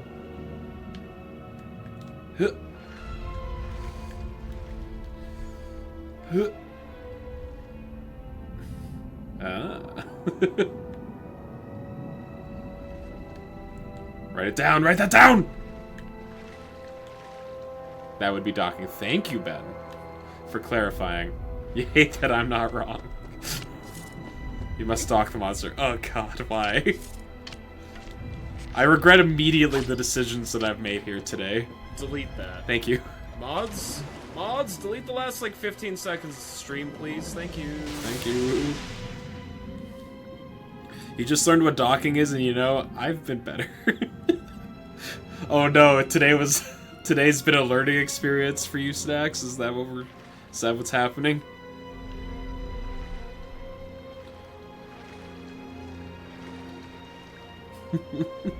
What a horrible day to be literate. Yeah, exactly.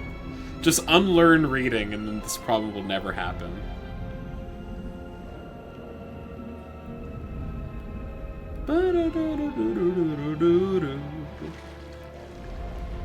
No, he's coming this way! You've always dreamed of being the big spoon, the tablespoon, to someone's teaspoon. What a wholesome aspiration. Little Spoon's where it's at. Hard agree, Poncho.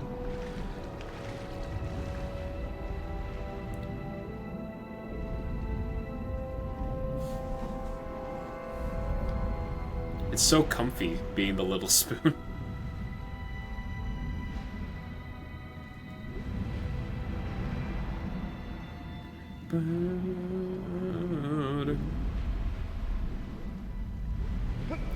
Little Spoon's Pog. Yeah. You just want to feel protected, you know?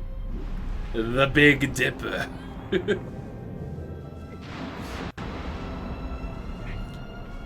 God, Strawberry's got such good emotes.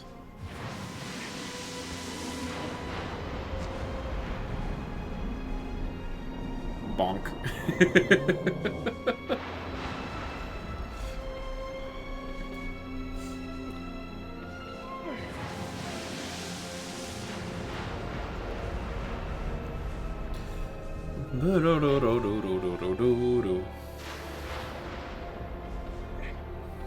Oh yeah, I guess we should talk about how good Feed Snacks emotes are, though. My God, I need to do some emo work myself. You'll be sad when your gifted sub ends. Just raid their channel every once in a while, and then you'll be at the top of their gifted sub list. That's what I've found, at least, that the channels that I've rated before typically end up giving me a gift sub. You love the dead ball stick? Well, I know! I really wish I could make it more readable, because I put a lot of work into it.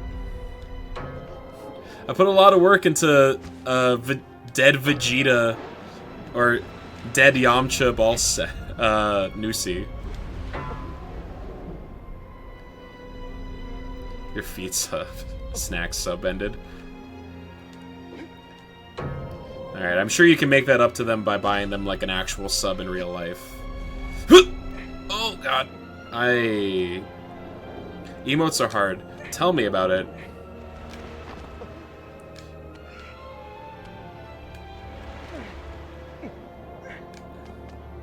You have such small space. I know, like, even my emotes that don't have, like, backgrounds and stuff. Wait. Yes, Zavis?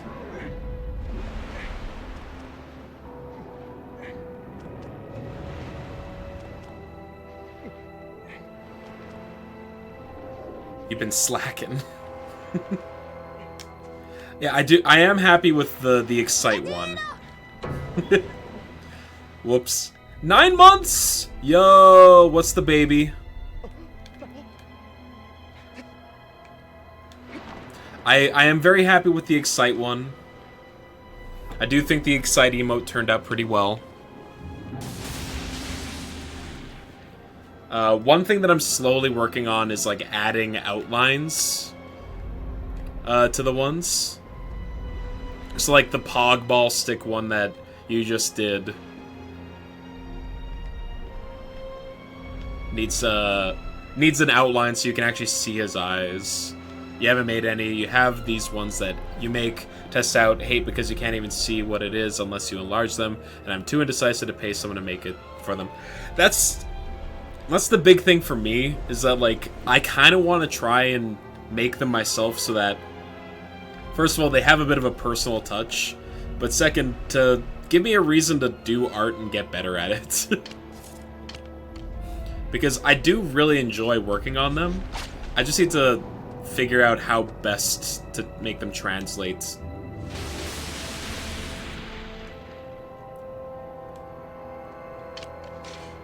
Two men can't have a female. Dumbass. Jeez. Today I learned.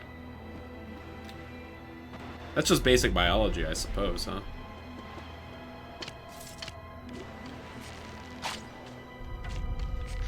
Dude, come on.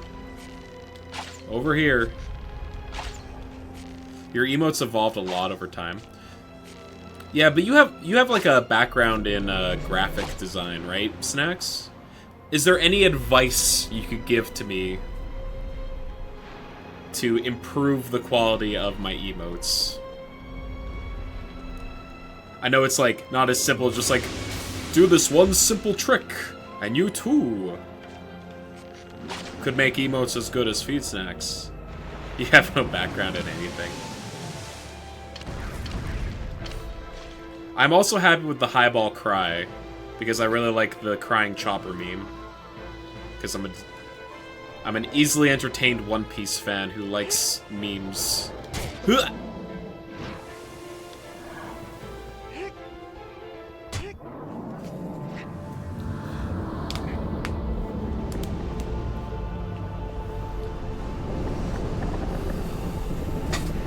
Down he goes. Remember, kids, talk to your doctor. Get your prostate checked. Make sure you don't get kidney stones. Draw a really detailed face, and then erase the details until you have a circle. Then draw 3 big circles and a smile, and you have Reggie's face. Honestly, you've done a good job making a noose have a face. Well, thank you.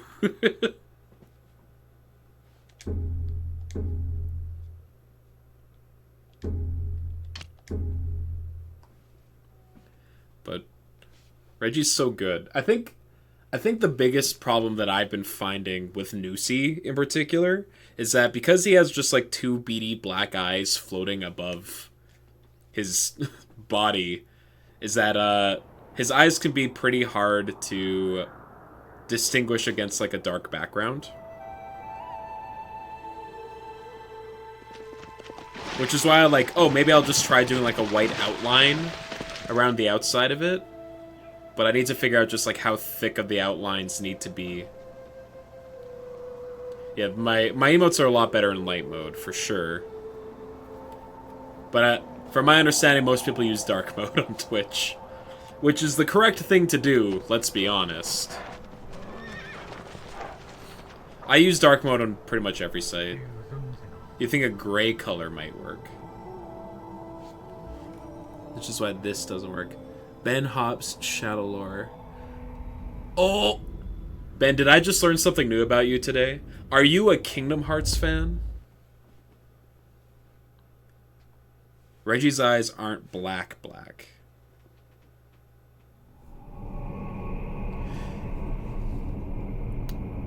So you think if I like changed Noosey's eyes to like a grayish color, it would be more readable? That's probably a good idea. That's not a bad thing, Ben. I too have suffered for my love of Kingdom Hearts.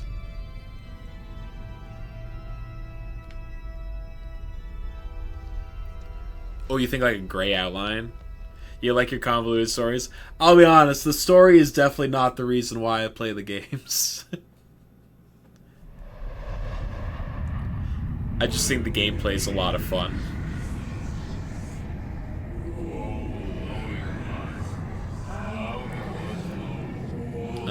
I think we can do this one, and that's probably where we'll call it. Like Metal Gear. Metal Gear's a series that I need to get into. Actually make rope outline the eyes. I don't know how well that would look, though. If you're committed to Noosey. What if Kingdom Hearts were just Goofy trying to impress Max's girlfriend with stories of his old D&D campaign? I've heard this fan theory, and I abide. Its ropes are ropes, and you have ropes for ropes. Psychomantis. Secret weapon. Metal Gear.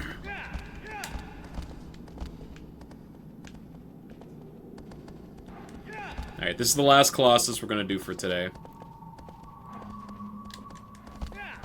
And that leaves 3 left to do for Sunday. Which means we're probably only going to play this game for like another hour or so on Sunday. And then we'll start Symphony of Night. I'm so excited. I'll need to download that. But yeah, stream's being pushed to Sunday instead of Saturday this week just because I am out of town on Saturday. The One Piece trading card game has a pre-release for the new set that's coming out, and I am going to be playing in that because I am a giant fucking wiener who's just can't say no to spending his money on pieces of cardboard.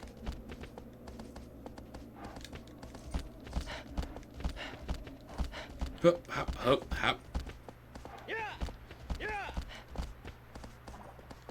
Did you watch the Netflix show? So I've been watching it with my sisters and brother-in-law, because I've converted all of them into One Piece fans, and we are 4 episodes out of 8 into the series. We've been watching like 2 at a time.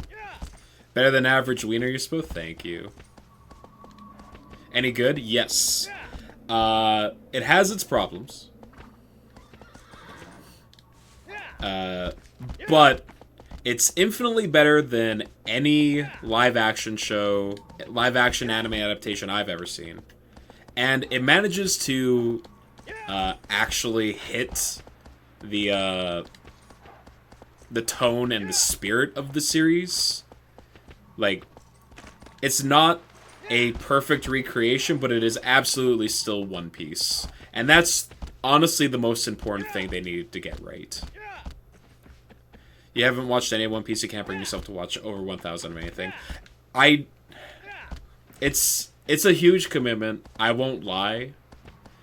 But I adore the series. And I think the best piece of advice I could give to someone who wanted to get into the series but is daunted by, like, the length is that it's not a marathon. It's a journey, as corny as it is to say. And, like, stressing yourself out with, like, trying to get caught up to it is just, like... You shouldn't approach it in that kind of matter. Just, like, take your favorite TV show of all time. And now, imagine that there was a ton of it. Just an endless amount of it. You still don't get why make these adaptations outside of make money. I would agree with you most of the time. But this show, if you see interviews with, like, the cast and the showrunners and anything like that, it's very much... There's a lot of passion involved in it. Like, the creator of the Netflix adaptation went to the creator of the manga, Oda, and basically, like, sat him down and was just like, I want to make this show so that more people can experience this story. It was... Yeah, there's a lot of money involved in it, and One Piece is extremely successful and does make a lot of money, so I assume that's why Netflix was like, hell yeah, let's go along with it. Why bother if you're just doing the same thing? So, that's the cool thing, is that, like, they're making their own unique decisions for it, because it's such a long series, they have to, like, alter the adaptation, not just for, like, story pacing purposes, but also for, like, budgetary reasons or whatnot. And it's, as someone who's, like, got a very deep understanding of the source material, it's still its, like, own unique thing. And I think anyone who is a fan of the series would enjoy it.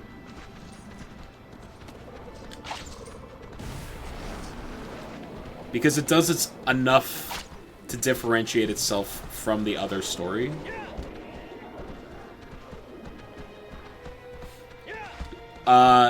I agree with that sentiment, Ben. I do think that some of the costumes that people wear do feel a bit too much like cosplay.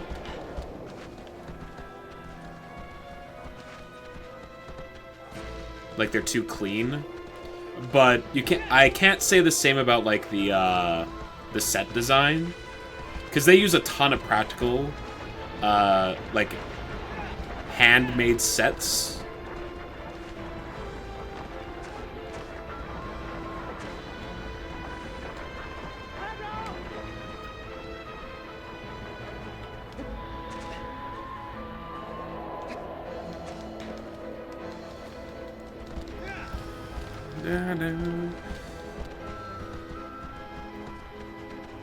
With really clean shave lines on colored beards, sideburns. Yeah, they're...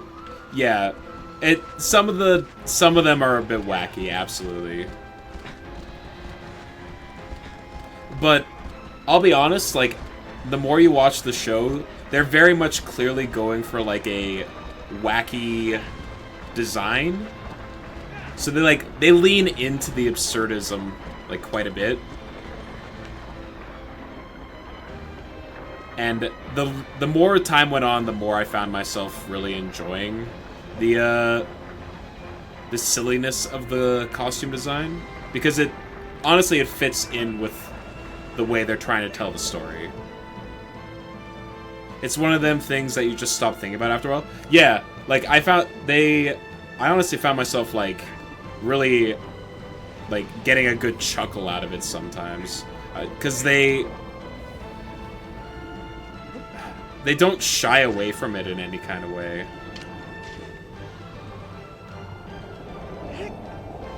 Like, one common complaint I see people have about modern cinema these days is that, especially with like something like the MCU, they're very tongue-in-cheek.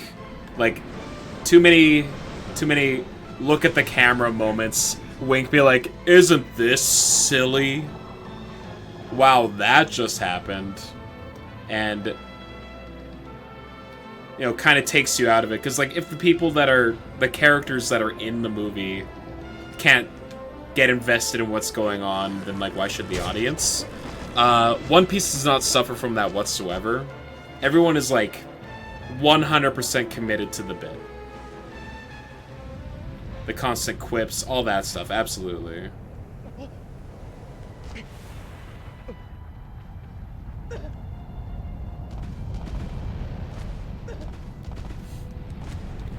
Yeah, like, it's like this specific style of, like, overacting. And it's not, like, it's not bad style of overacting. It's like everyone's just, like, giving a very over-the-top performance because that's kind of what the series is going for, right? And you could tell that the people involved in making the show and, like, acting the show are just having a fun time making it and doing their performances, which was just very refreshing.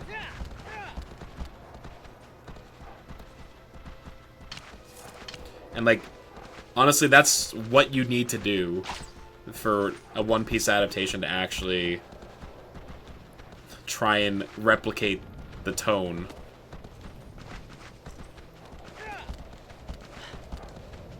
As a very big One Piece fan, I can safely say that the adaptation is good and worth watching. And, like, yeah, maybe I'm, like, more biased because I'm so invested in the story, but I was also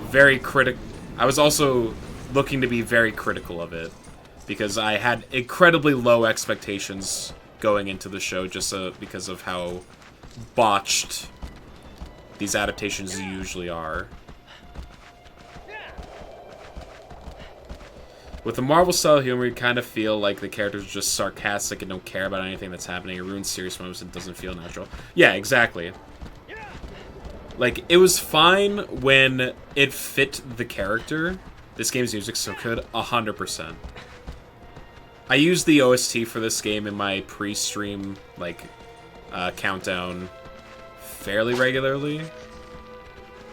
Just because I adore it. Yeah, like, I think it's fine if, like, the quippy, sarcastic nature is within the character. Like, you know, when Iron Man did it, it made sense. Because that's just, like, the character that's who Tony Stark was as a person.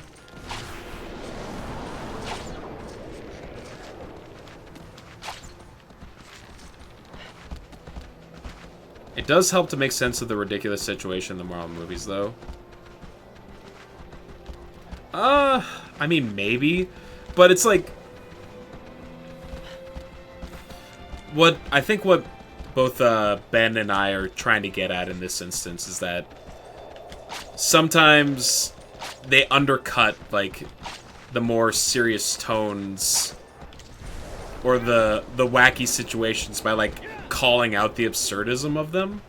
And it's like, yeah, I understand that there aren't, like, actually killer robots from space or whatever.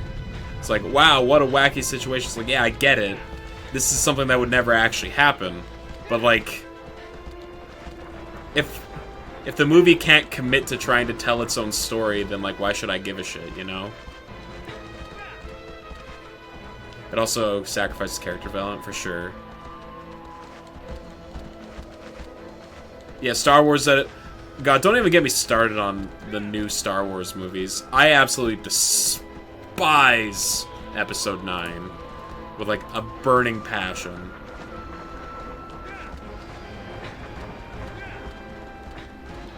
And they just keep leaning into it. Yeah, 100%.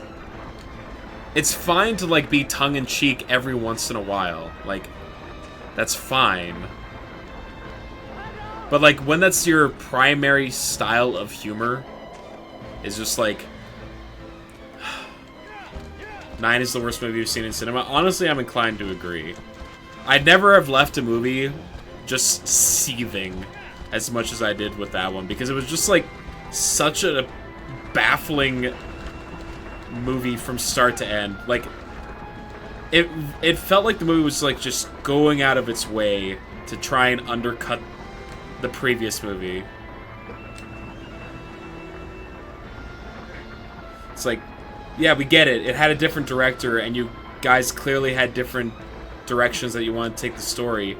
But, like, could we at least try and, like, salvage the story that you people are creating? No? Okay.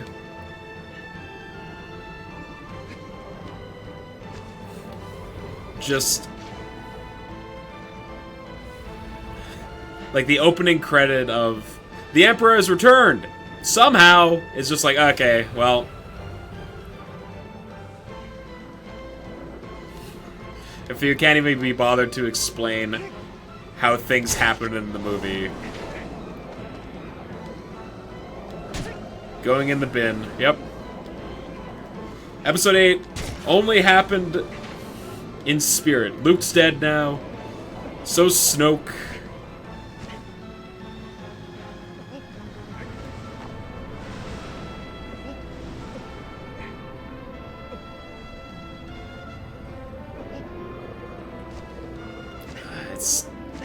I saw it in theaters.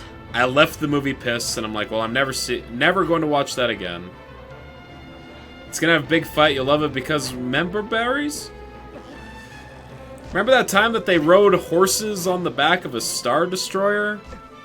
Remember how Emperor Palpatine had like 50 Star Destroyers just chilling in a black void somewhere with enough people to man and crew all of them? Why? I don't know. Fucking, you guys like Star Wars? Point at the thing that you recognize and clap. Point and clap.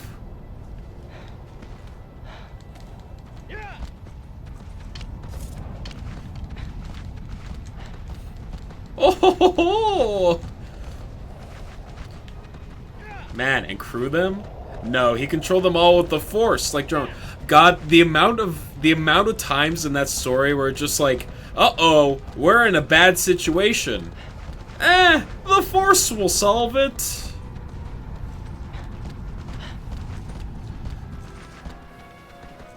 Oh, I love the Emperor. He had infinite power. Oh. Fuck Star. Yeah, like it turned me off. Do it. Do it.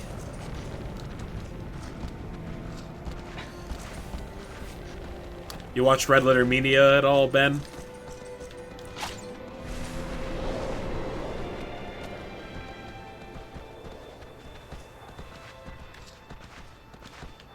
Ooh. Aim for the sacks. I do. Yeah, I could tell. And that's I respect the hell out of you for it, because Red Letter Media just all around A-tier content out of those men. Never have I related so much to just tired as much as I do with those guys.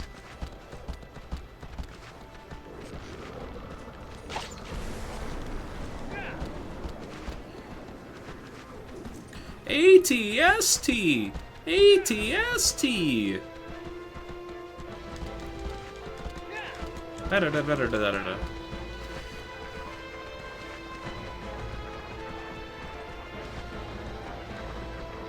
Come on, Agro. Agro, come on. How do I feel to live long enough to see all your favorite franchises go down in flames?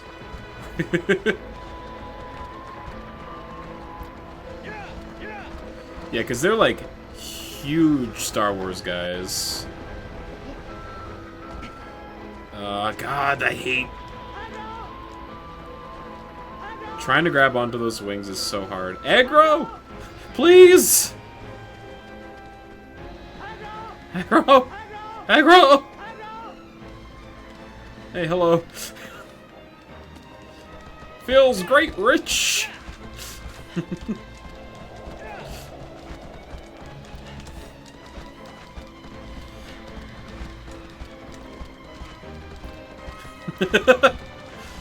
God, Rich Evan laugh. Nope.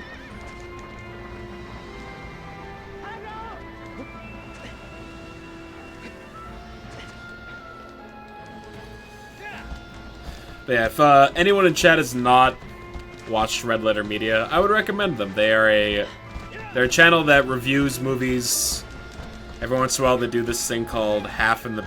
or, what is it? The Black Spine videos, where they just, like, will watch random VHS tapes that just, like, don't have labels on them. And they're always bangers. Just so many jazzercise videos from the 80s. Or telemarketing scams.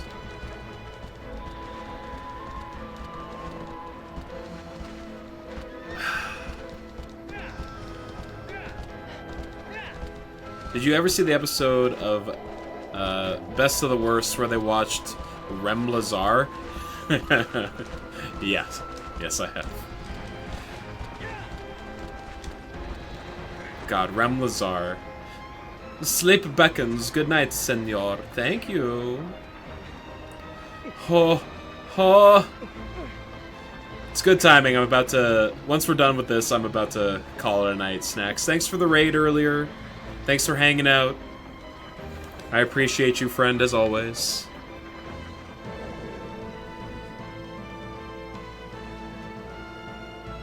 Oh, my character does not like being on the tip of the swing. Bye-ball stick. Oh, the dermatologist roll a VHS, and they bought Rich one for his birthday. See ya Sunday? Hell yeah, looking forward to it.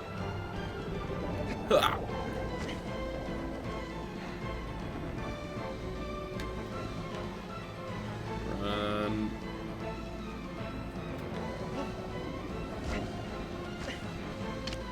Rem Lazar caused 9/11!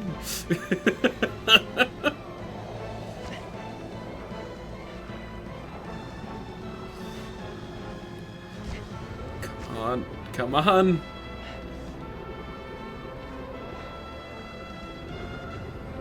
You got this, buddy. Come on.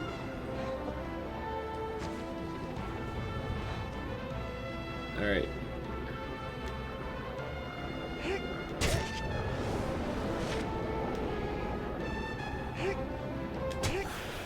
Whew.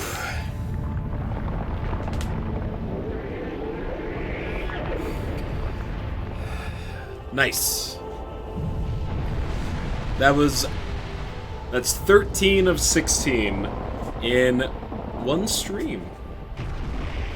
Red Letter Media are probably one of your favorite YouTube channels. Yeah, I haven't watched their stuff in a while, but like every few months I just find myself gravitating back towards their videos, just binging a bunch of them.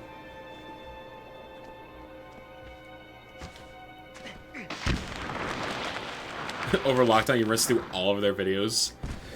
Incredible.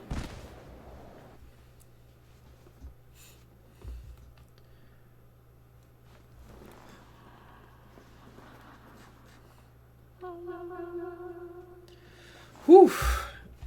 That was a fun stream. I had so much fun revisiting this game. It's just as epic and fun to play as I remember. And it's definitely a lot shorter than I remember as well, but I think that's just kind of true of everything from the past. Cool. Who are we rating? Who are we rating? You know what? Let's send some love Broncos way. Some of the ones you watched are no longer on their channel because the people they had on, I guess, turned out to be really, really bad people. Oh, God.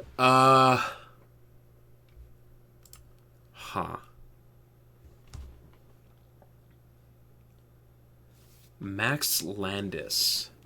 I don't think I watched their video with Max Landis, unfortunately. Or, I guess, fortunately, now. The only guest videos of theirs that I've really watched are the ones with Macaulay Culkin, because, I mean, how can you not? Anyway, thank you again for the raid, Ben, and thanks to everyone who hung out today. Like I said, I will be back on Sunday to finish this off and start some Castlevania. So, I hope you all have a good night, enjoy the rest of your week, and I will catch you later.